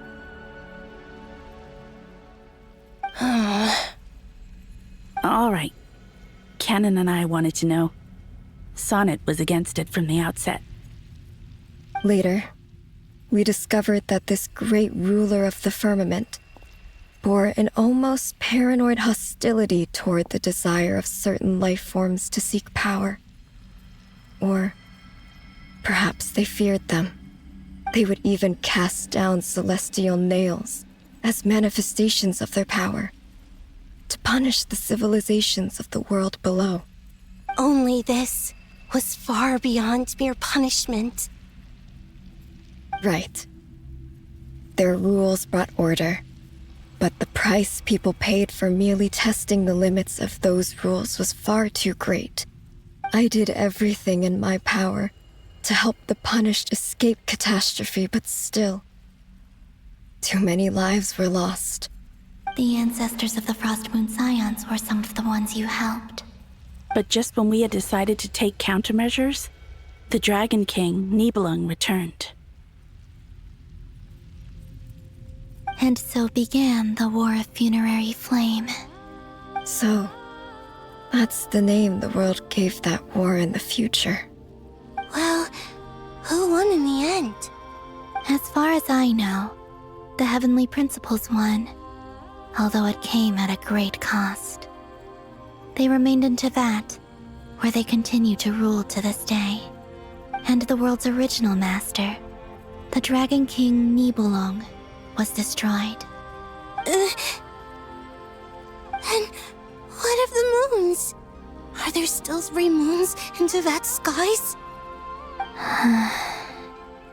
You can tell us the truth, Columbina. We know we are but remnants of a bygone age. We are prepared for the answer. Only the Frost Moon remains. But it has been cast beyond the false firmament by the Heavenly Principles. The eternal and iridescent moons were both shattered during the war. So death finally came for us in the end. Sonnet. But you're still here, aren't you? A moon goddess cannot live without her moon, Columbina.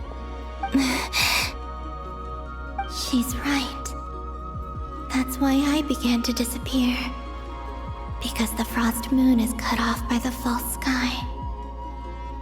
How much worse it would have been if it were outright destroyed. Our souls may endure within this lunar palace, but if our moons are destroyed, then we shall disappear the moment we depart from it.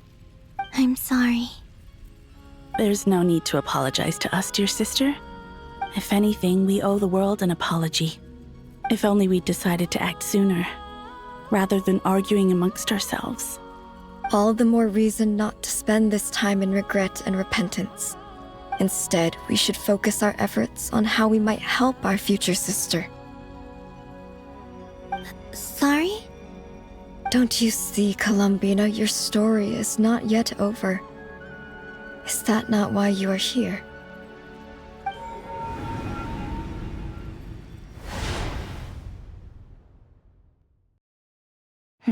It's done.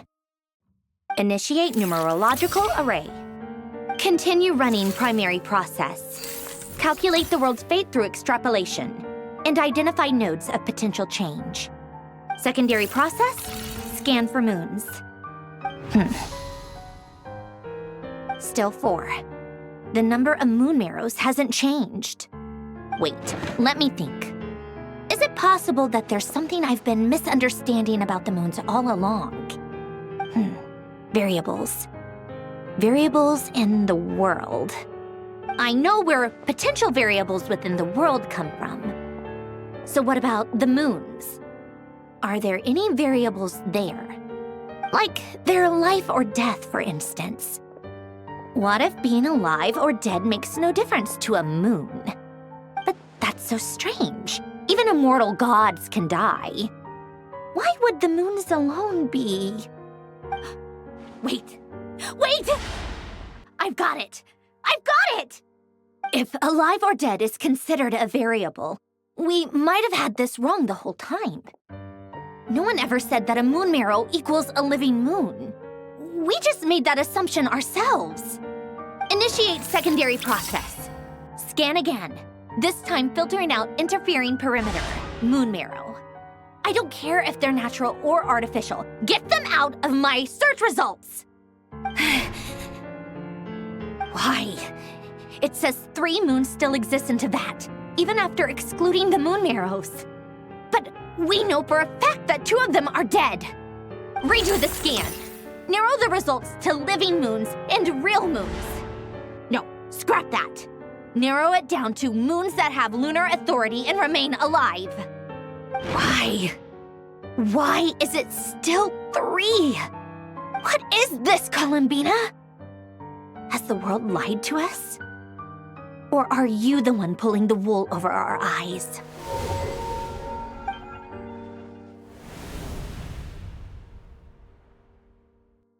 So, you think that the moon's reflection might be where Nibelung imprisoned the 3 moon sisters? Yes, it would explain a lot, such as why that space would respond to a moon goddess's power, opening the moon gate at her command. It would also explain why Miss Columbina has been unable to leave, and why time flows in reverse there.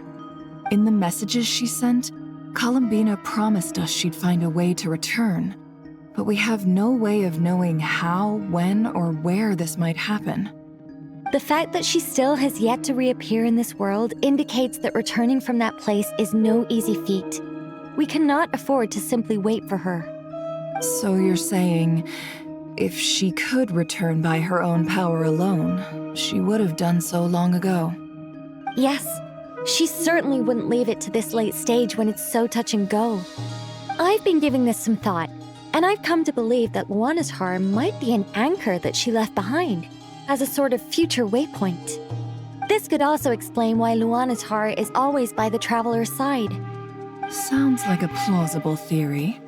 If that's the case, there must be some criteria we need to fulfill to allow Columbina to return to the present. The question is, what could they be?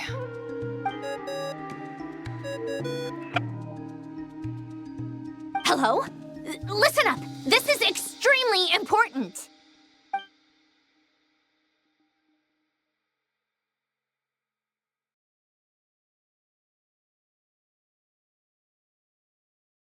Not only is Columbina alive, but she may well exist in a form unimaginable to us. I'm still unclear on the details, but she's done something truly inconceivable in the past.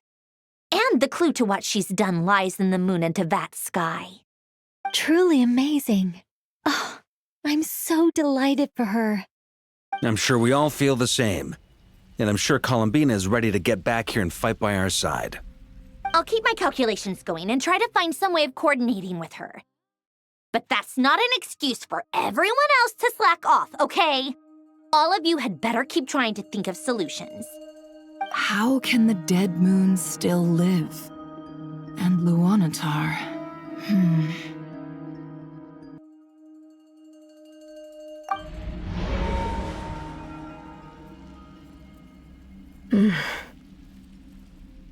It's hard to believe that's what will happen in the distant future. Our authority is linked to the most fundamental rules of Tevat. I suppose it's no wonder that many would covet that power. I didn't realize that when you said friends, you meant people who live down in Tevat. That's so lovely. I always wanted to go down there and have some fun. Have you ever tried leaving this prison? Of course. Between us, we've tried everything. But no matter where we go, this space will eventually bring us back here. It's like the center of a whirlpool. Everything ultimately converges here, at the moment when Nibelung imprisoned us. In that case, have you tried using any of those pathways that connect this space to the real world? Sorry? What are those? They're passages through which you can make small-scale changes to reality by using Kuvaki. Or am I the only one who can use those passages? Because part of my soul remains in reality. Kuvaki. What is that? You don't know? It's a unique kind of elemental energy found only in Nod-Krai, the land from which the moons arose. Oh. Well, it's true that the moons first rose up from the part of Tevat you say is called Nod-Krai. But there is no difference in the elemental energy between there and anywhere else. What? Could you show us some of this Kuvaki hyposelenia? Maybe if we see it, it'll make more sense. Okay.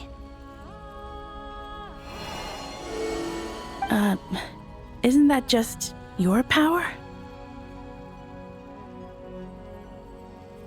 What?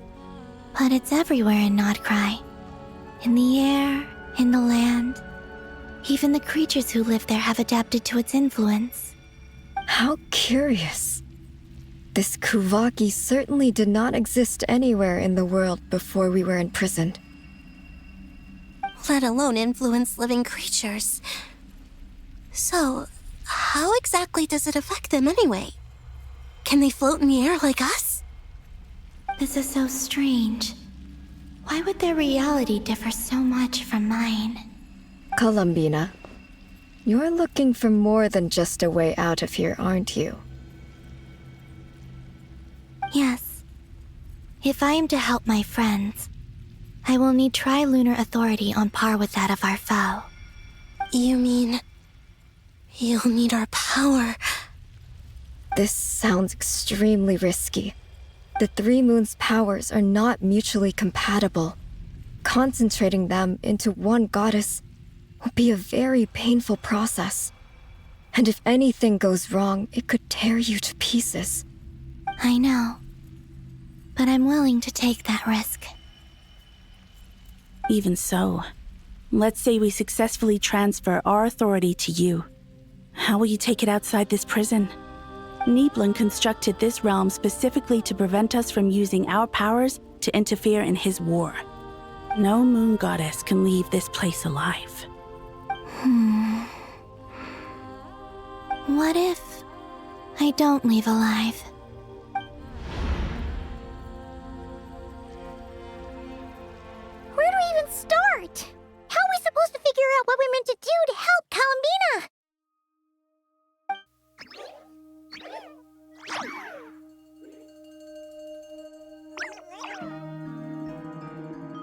Columbina?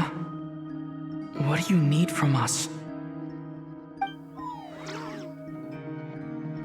If she really got to the beginning of time in there, how do you think she'd leave us a message?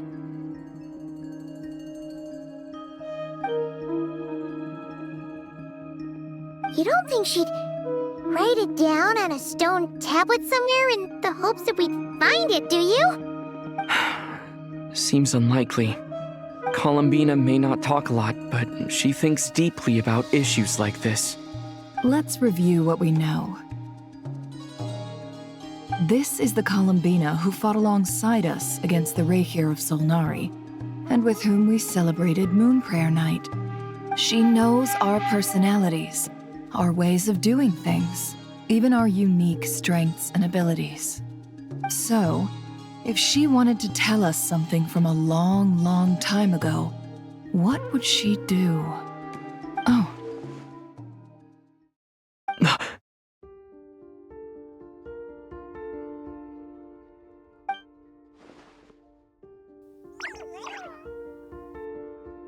Traveler, you once said that those golden ripples also appeared when Luanatar was born. What if Columbina left Luanatar here, not just as an anchor to the real world, but for some other purpose? If she is part of Columbina, and Columbina knows that I can see past events through her. Oh yeah! Like when you peeked into Rerir's past through his heart! Nefer, wait! If you're right about this, and you can really see past events through Luanatar, your eyes, they'll... Oh, I know. Looking at Rerir's past in Conria was already enough of a strain on my eyes. Looking this far back into the past, it'll surely blind me. But it's our only chance. This is the only way. Boss. We spoke about this once, a long time ago. Do you remember what I said, Yehoda? The day I lose my sight, the Curatorium of Secrets will be yours to run. But... What's wrong? I'd be overjoyed if I were you. This day's come a lot earlier than either of us expected. I need to know you'll honor our agreement, Yehoda. Promise me. Yes, Boss Neff. I promise. Are you sure you don't want some time to think this through? What is there to think through? I should have gone blind after our battle with Rerir. Frankly, it's almost criminal that I got away with it for this long. Then at least let me take some precautions on your behalf. And if you really do lose your sight, I'll visit your office every day and make sure you're well looked after. Oh, please, anything but that. I was actually ready to go through with this. Are you trying to scare me into backing out? As if I could ever scare you. I'll assume you're just joking to calm your nerves. All right, enough chit-chat. Let's do this.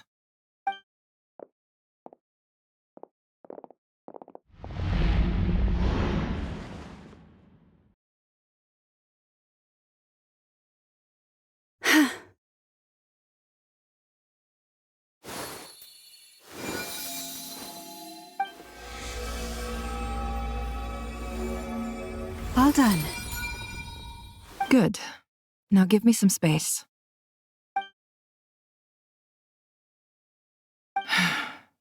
Come on then, little one. Show me what happened in the past.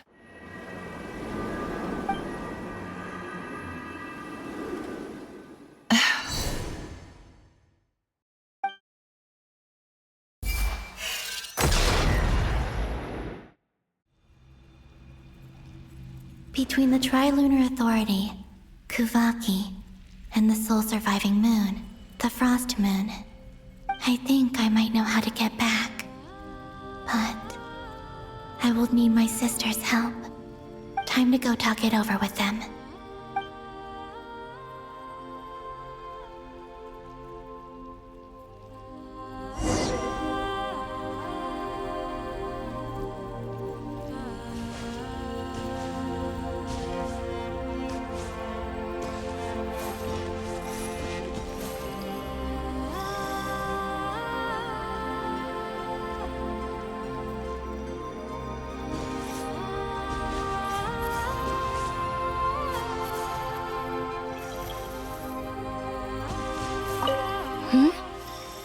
Have you decided what to do?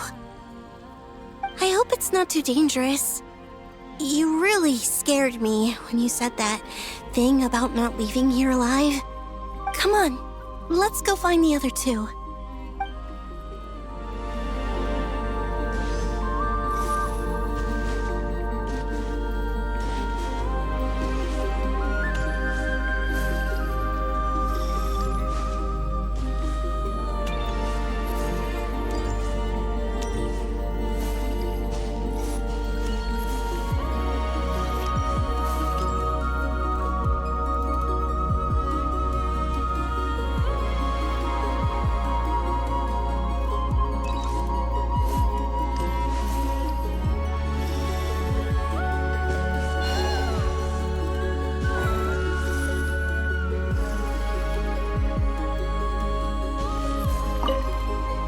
Seems you have reached a decision. I'm all ears. What do you propose?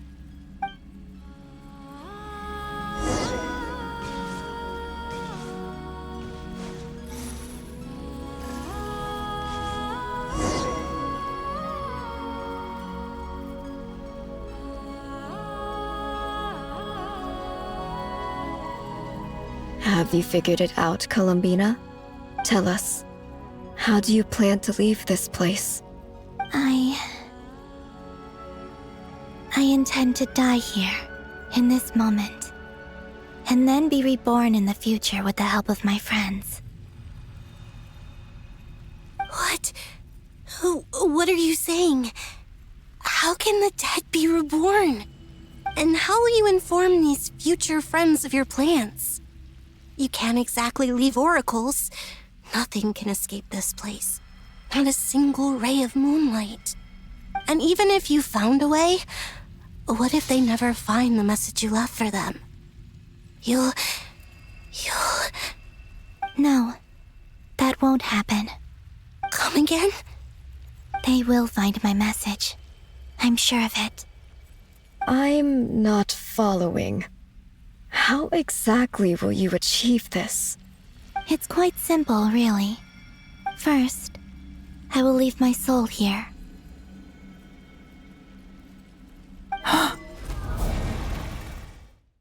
I see it. Your soul? You mean you're a divinity? Yes. I once left a portion of my soul in the future. One so small that this prison barely noticed anything. In this very moment, she can resonate with my soul across time. When the time comes, I believe that she can serve as an anchor to pull my soul from here back to the future reality.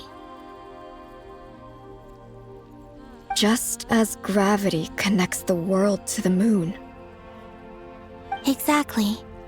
In the future, where I came from, the moon has been cast beyond the false sky, but I can still feel that it is there. In a similar way, I can feel a connection to the soul fragment I left behind even now. My friends can use it to detect my presence. But how do you just leave your soul here? Is that even possible? On my way here, I met an ordinary mortal who entered this place long before I did. Her body is long gone, but her soul remains. And before that, I encountered an old enemy whose entire soul survives here intact, while the power that once corrupted his body has faded away. So, perhaps this space is specifically designed to imprison divinity and authority, but not the physical body. Still, even if your body can escape, would it not just be a lifeless husk without the soul inside? Wait, is that what you meant when you said you wouldn't leave alive? Yes. I shall turn my body into moonlight and pour it over Nod-Krai. That power shall protect the land and quietly blend into it, awaiting my soul's return in the future. However, I cannot do this on my strength alone.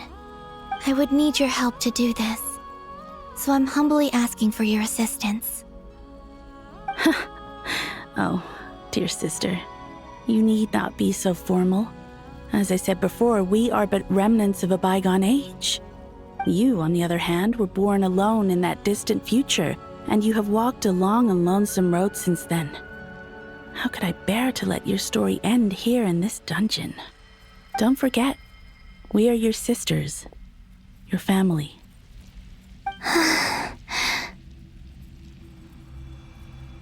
Arya's right. Actually, I've always wanted a little sister. Can you imagine how it's been for me? Getting nagged by 2 older sisters all the time. Now, I finally get to be the big sis.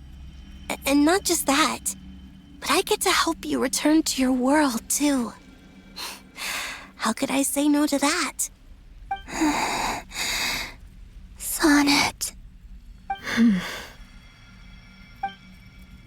Canon?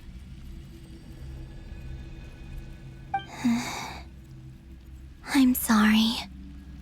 I know this is a bold request. The Frost Moon is rightfully yours, and it remains intact. Oh, no, please, don't misunderstand me, Columbina. I was just thinking back on the years that the 3 of us once spent together. You cannot imagine how happy I am to hear of the future world you describe. The Frost Moon Scions, your lovely, kindly friends. For the 3 of us, whose purpose in life was to maintain the peace in Teyvat, it is a great relief to know that the people of this world live in such an abundant future. If your plan can save them and save Nod-Krai, I will gladly give you all that I can. Besides, the 3 of us have been together since the day we were born. I could never abandon them to live on alone without them. Canon. Still, I do have one question I would like to ask you before we proceed. Certainly. What is it? Why do you cover your eyes?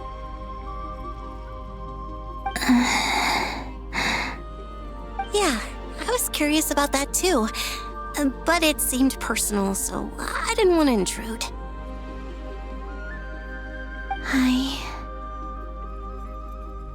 There was a time when I refused to look upon the world. I believed it was full of nothing but lies and falsehoods. I wished to hide my feelings, seal my heart, until I could return to my true home. I see. Perhaps that decision saved you from ever having to see the false sky again. But at the same time, you likely missed out on many true and precious things, like the smiles on your friends' faces. Promise me this, Columbina. When you return to the future, open your eyes, take a look at the world around you, and see your friends. I'm sure that you know this already, given that you long to return, but that is your true home. Give me your hand, Columbina. Arya, Sonnet, you too. Okay. All right.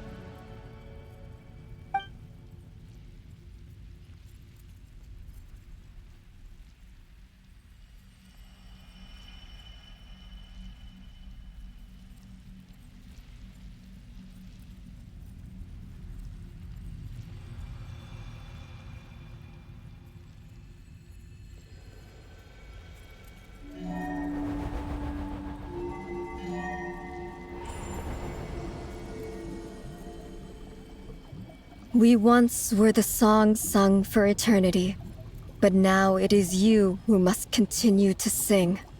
We once were the tides in the great river of time, but now we subside, and you arise. We were the messengers of madness and inspiration, but now the lies have faded, and your truth must endure. We are souls awaiting the sun. You must return to be with those who smile when they see your face.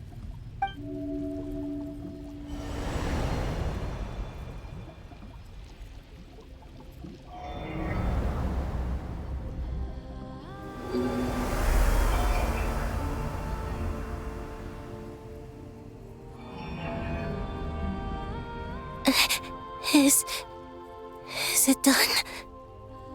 Yes. We have transferred the authority over all 3 moons to Columbina Hyposelenia. From this moment on, she is the Tri-Lune Goddess, the one and only moon goddess of this world.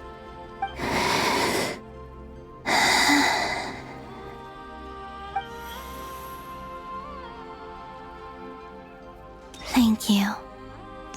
Thank you, my sisters. Now go, and do what you believe is right, Columbina Hyposelenia. Be aware that we cannot grant you the power of the 3 moons beyond these prison walls. The conflict that arose over their remains following our disappearance will still take place. I understand. Sisters, oh, my body. It feels... Now that we have given up our power and authority, our bodies are merely mortal shells. This prison is dissolving them as we speak. It's okay, Sonnet. The end must come for every god, just as it does for every human. That's all this is. The final destination of our lives. Canon and I will be by your side the whole way. We have one final request, Columbina. Could you use the 3 moons' power to send us back into the real world? Now that we have lost our powers, I doubt this space will seek to hold us further. It's just... we would like to spend our final moments together in the only place we ever called home. Of course. Gladly.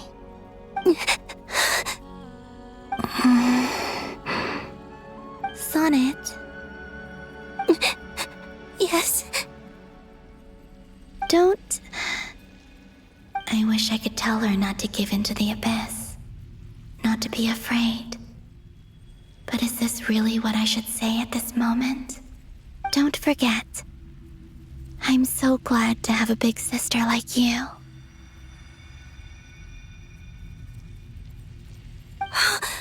No, Hypo. Thank you. I'm okay. I'm not afraid. As long as my sisters are with me, I won't be afraid.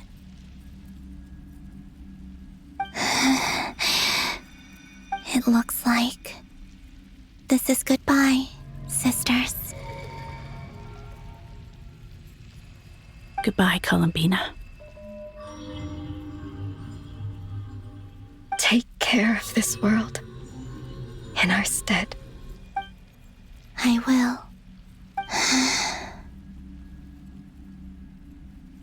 And now, it's time for me to bid farewell to my body, too. May it become the moonlight that keeps Nod-Krai company through the long years ahead. So this is why Nod-Krai was not always home to Kuvaki. It only appeared after I poured my body out upon this land, and only this land. Kuvaki responds to me because it is me, my body, answering the call of my soul. And the golden energy I've encountered on my way here was, in fact, that very soul, which I am about to leave here to guide me. O power Tri-Lune, eternal moonlight. I, Columbina Hyposelenia, lay aside my body. Let it be cast into the dark night to illuminate the future. May it be a companion to all who dwell beneath the moon.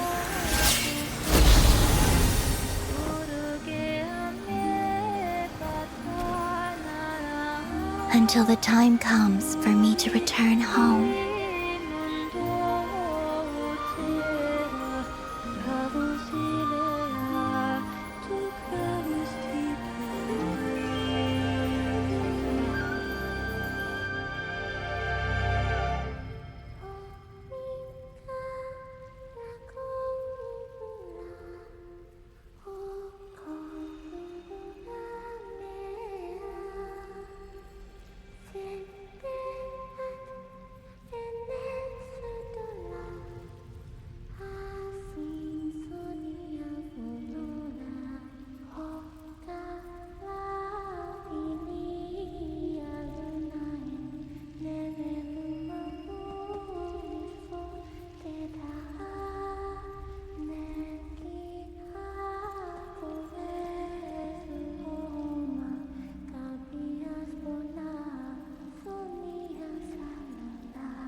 That was crazy! Were we even allowed to see that? Is anyone? Can you still see? How many fingers am I holding up? I see 2 fingers, and a look of sheer terror on your face. Truly astounding, Miss Nefer. Your eyes have glimpsed the very ends of the world, and yet they remain as sharp as ever. Or is the credit for this miracle due to Miss Lauma? It seems that even time itself is no match for your medical skills. Surely you jest, Mr. Flint. I suspect we have Columbina to thank. She must have realized the immense toll that the ritual would take and purposely set aside some of her power in the past to protect Nefer's eyes when this moment arrived. There is always a great price to pay for witnessing the truth, but it seems that this time, Columbina has shouldered that burden on our behalf. She chose the perfect method of getting a message to us. Though her eyes were always shut, she was clearly so perceptive. She knows us well. She knew exactly how we would think and what we would try. Despite being separated by time and space, we're seeing the same possibilities and seizing the same opportunities. We still don't even know if she's okay right now. But as long as there's a chance we can do something, we'll fight to make it happen. We'll get you back somehow, Columbina.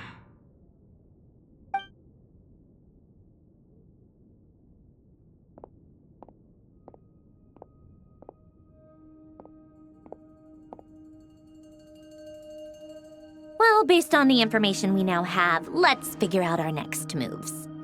Thanks to these gentlemen, we have a much clearer picture of the situation with Dottore.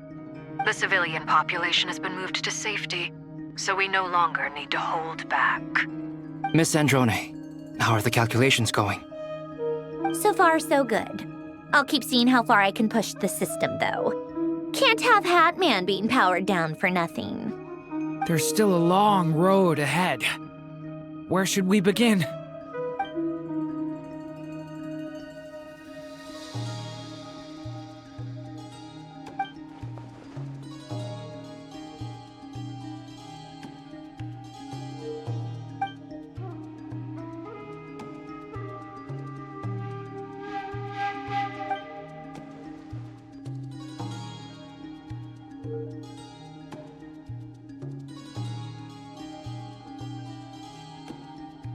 Our plan is clear. Time is short, so let's get moving. There's just never enough time, is there? Time is the bane of my existence. Ugh. Anyway, I'm gonna get back to work. All right, we'll do our part too. Yeah.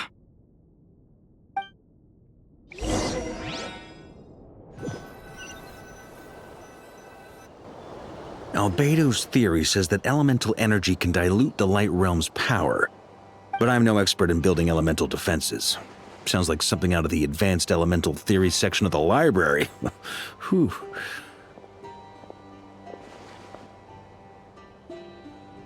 seem quite troubled.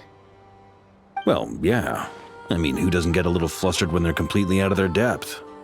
You were the very picture of confidence back when you approached the Hexen Circle. Yeah, I could have been faking it through that whole meeting for all you know.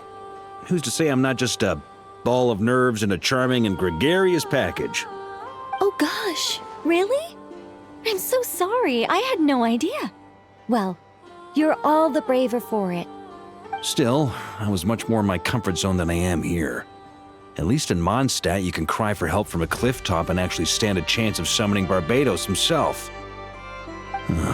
Things have never looked bleaker than they do now. If we don't pull this off, Tevat's doomed, isn't it? Oh, you think so? Actually, yes. Yes, it probably is. It's a shame. Don't put too much pressure on yourself. Tevat has faced annihilation many times in the past, but it also gave us you, didn't it? Hey, don't give me that. It's not like I'm anyone special. I disagree. Every human born in this world is special. We angels have always believed that. In that case, this humble human being has a big favor to ask of you. I thought you might say that. I'm sure Alice, in her great wisdom, sent you here precisely to help us in this difficult time, yes? Well, that has less to do with her wisdom and more to do with my power. Of course, of course. Well, the thing is, these elemental defenses we're about to build, I don't think it's a question of if they'll fail, but when. Durin's findings from his patrols make it clear that Dottore is constantly expanding his territory. First it was his lab, then the design bureau, and now this. It's not realistic to completely stop him encroaching on the rest of Nod-Krai. Rather, our goal should be to stall him for as long as possible. If Miss Sandroni's calculations are correct, well, they're the closest thing to certainty we have in this situation, so let's assume they are. Anyway, her calculations suggest that our best hope for victory lies in Miss Columbina's return. It's up to us to slow Dottore's advance and buy time for her to make a return. Are you asking me to help you with building the defenses? No. I'd like you to prepare for what comes next. When he eventually reaches us, we will have to fight him. You were an angel once and a mage now. I'm asking you to lend us your protection. Oh. Can I take it that you're triggering the terms you fought for during our three-way talks? Well, technically those terms were about protecting Mondstadt. But if you're happy to agree to the change in location, then yes, let's do that. You're cashing in on this much sooner than I'd imagined. Well, yeah. The way things are going, I might not get another chance. Very well. The mages have heard the knight's plea, and we will respond. To tell the truth, Alice and I had already discussed how we might help you all, so I didn't come empty-handed. I always like to be prepared.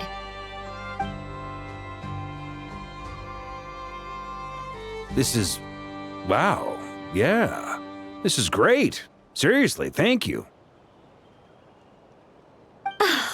It's been many long years since I had a chance to dazzle humanity with a little divine intervention. To humbly serve as a reliable and responsible guide. Anyway, Knight of Boreas, please accept this gift in recognition of your great virtue. Go now. May the angel's blessing deliver you safely to your destination.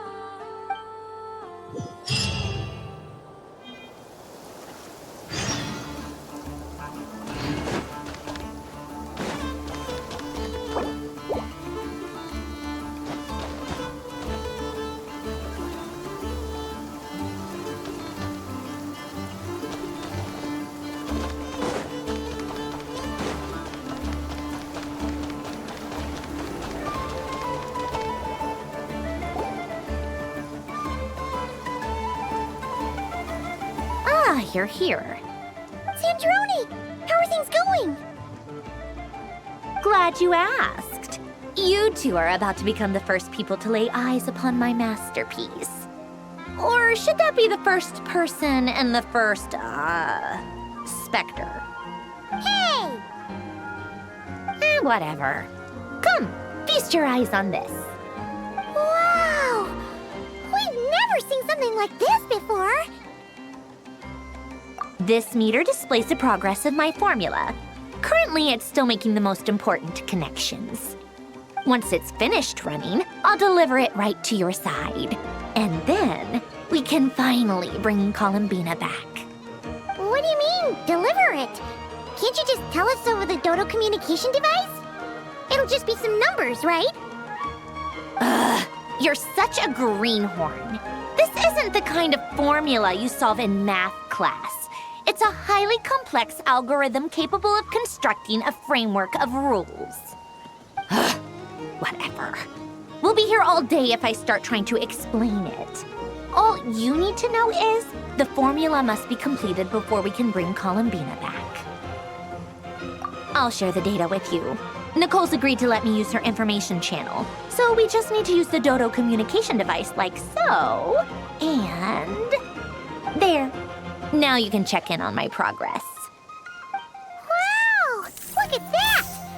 You're amazing, Sandrone! About time you recognized my genius. Took you long enough. Anyway, that's all for me. You should check on the others if you have time.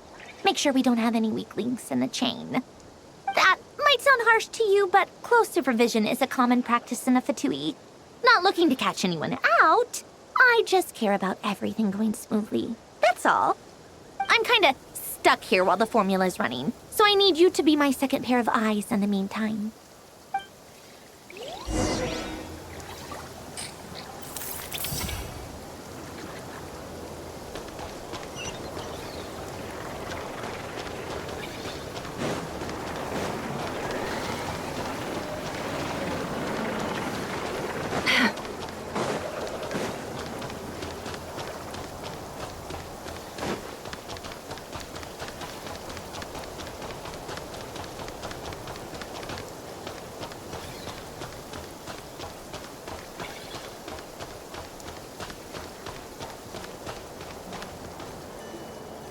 Thankfully, Miss Nicole has come to our aid.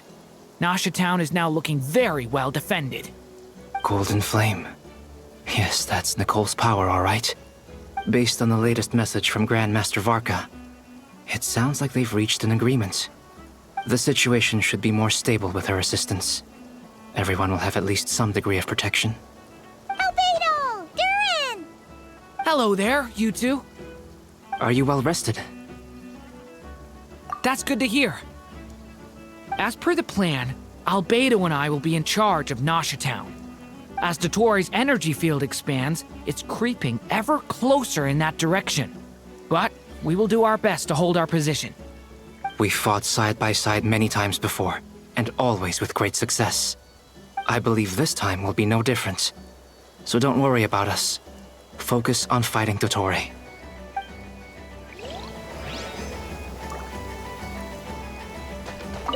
As Dottoro's energy field expands, it's creeping ever closer in that direction. But we will do our best to hold our position. We fought side by side many times before. I believe this time...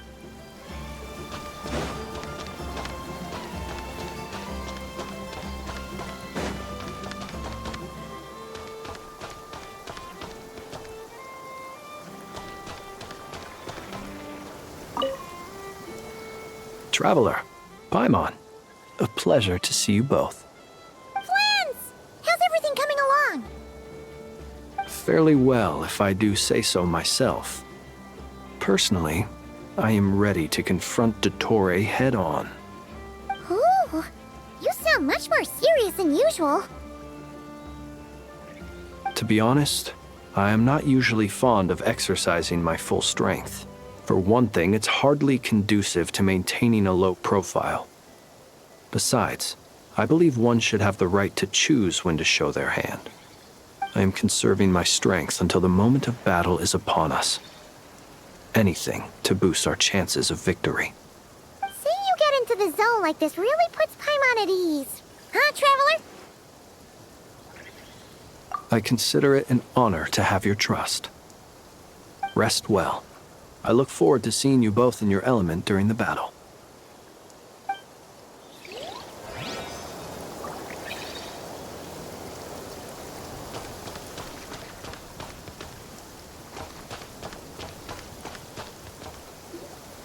Yes, Miss Moonchanter?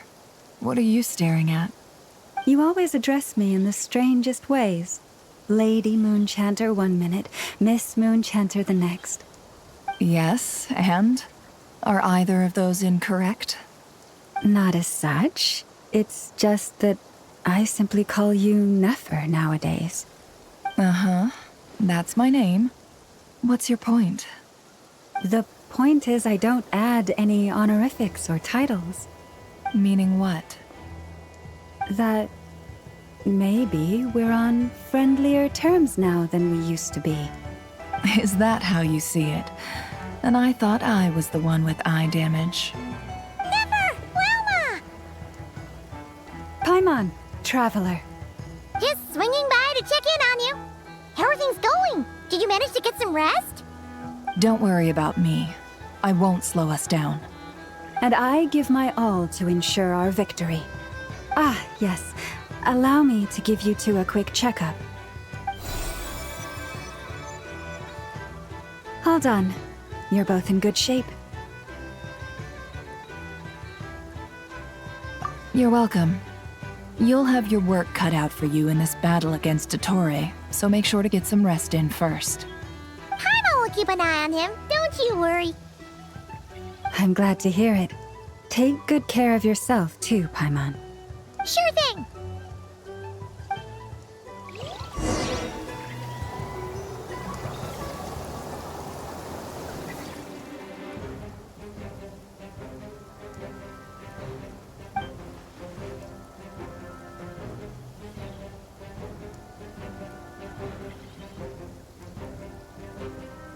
Here they come.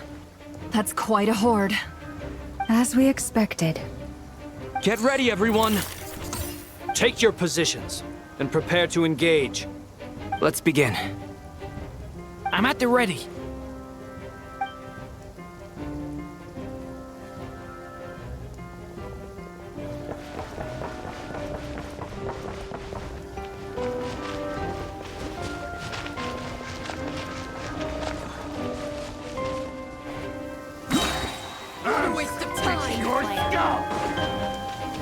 Be silent.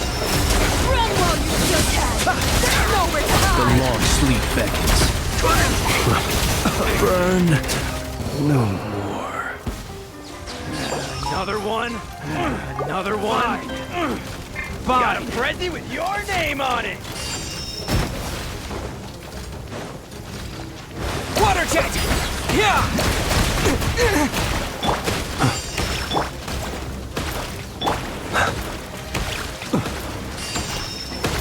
Observe.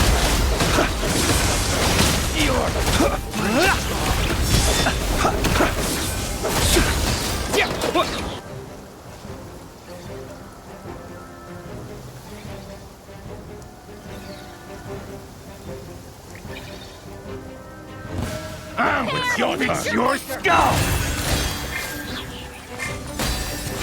These creatures cannot stand against us. Oh, fighting talk. Just don't let your guard down. That goes without saying.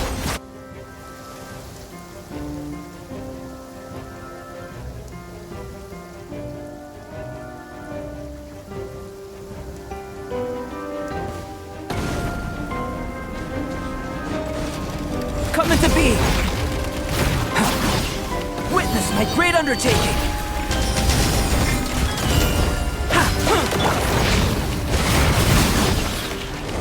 No, the abyss is burning! Shadow! That was easier than I thought.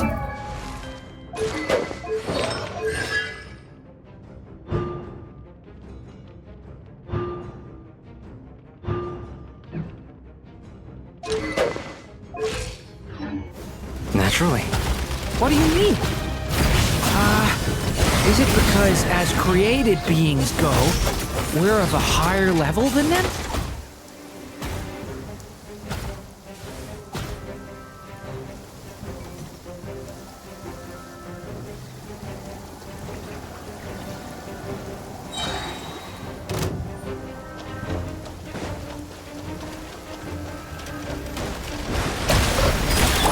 Leave this place. By the frost moon of old. Be silent. People have always used fire to drive away wild beasts. Wouldn't a lantern work just as well? You read my mind, my dear friend. I was just about to say that. All right then, dear friend. Bring the light!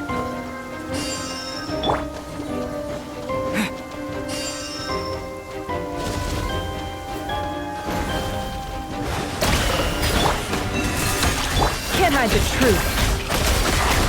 Be silent.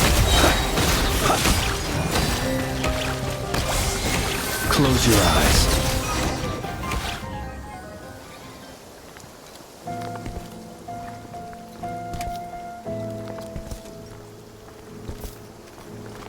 You're looking well. I trust you've had a good couple of days. Dottore. It's actually a good thing, in my view. If the subjects of my experiment were to die prematurely, it would throw quite a wrench in the works. And so, I must thank you all for your resilience. We are no longer on the same level, but you are nonetheless worthy of my respect. A creator god should be merciful and gracious after all. And in any case, it is only right that before I end your lives, the world is informed of the arrival of their new god.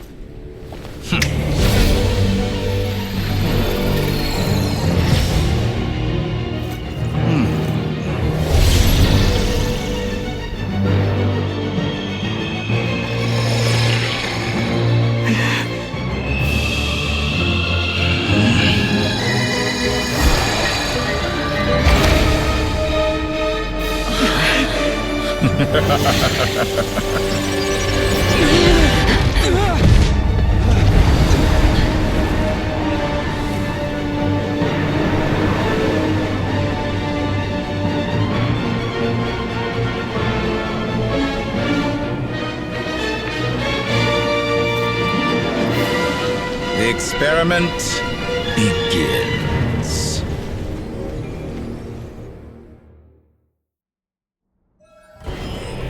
With the marrow of the 3 moons in my hand, behold the false moon's fall!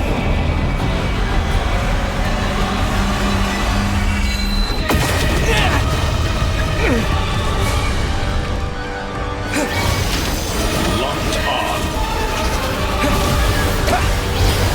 No more lies. Be silent. Did you honestly think that would hit me?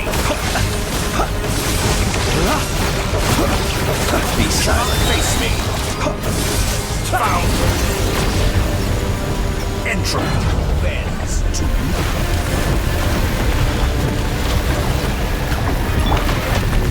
Go! Can't hide the truth. That's more like it. Some results of value. Leave this place. Observe. Such a simple attack. Close and you're your already eyes. outdone. Good, Kira. I'm still first. Like a cat in my paw. I've been moved inside another space, and it's sealed off. Looking at the structure of it, it seems like the Tory intends to trap us here. There's no exit. Our endurance is about to be put to the test.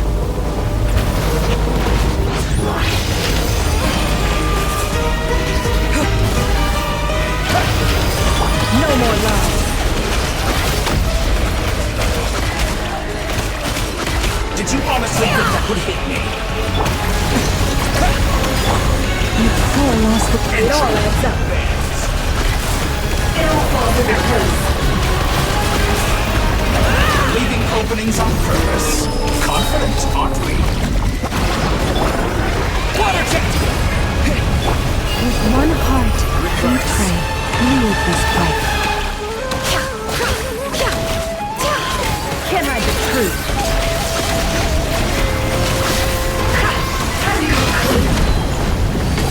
Seek within. Keep it up. I'm still collecting the marrow of the 3 moons in my hand. Behold the false moons fall.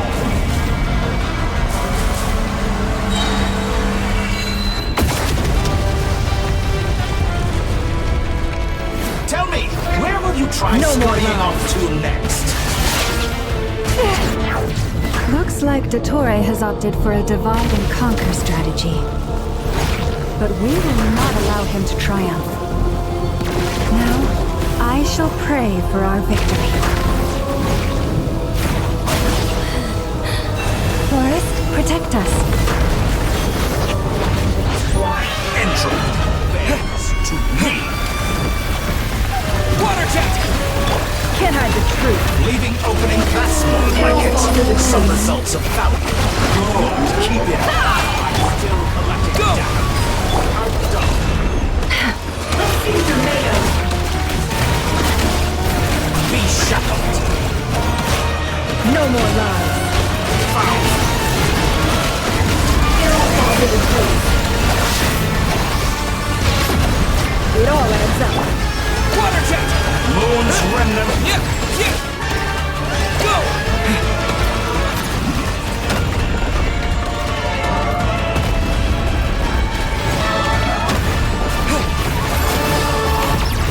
Go! Such a simple Can't hide the truth. Let's see tomatoes. It all adds up. What a joke. It'll fall to their place. No more lies.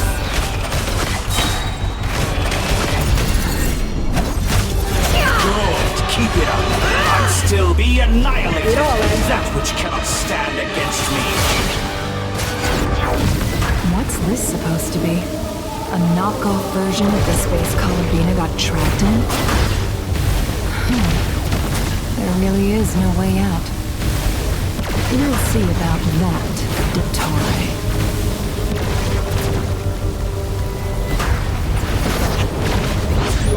In my opinion, I had not intended to take your teammates from you. But you have a choice. Obey and I can release them. An excellent deal if you ask me.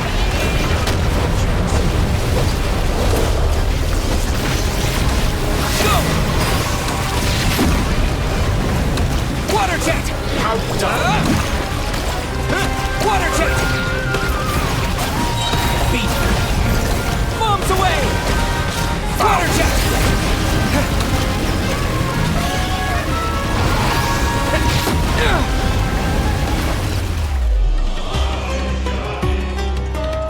I'm aware you've been working on some little tricks to surprise me with, but it appears that none of them have come to fruition. My guess would be that you're trying to bring Columbina back. But then, where is Sandrone? Or are you trying to buy time for her? I always found their friendship to be a curious phenomenon. Two highly incongruent personalities, and yet they share a deep connection. Speaking of Columbina, I once saw her as like a younger sister. We got along quite amicably while she was with the Fatui. But then one day she suddenly decided she would refuse to take part in any further experiments. To this day, I truly don't understand what I could have done to upset her so much. It's such a pity. I could have had a sister, a family. But alas, she grew to dislike me. You're not fit to be family to her. That I can't deny. So many people, all obsessed with playing out the same tired old dramas. This world is rotten to the core. And then there's you. You had every opportunity to reach the right conclusion. The thought of killing you off like this? But I maintain that I approached you in good faith, so I will offer you another chance. Will you work with me? You have until I count to 10 to make your choice. 1, 2, 3. Not in a million years.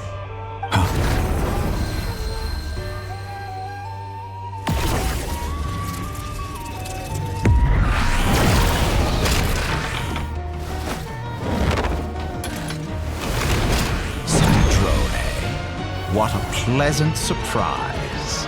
I didn't think you'd join us all the way up here. You're as sick and twisted as ever. Don't fool yourself into thinking anyone's grateful for the chances you're offering them. Sandrone, but the formula hasn't finished running yet. Funnily enough, I was just discussing a collaboration opportunity with the Traveler, and then I see you, who I must say is a good example of an opportunity gone to waste. Gone to waste? I said that everyone would get one chance, and you've used yours to march right back into the lion's den. So yes, it's an utterly wasted opportunity. And what makes you think I believe a word that comes out of your mouth? I was planning on disposing of your little formula after wrapping up more urgent business here. Since you've taken the trouble of serving it to me on a silver platter, I can simply bring it forward in the schedule.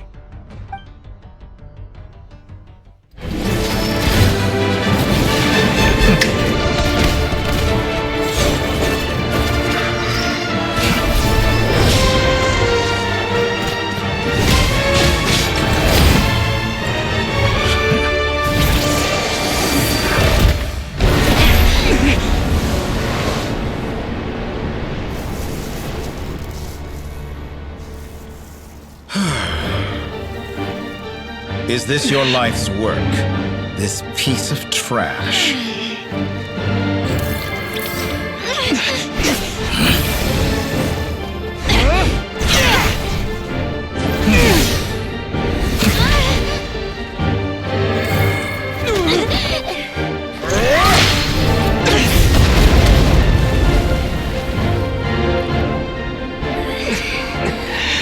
Your formula runs too slowly, Sandrone.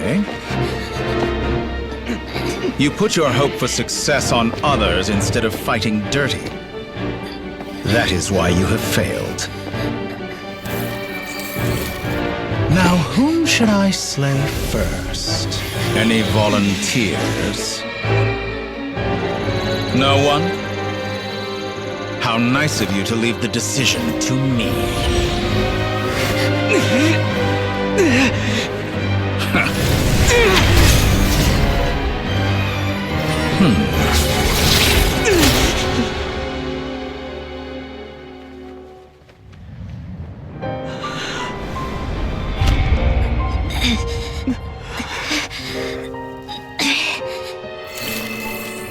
Oh, how unexpected. Sandrone, any last words for me, comrade?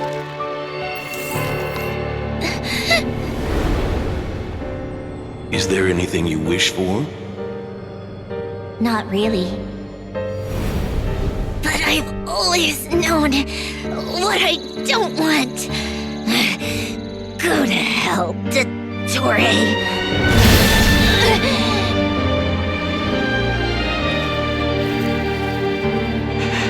No!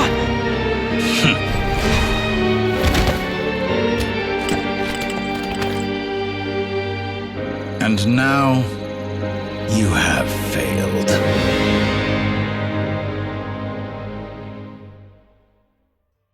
Sandrone! Now you see how fragile mechanical contraptions are. Just a gentle tap, and they fall to pieces. However keen of an inventor Sandrone may have been, her death spells the end of the formula that was running inside her body. Of course, I have to commend her for making it this far. As her colleague, I have to admire her stubborn tenacity. Now, it is time for you to take your place by my side. My count was interrupted, but the second chance I extended to you still stands. Once again, you are welcome to join me. By now, I'm sure you have gained a greater appreciation for the power and authority I wield. What is stopping you from embracing a new world of endless possibilities? Not in the mood to talk? As you wish. You seem less talkative than usual today. I'll change the topic to something more apropos. Sandrone was always like this, never trusting anyone, always so reluctant to share her research with them. Objectively speaking, she had her strengths. It is remarkable how she extracted and even optimized the world formula from so much data. But her inability to trust was her undoing. Had she allowed someone else to monitor or run the formula for her, you might still have a chance at victory even now. But regrettably, she was a stubborn fool. As much as it pains me, she had to go. Dottore, maybe this is news to you, but people can change. Columbina surprised you when she escaped. And I think Sandrone would surprise you too. Change? You can twist the truth however you want, but I see it clear as day. You're the one who can't trust other people. Is that how you see me? By this point, what can you hope to do about it?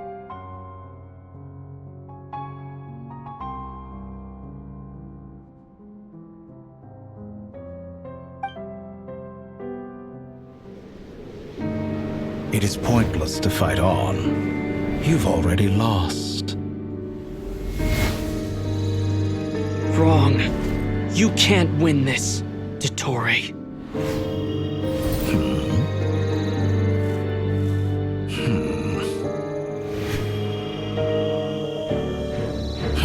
What?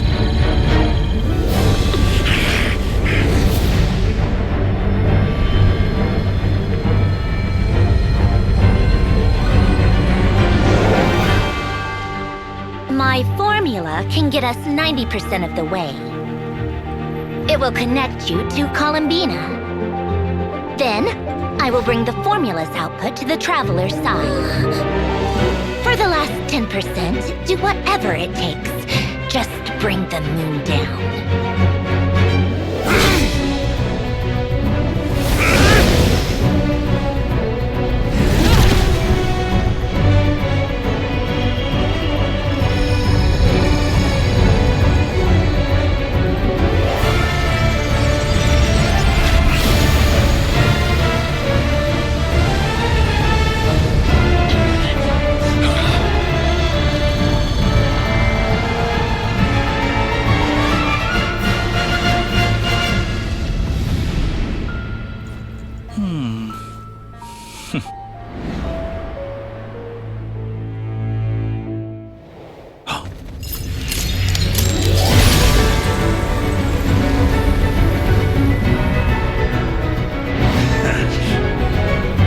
The moon will never be yours!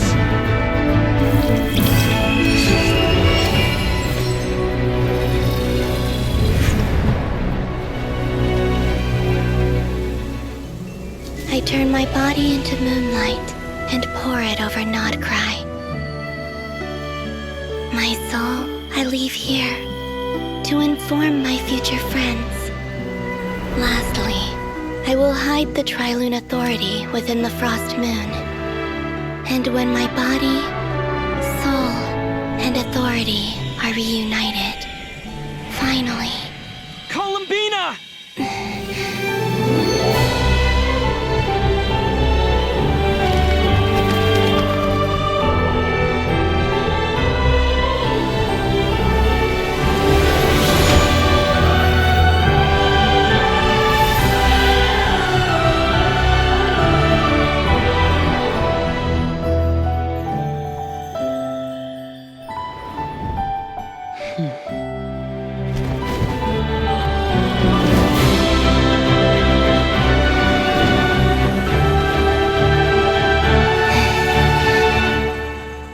been too long. I'm back.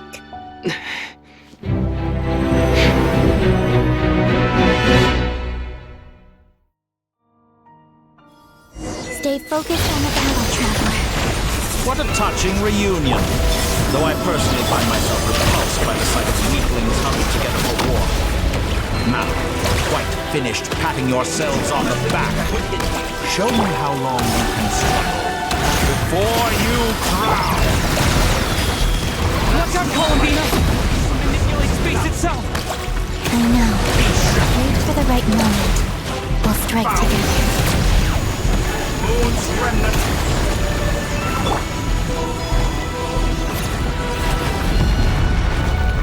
How dumb! Water jet!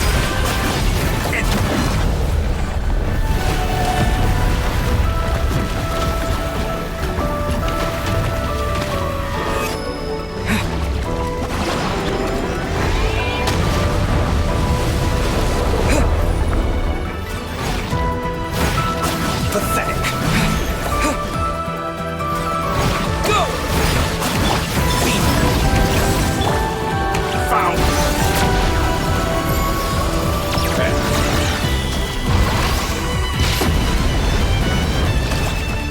Enough! Go! First, like an ant in my palm.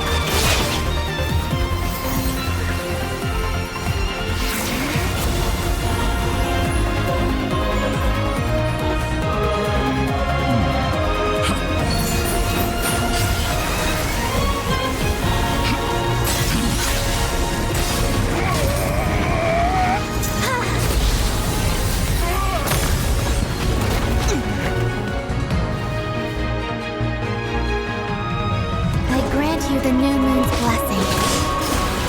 The new moon shines upon you. I am growing weary of... It's over, Dottore!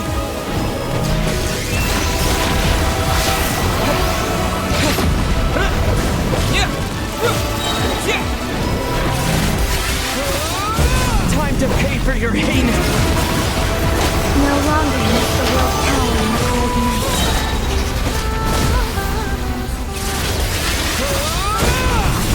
It's not yours! Let the moonlight dispel the darkness.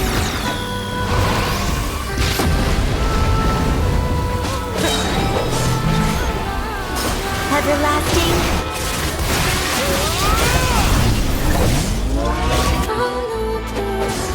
So you rather wallow in this rotten, decaying world?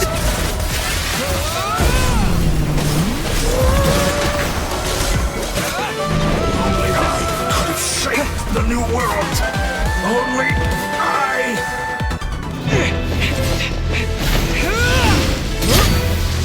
Willfully blind.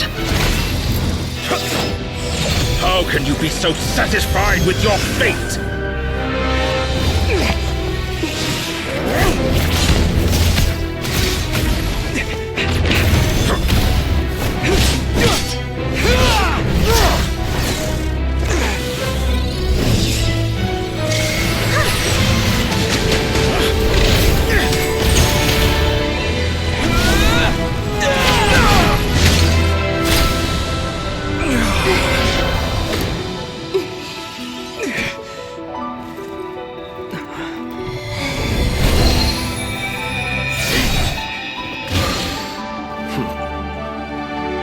This battle was never about fate.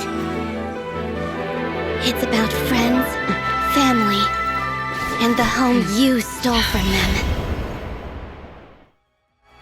So dull. Only the weak rely on each other for comfort. You shall see. Once I transcend fate, you will be nothing but fodder for my grand experiment! That will never happen.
No, this world is our home.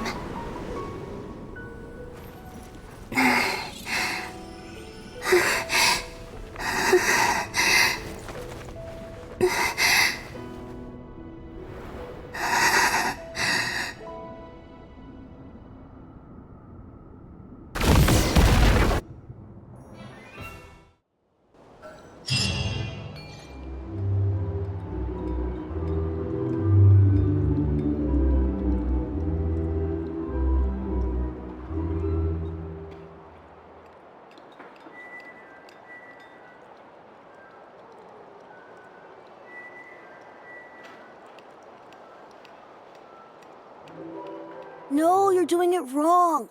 The moon looks like this now. What are you drawing, children? The new moon, Mom. It looks different than before, doesn't it? Also... Can I go buy a sugar sculpture today? Please? Just one?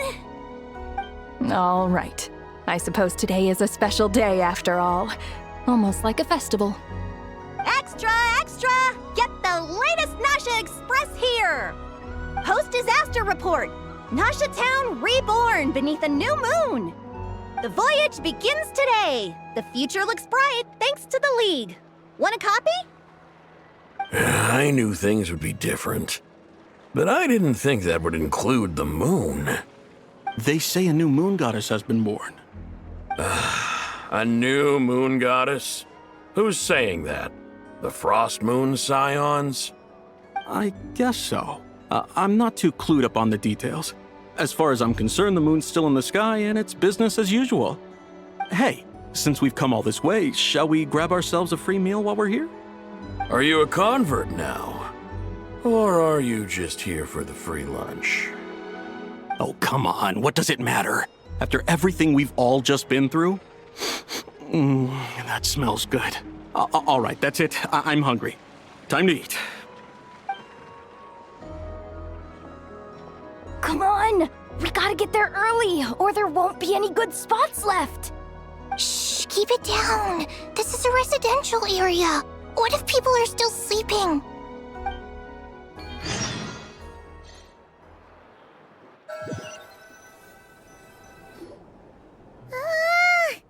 Why is it so noisy outside?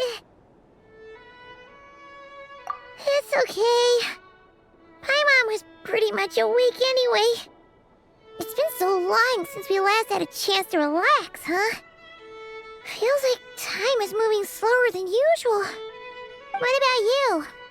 Did you rest well? Still winding down from everything that's happened? Or are you wondering how our friends are doing? Or is it about what Dotori said to you? Okay, if you say so. But don't push yourself, alright? Let Paimon know if you need to talk. What we just went through was a lot. It's totally normal if you need some time to get back in your groove. Luanatar disappeared after Columbina came back. Apparently, she was part of Columbina's soul or something. Still, Paimon kind of misses Luanatar somehow. But anyway, you did great. So did Paimon. We all worked our butts off to contain this disaster, and in the end, we made it. So, chin up, Traveler. You should be proud of yourself. Hey, don't poke fun. You should be glad that Paimon's growing as a person.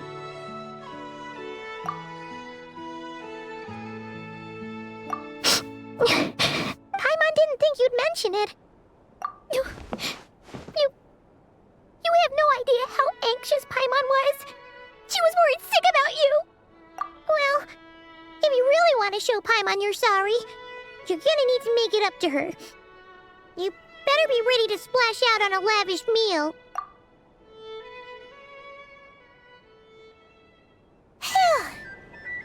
Okay.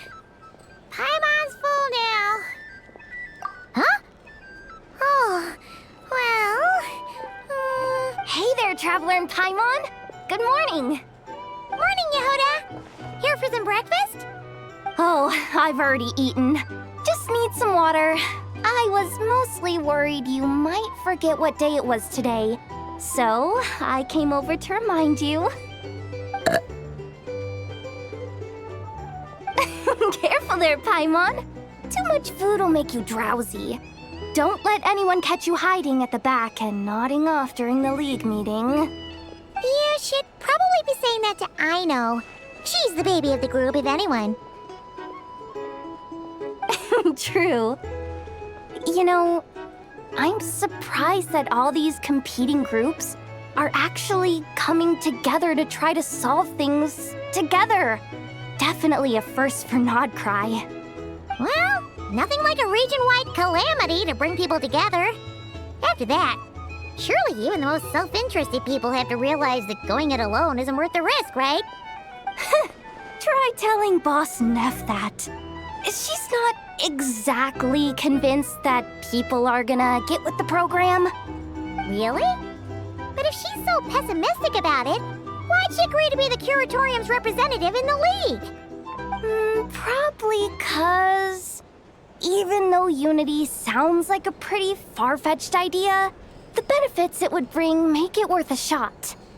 I think things will work out, though. I swear, Nod-Krai feels like one big family now with everything that's happened. More than it used to, anyway. Paimon's with you on that one. And it seems like plenty of other people agree, too. Just listen to the bustling streets. All right. Everyone's been rebuilding these last 2 weeks, and the evacuees have been coming back in droves. Life's slowly returning back to normal. Which means my workload's probably gonna shoot back up. Were you about to head out? There's still some time before the ceremony begins, you know.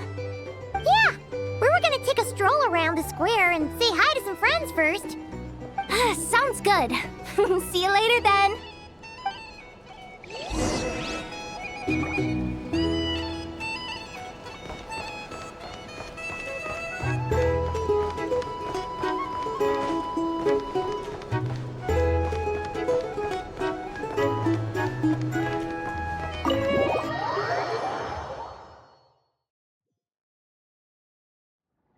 Please accept today's boon.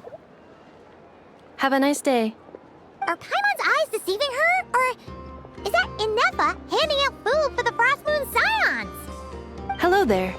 Would you like a feast of the moon along with some snacks of the day? So, what's new, Inefa? It was only a few days ago when we last saw you, but it looks like you've joined the Frost Moon Scions in that time. And Aino too? What are you talking about, Paimon? We're just here to help. Duh. In the wake of the disaster, it's all hands on deck. We responded to Lama's request for support. At times like these, the smallest good deed can inspire others and help them through the hard days ahead. And we're using eggs and heating tubes to make that a reality. In true Kamkake Crab Shop style! Inefa! Did you hear that? The Traveler said I did good. The Traveler! That's because it's true, I know. Proposal. If you can resist eating today's dessert, I will provide you with compliments, too. No way! Well, that proposal got shot down quickly. I need something to get me through the hard times, too, you know. Mom! Yes, dear. Go right ahead. Excuse me. Could I take a photo with the robot lady? She helped us get safely out of Nod-Krai, and she helped us get back home, too. She's the best. Of course she is. And since I'm the whiz kid who built her, that makes me even better than best, right? But you stole my snacks, though. Oops. Shall we move to the open space near the center? The view there is better. Thank you! Aren't you the better pick for this job, Flint's? You underestimate yourself yet again, Master Ilua. Not at all. I rarely come by Nasha Town. I don't know any of the big shots here. All in good time. Socializing is a step-by-step journey. But you're much further ahead on that road, aren't you? You're not seeing the full picture. You know the truth now. My friends do not understand my habits. There is no question about it. The Lightkeepers need a representative in the League. Someone who is upright, cares about other people, and can realize their self-worth through group action. You say it like you wouldn't make the cut. I am most flattered that you think I would. Sigh a little less, Master Ilua, and have more faith in yourself. All the Lightkeepers agree that you're a very promising young man. That is precisely why Starshin and Nikita felt safe delegating such important work to you. I'm sure we all also agree that we would sooner die of dehydration than manage to wrangle anything out of you in a discussion. My apologies. I am not in the habit of bringing water with me when I go out. Whatever. I'll take the job. By the way, who else is part of this? Oh, it's quite the who's who of Nod-Krai. There's the Moon Chanter of the Frostmoon Scions, the boss of the Curatorium of Secrets, a representative of the Voynich Guild, and even someone from the adorable Kromkake craft shop. I'm sure you will find speaking with them to be a genuine pleasure. If you say so. I've never done this work before, so I'm honestly a little scared of making mistakes. But I'll do it. Not only is it our duty as Lightkeepers, but because I want to make Nod-Krai a more welcoming place. An admirable attitude to take. The beacons are lit, Ilua. We're but one step away from breaking through the blizzard. We have the chance to band together and build our shared homeland into an Elysium. This is unprecedented for Nod-Krai. An opportunity not to be missed. Yeah. You're right. I'll do my best. Quite a few familiar faces have arrived. Let's go, shall we?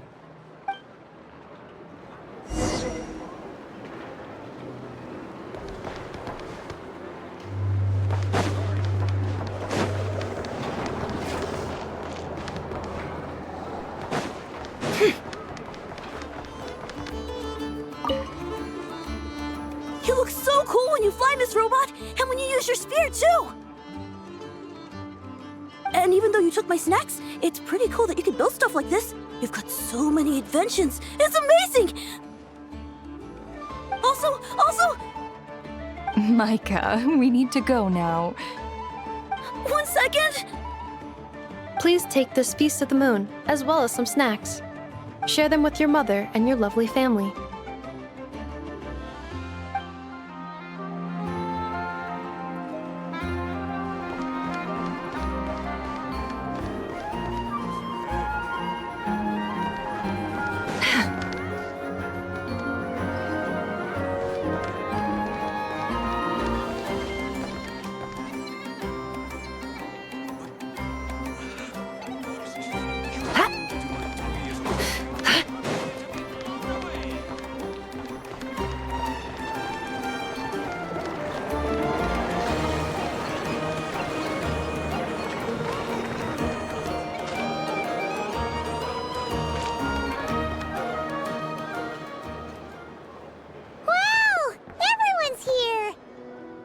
You seem well rested. I know no one's asked, but I'm sure you all want to know, so let me just say, we're doing great. Thanks. Well, great, but not perfect. Starting to lose my mind from boredom. Can't drink a drop of alcohol while I'm waiting for my wounds to heal. I'm sure you had a sneaky swig or two. Wait, how'd you find out? I'm sure you must be missing Mondstadt after all these years away, Grandmaster. Yeah, you could say that again. Every time I get news from Mondstadt, it makes me want to go back and see the place for myself. Honestly, once things are wrapped up here, I think it'll be time to head back home. Hey, looks like someone's taking the stage. Can everyone see okay? Anyone need a boost? I'll just listen from the back. It's fine. You're taking this pretty seriously, huh, Durin? Well, it's not every day that I get the chance to see how people speak in official settings. Soak it up like a sponge. I'll make sure you get a chance to practice for yourself later down the line. Actually, I know just the thing. You can debrief the Knights of Favonius for me. Mr. Varka, are you forgetting that I'm not a Knight of Favonius? I can knight you. Any particular title you'd like? Is he joking? I really can't tell. You'll have to figure this one out for yourself. It'll be a good learning experience. It is my honor to host the opening ceremony for the League, and to have this opportunity to speak to you all in my capacity as Voynich Guild representative. Could this person also have been pushed onto the big stage by the real big shots? Guess I'm not the only one then. We come here today, having weathered the trials and hardships of yesterday, and having learned from them the importance of unity and cooperation. All right, here we go. Uh-oh, looks like Aino's off in dreamland already. Wait, Boss is looking kinda drowsy too. What's up with her? Come on, get this speech over with already. Nod-Krai is our home, the land we rely on for survival. And as we chart a course for the future, may we persevere through the storms ahead as we sail towards a new era of prosperity, freedom, and hope.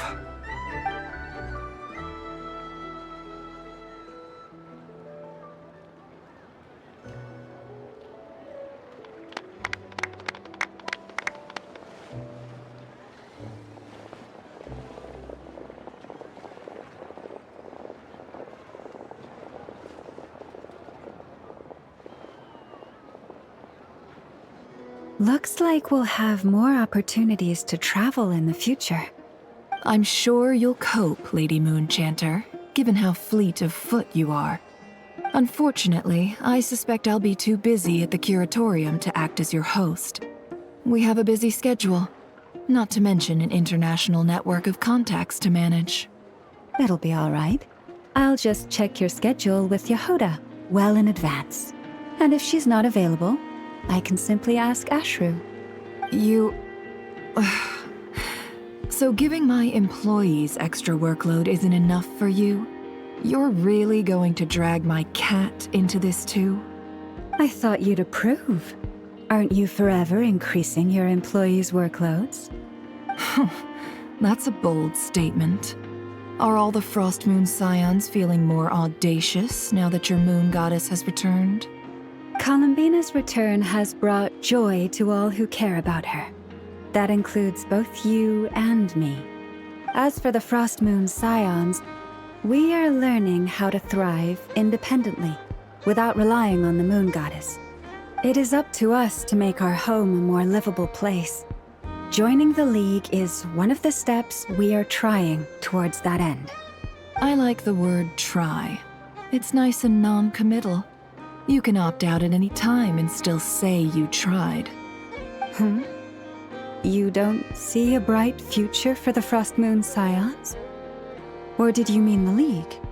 I'm just not as optimistic as you.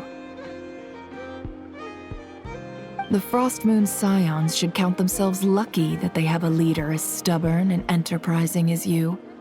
But Nod-Krai's a big place, with all kinds of people. Most of them don't enjoy answering to a leader, or even listening to reason. Well, that's where you and your methods come in. Unless the Curatorium of Secrets is only here for appearances. For now, yes. And that won't change until this venture becomes worth my while.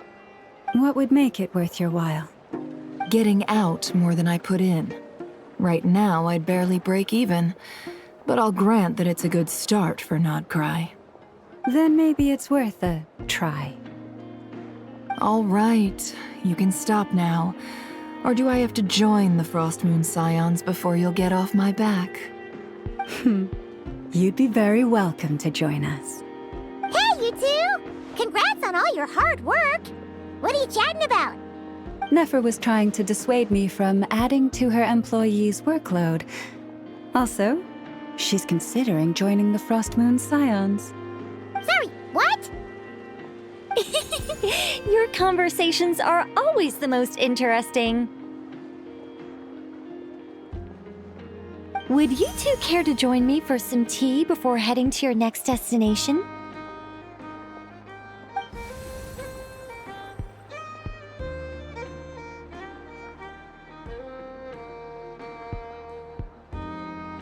Nicole? Wait, where are you? Aren't you gonna show up today? Sadly not. I'm otherwise occupied right now. I'm sorry, Paimon. I can hear how disappointed you are.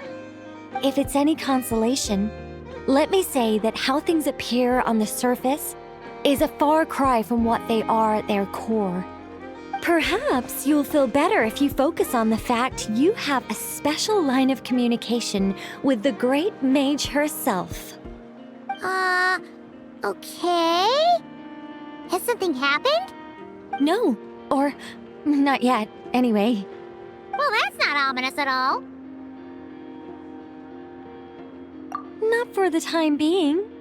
Just think of this as a general check-in to make sure this communication system is still running smoothly.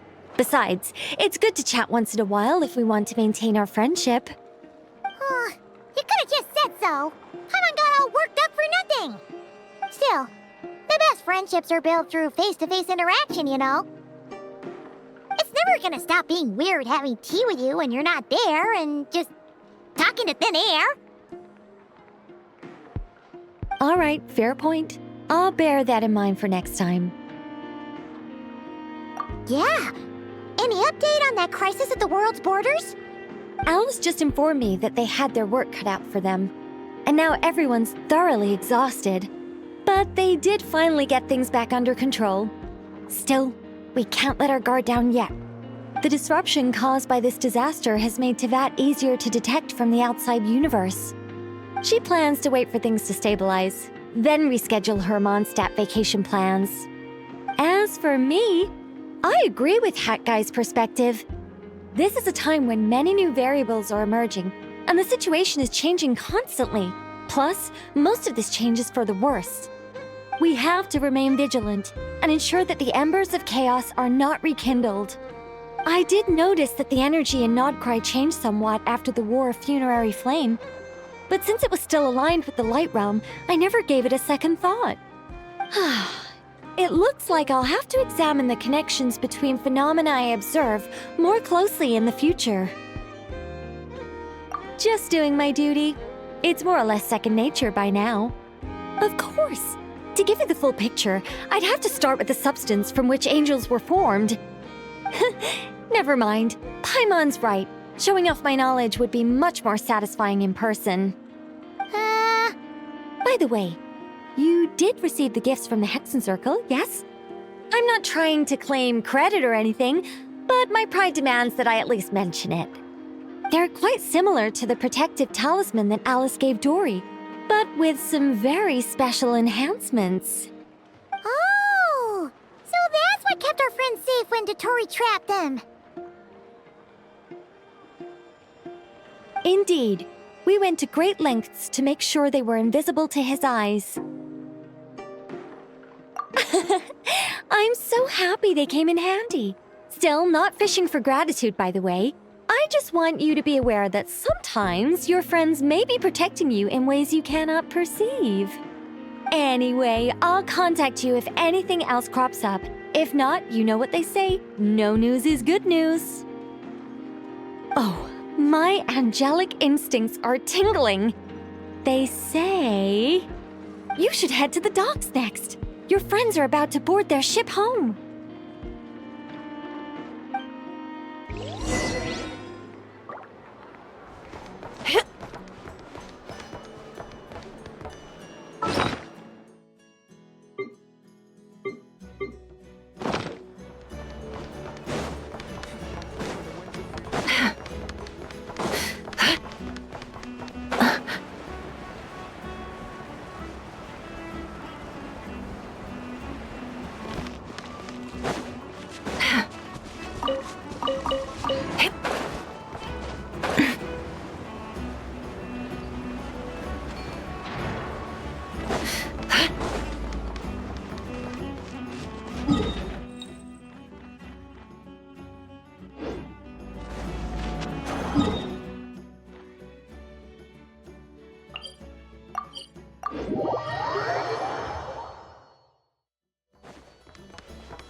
you're here.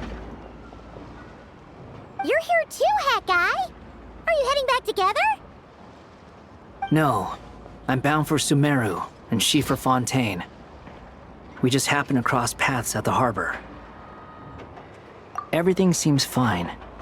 Sandrone may have an abominable temper, but she's always been very responsible with important calculations, and things entrusted to her by valued friends. You always speak as if you know us inside out, Mr. Hat Guy. Maybe I'm just a good judge of character. I certainly hope that's all there is to it. Regardless, you have been a significant help in this matter. For that, you have my gratitude. I didn't do anything special. Sandrone's the one who completed a seemingly impossible formula and turned the tide of the entire battle, even giving her life in the process. She's the one we should be thanking. Even we were unaware that Sandrone had hidden the real formula inside Polonia's body. She managed to fool Dottore into thinking the formula was running in her system by installing an identical-looking decoy within her. She probably realized that she didn't have the strength to stop Dottore. But this way, she could at least get him to lower his guard. She always worked like that. Always had a backup plan.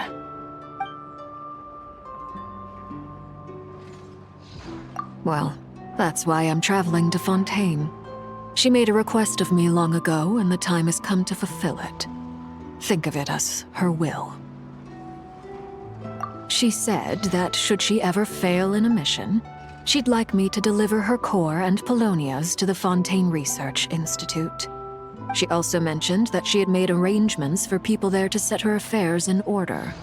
Some of her personal effects, such as her notes, were left to me. I've decided to take them back to the House of the Hearth, for safekeeping primarily, but also as mementos, I suppose. However, there is one book among them that I'd like to leave in your care.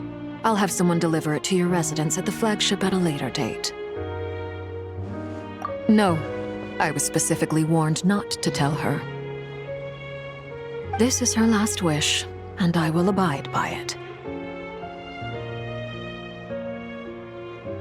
I can only hope so, but none of us here can know for certain. I bade farewell to Columbina earlier today. As promised, she turned the iridescent moon's marrow over to me. She spent a long time with Sandrone's body, saying her goodbyes. Oh, is she all right? Sandrone's passing has left a great wound in all of our hearts. It will take time to heal, but Columbina surprised me. She offered me some words of comfort before I departed. Despite being grief-stricken herself, she showed an awareness of the feelings of others around her. She never used to act like this. Clearly, she has grown. And I suspect that we have you to thank for much of the change we are seeing in her. After these recent events, the Tsaritsa has revoked the Pale Star Edict. Snezhnaya now realizes that the arrest warrant for Columbina was just a ploy by Dottore, who coveted her powers. I shall return to Nod-Krai to see her as soon as I find the time. I hope that from now on, she too will explore more of the world. Columbina Hyposelenia's journey is only beginning. My ship is here. Traveler, Paimon, we shall meet again. You too, Hat Guy. What are you still bumming around for? Isn't Columbina waiting for you? I thought today was the day you'd agreed with her to go find out the truth about your sibling. You're afraid you won't like the truth when you see it. Well, this is new. I was starting to think that nothing could scare you. Don't say that! Wouldn't you be if you were in this situation? Fair point. But I'd say I have more experience facing up to unpleasant truths than the Traveler.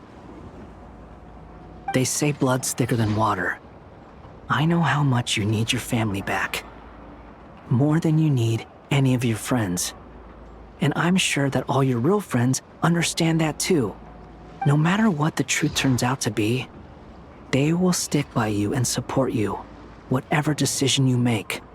Finding the truth is important. But more important still is what you choose to do once you've found it. At least, that's the life lesson I've learned from my experience, grappling with the truth. What? Now that Dottoro's dead and gone? A little, I guess. But it hasn't solved everything. Maybe I regret not getting to end his life with my own hands. Or maybe it's something else. But for whatever reason, I still feel like I have a chip on my shoulder. Either way, I'm going back to Sumeru. Lesser Lord Kusanali is gonna need help dealing with all the chaos Dottori left in his wake. Not just from this incident, but everything he did in the past, too. You should continue with your journey, as you've always done. Who knows? Maybe we'll meet again someplace else. So, what should we do now? If you want to explore a bit more to steady those nerves, Paimon's game! After all, when Columbina said she knew where your ship was hidden, Paimon promised to give you two some alone time with the truth. It hasn't been all that long since we were last apart, sure, but with Columbina there, Paimon's sure things will be just dandy. Ain't no biggie. Paimon might be all about that food and fun, but she knows how to do right by people. Paimon's sure you'd prefer to digest the news about your sister in peace. But, no matter what you see, just know you can share it with Paimon. Of course, as long as it's not super private. If you can't make sense of something, let's give it some thought together. And even if we both can't figure it out, Paimon can at least treat you to a nice meal. Glad feel better now? Alrighty. Next up, time to meet with Columbina.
I believe we're meeting out here.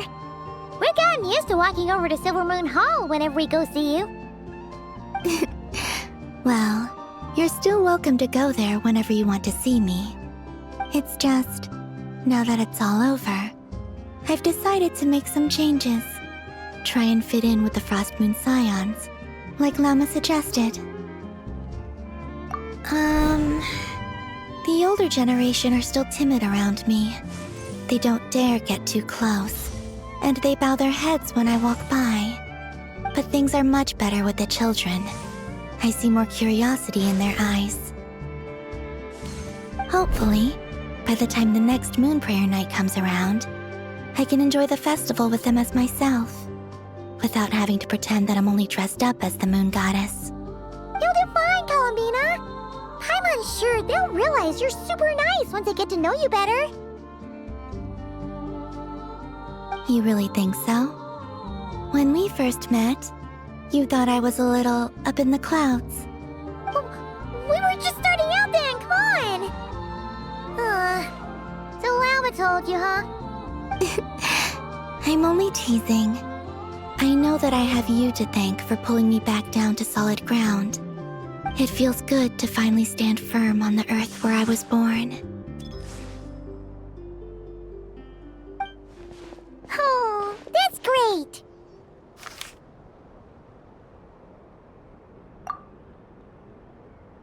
Thank you. I'll make sure not to lose it this time. Well then, are you ready? Lumine, what happened to our spaceship back then? Why did you leave? It's time to learn the truth at last. Ready as I'll ever be. Good. Then let me open the way for you.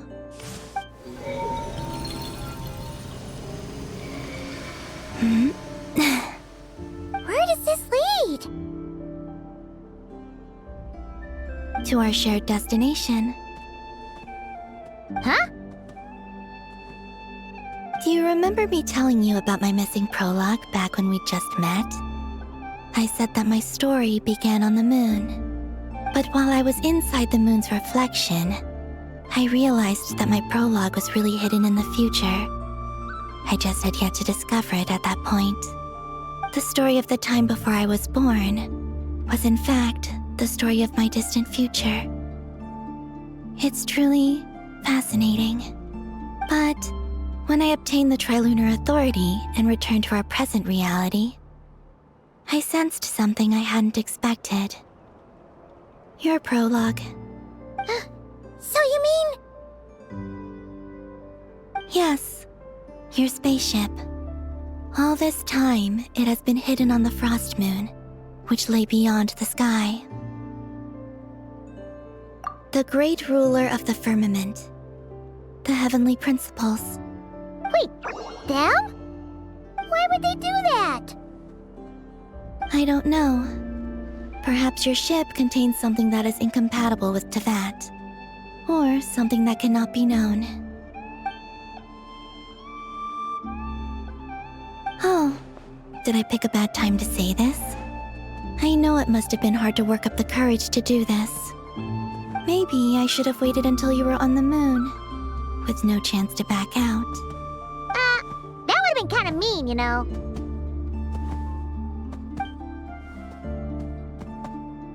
Take me there. Oh? Whatever is hiding in that ship, it belongs to me and Lumine. Those memories belong to us.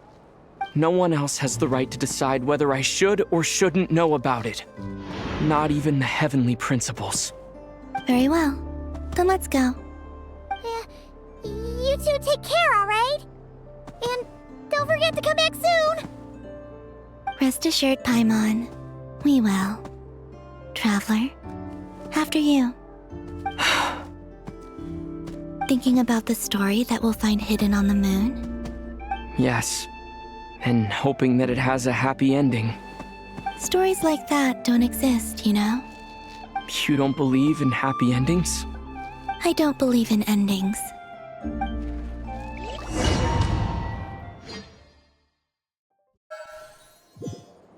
Where am I? This is the pathway I built between Tevat and the Frost Moon. The moon is very far away from us, so it could be a long journey.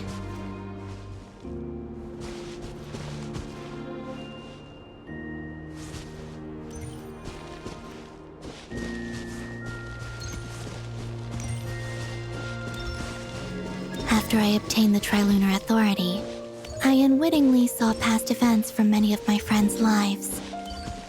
One was Lauma. She was so young when they chose her to be the Moon Chanter.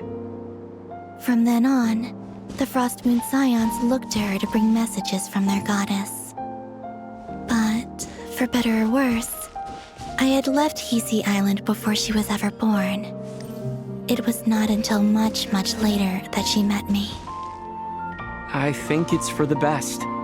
Because of the way things turned out, you had the opportunity to become friends. You're right. In that sense, I think we were both very lucky.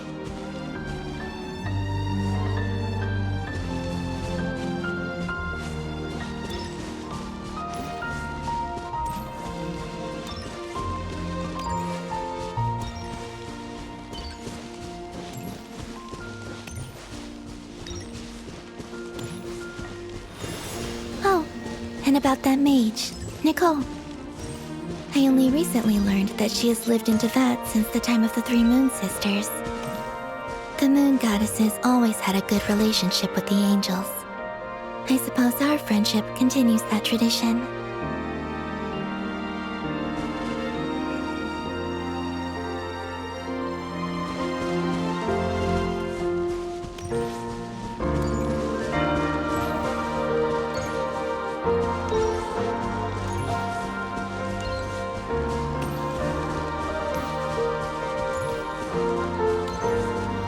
And then there's Sandrone.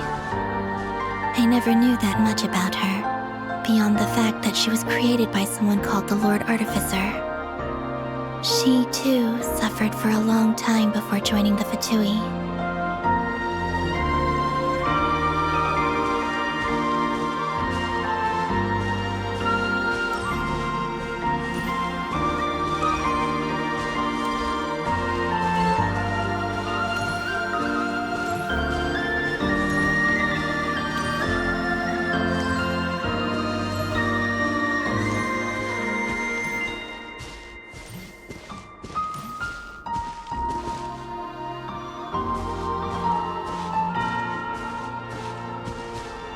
How I wish I could talk to her again, even if only to hear her say nasty things to me.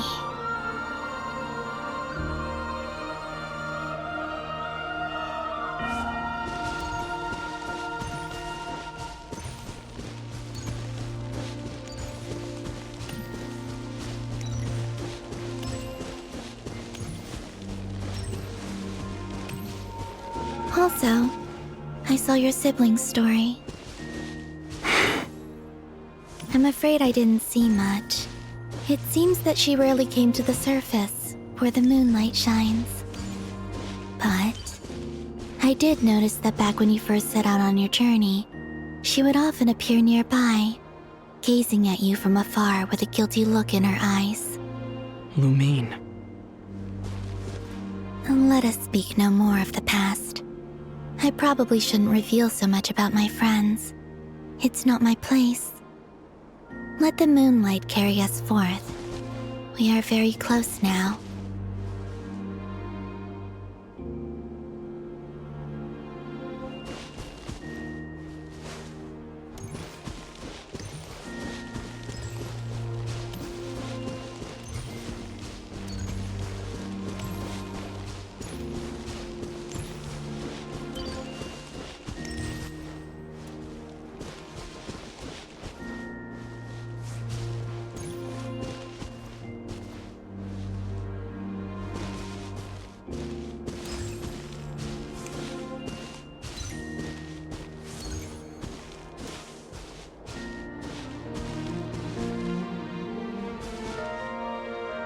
After this, I'd like to bring some Kuhenki to the moon as well.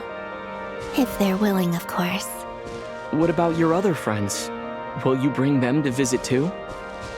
Certainly. But I'll need to tidy the place up first. This home hasn't received any guests in a long, long time.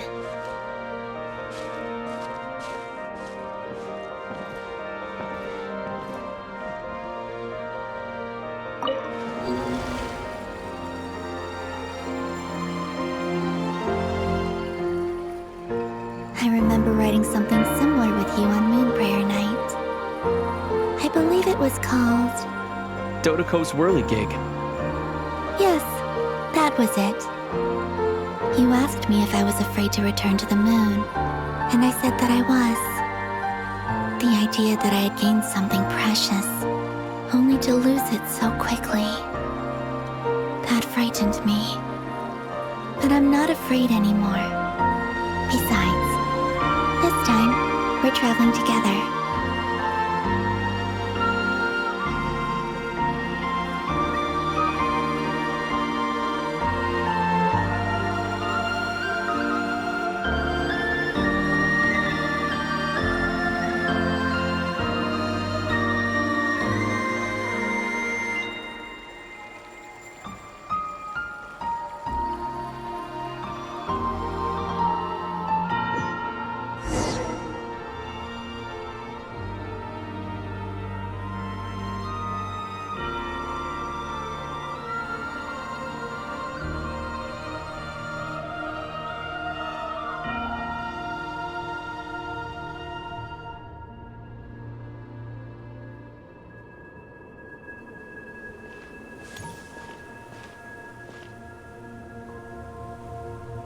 We're here.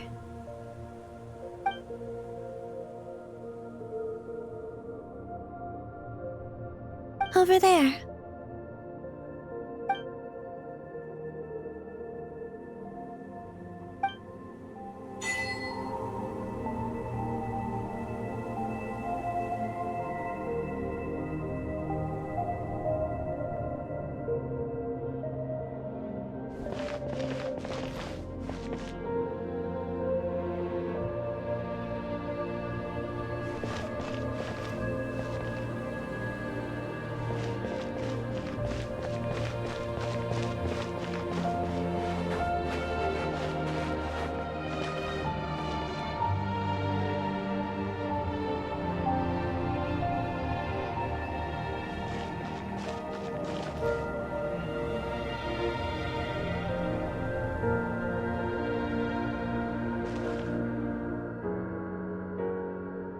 Our spaceship. It's huge. I suppose that the moon is the only place one could hide it. It'll be all right. Huh? The way you feel in this moment, I went through it too, on Moon Prayer Night. The door was right in front of me, but I struggled to find the courage to step through. Solitude for me once meant living a life in which even I was absent. Before I met you, that was the only life I knew. But that night, solitude meant throwing away the life I had gained after meeting all of you. Columbina. Go. Retrieve the part of your life that was once lost. Trust me, you will lose nothing by doing so. Look, Teyvat is right there. All of our friends are down there, waiting for us.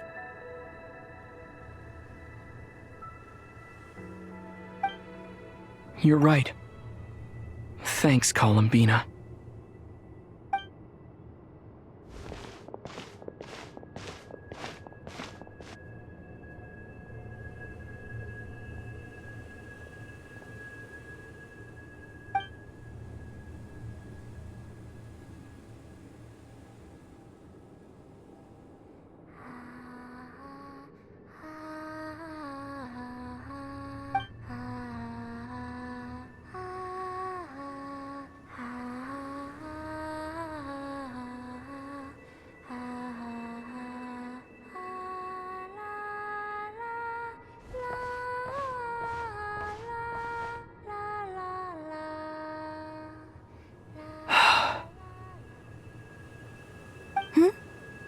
Finished? Yeah. Why did you take your eye mask off? Well, since my return, I've decided to take more opportunities to see the world with my own eyes. Besides, I've always wondered how Teyvat looks from the moon. And what do you think? It's beautiful. I could spend a whole day here just gazing at it. What about you? What do you think of the truth you found? I haven't looked at another person's expression in a long time, but I think yours is saying it was neither good nor bad. Keep this up, and it won't be long before you give Nephra a run for her money. Oh, I don't think that's going to happen. I'm much more used to sensing what's going on around me with Kuvaki. I think I'll save my eyes for seeing special moments I really want to remember.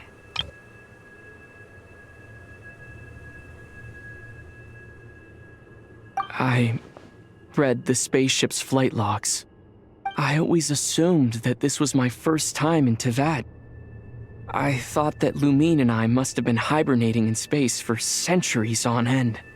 But the logs show that our spaceship flew over the skies of Teyvat once before. A long, long time ago.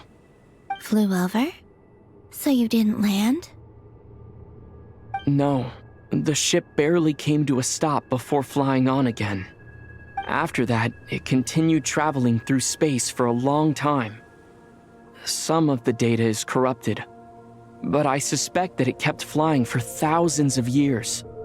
It was only after that that the ship made a forced landing in Nod-Krai.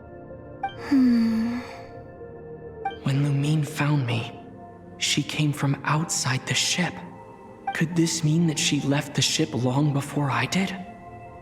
Maybe even during our first pass over Tevat. Are you all right? Yes, I can feel that the truth is coming together, one small piece at a time. I remember Lumine telling me that when she first arrived in Conria, she could not recall the past. So this might be something that even she doesn't know. Here, I made some space for you. Your mind must be racing, and this seems like the perfect place to relax and clear your head. Oh, wait, there's one more thing. What is it? Wait here a moment.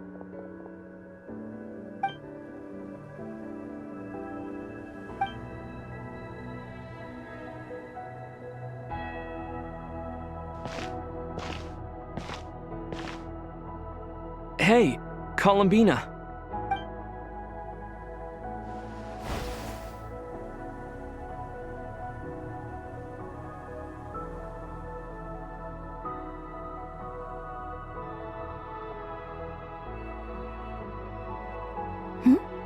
Is that a new outfit?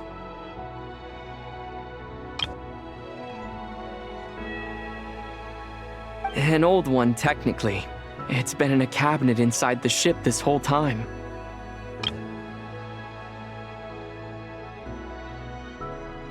It's a matching pair with Lumine's. She always liked this set more.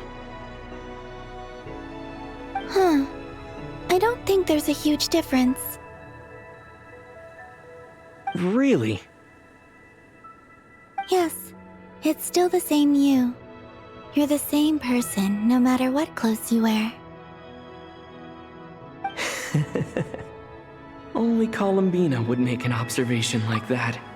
Traveler, do you consider Tevat your home?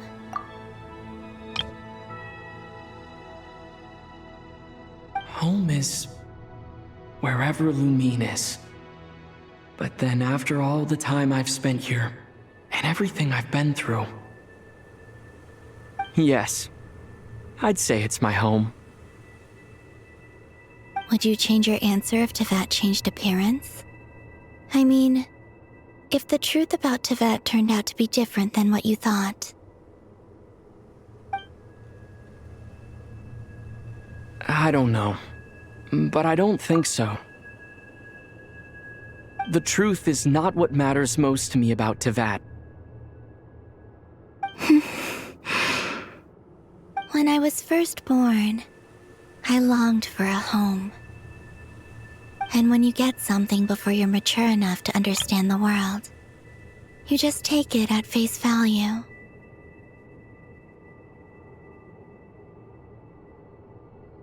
I thought that a home was a transaction.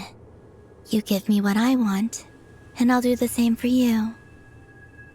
But you and your friends taught me what a true home should look like. You never asked for anything, yet you gave so generously to me. That's because your friendship matters to us. It was worth it. In the past, I thought that my birth in Nod-Krai must have been a mistake. But after journeying to the distant past where the story began, I realized that it was I who chose Nod-Krai to be my future home. Now, I am glad that I made that choice. I'm sure your friends are just as glad.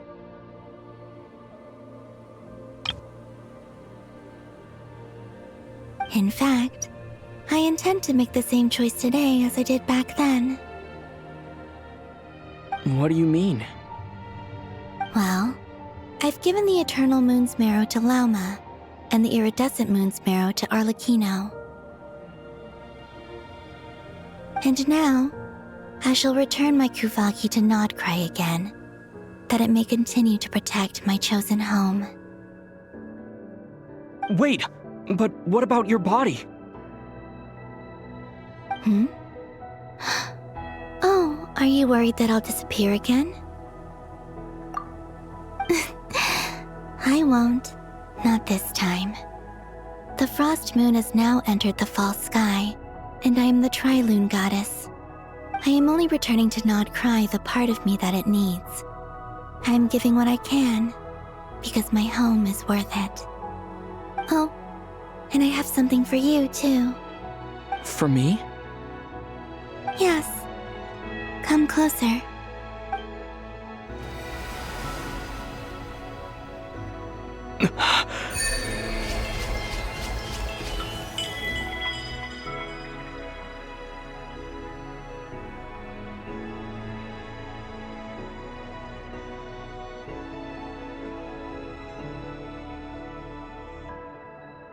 What was that? I lifted some of the restrictions this world placed on you. I trust this will help in your future adventures. My power. It feels like it's grown. I can use the elements more freely now. Thank you. This will be a great help. You're welcome. I see you as family, and after everything you've done for me, In fact, no. It's not because I owe you. It's because you're worth it. Here, this flower is for you.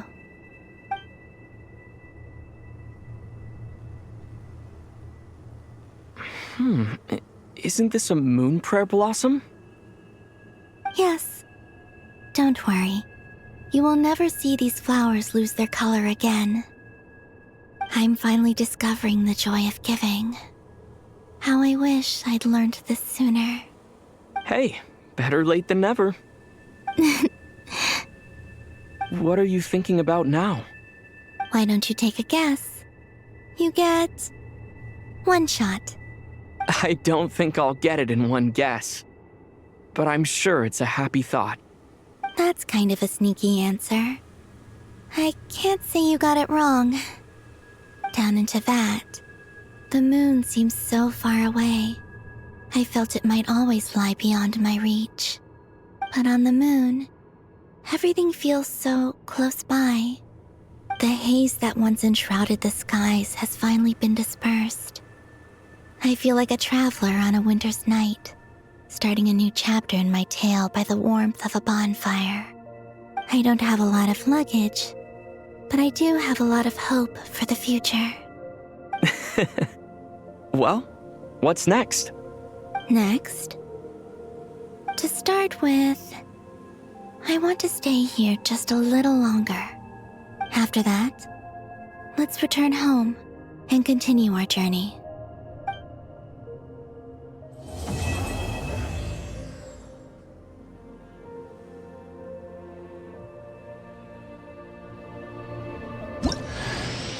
These clothes bring back so many memories.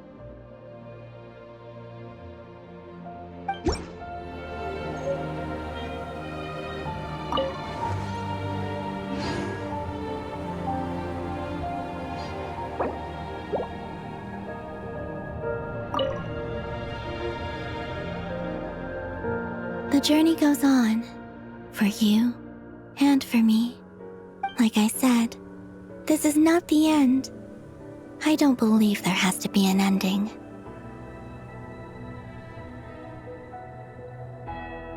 Oh, is that your next destination? Most people would probably tell you to pack some warm clothes. But I experience things differently than most people, so I can't know how cold it is. In fact, it is home to quite a wondrous heat source. I think they call it Kreshnik's torch. Every city in Snezhnaya is built around one of those. I sensed the energy it gave off as I was passing by on a railway train. It felt grand and distant. I also recommend the Korolievsky troupe in Snezhnograd. They give performances quite regularly, and entry was free for harbingers. I liked them a lot. Ice cold and sharp. Crystal clear in some ways, yet profoundly unfathomable in others. Like the thick layer of ice on top of a frozen lake. That's just the impression that Tsaritsa gives me. I was never able to glimpse what truly lies beneath that icy exterior. In fact, I don't think the people of Snezhnaya even know what kind of power their god wields. Maybe that's because the Tsaritsa herself has never acknowledged, nor accepted that power. There's Regrator, the Rooster, and the Jester. Between them, they control a lot of what happens in Snezhnaya, but I can never wrap my head around how exactly power is split between them. I just know they are each responsible for many specific domains. I noticed that the Rooster and Regrator often appear to get along on the surface, while working against each other in secret. And theirs is not a friendly rivalry. But I wasn't particularly interested, so I tended to keep my distance. Now that I think about it, the term Mistelton often seemed to come up in connection with Project Stuja.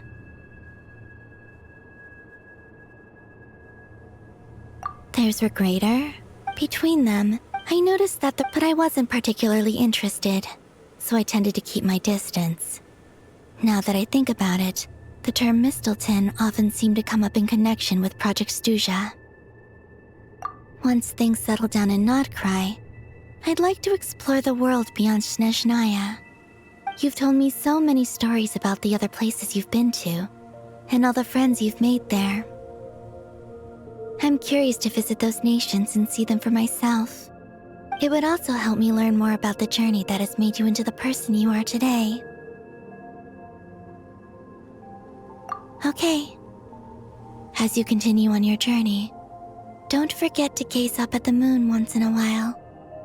It is, after all, no longer an illusion. It shall cast down its true moonlight, connecting us in truth.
To Jean, acting Grand Master of the Knights of Favonius.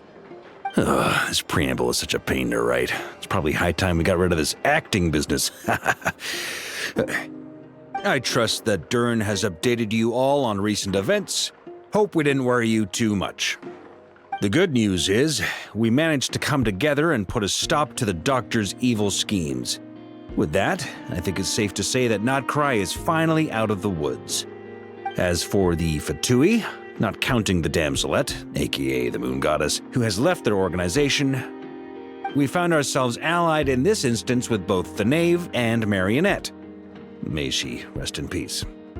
As ever, we find ourselves better off for making friends rather than enemies. But until we can ascertain the Tsaritsa's true intentions, the future remains uncertain.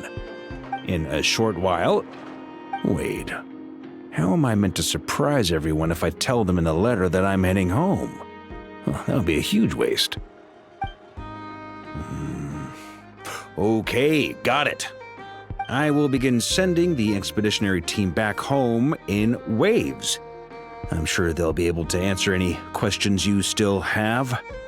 I hope they won't gloss over the details of my many heroic deeds.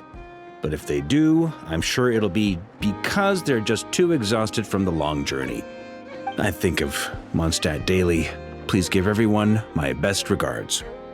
P.S. The honorary knight went above and beyond this time. Are there any other honors we can give him? I'll leave it with you. P.P.S. Please be extra nice to Klee for the foreseeable future. I cashed in on the last favor that the Hexen Circle owed us, so we need to earn some more goodwill. If there's any serious problems, feel free to stick me in solitary confinement when I get back. I'll do the time for her. Whew. And that, as they say, is all she wrote. End of an era. And with the moon shining down brighter than ever, I think everyone is going to sleep well tonight.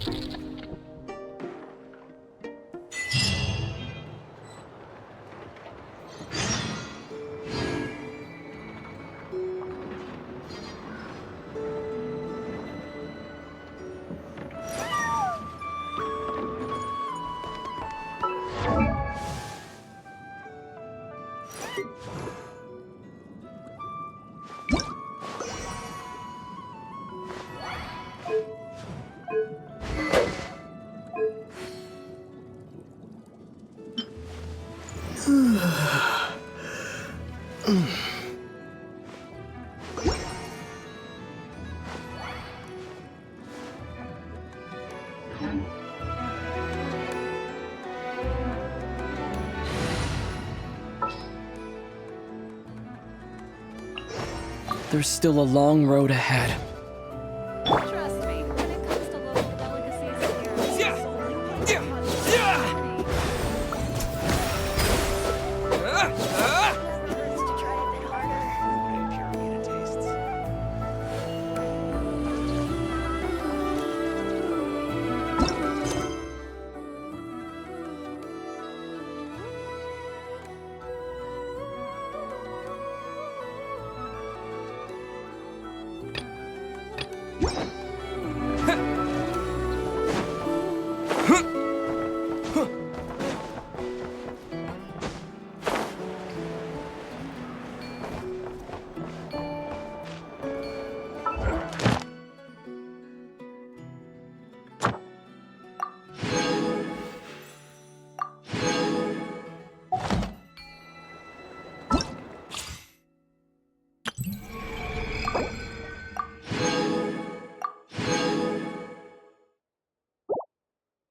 Traveler, Paimon. What's wrong, Columbina? You look like something's troubling you. Do you have any paint with you? Oh! You're Malaus, right?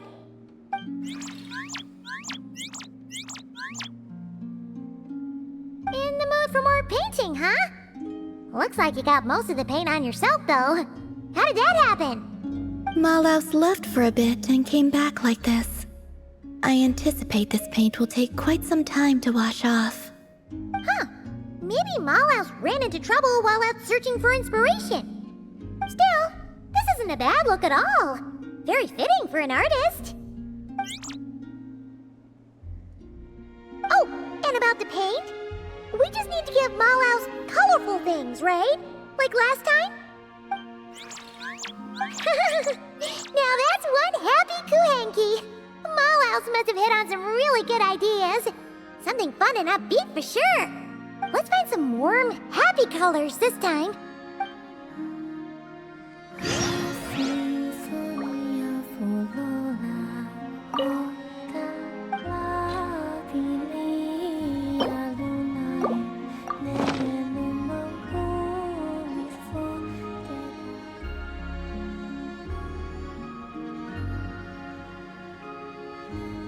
That should do it, right?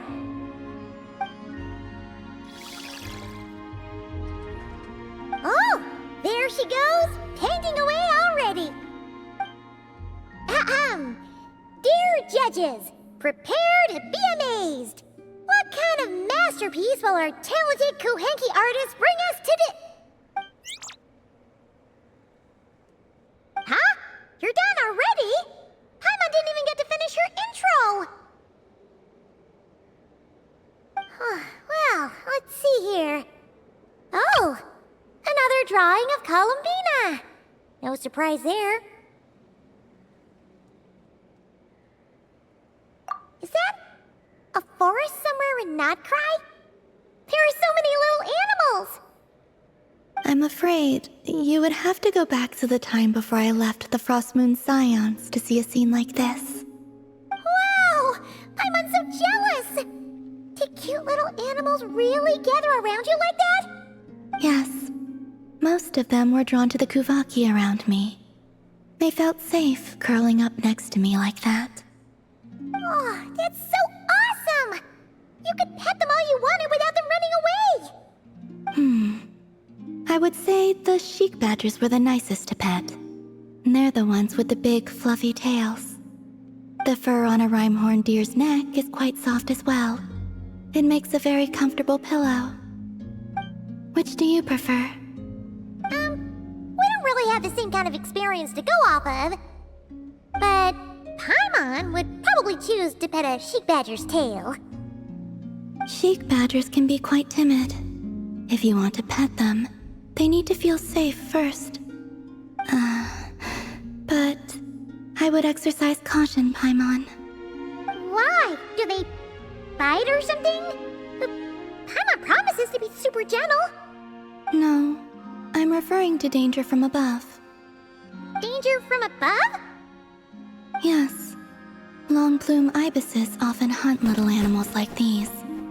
I had to issue them a warning to get them to stop going after the Kuhenki. You're just telling Paimon this now? Oh, it's a miracle she hasn't been carried off yet. Then, the next time I see one, I'll advise them that you are off limits as well. Next time? No, you need to find one right now, or Paimon will be too scared to even fly out that door!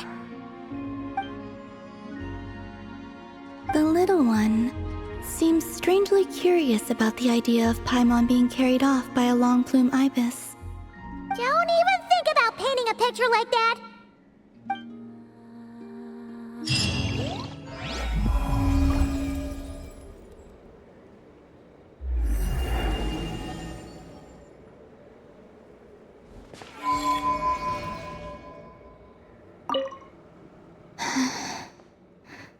I really would like to pet the little animals again.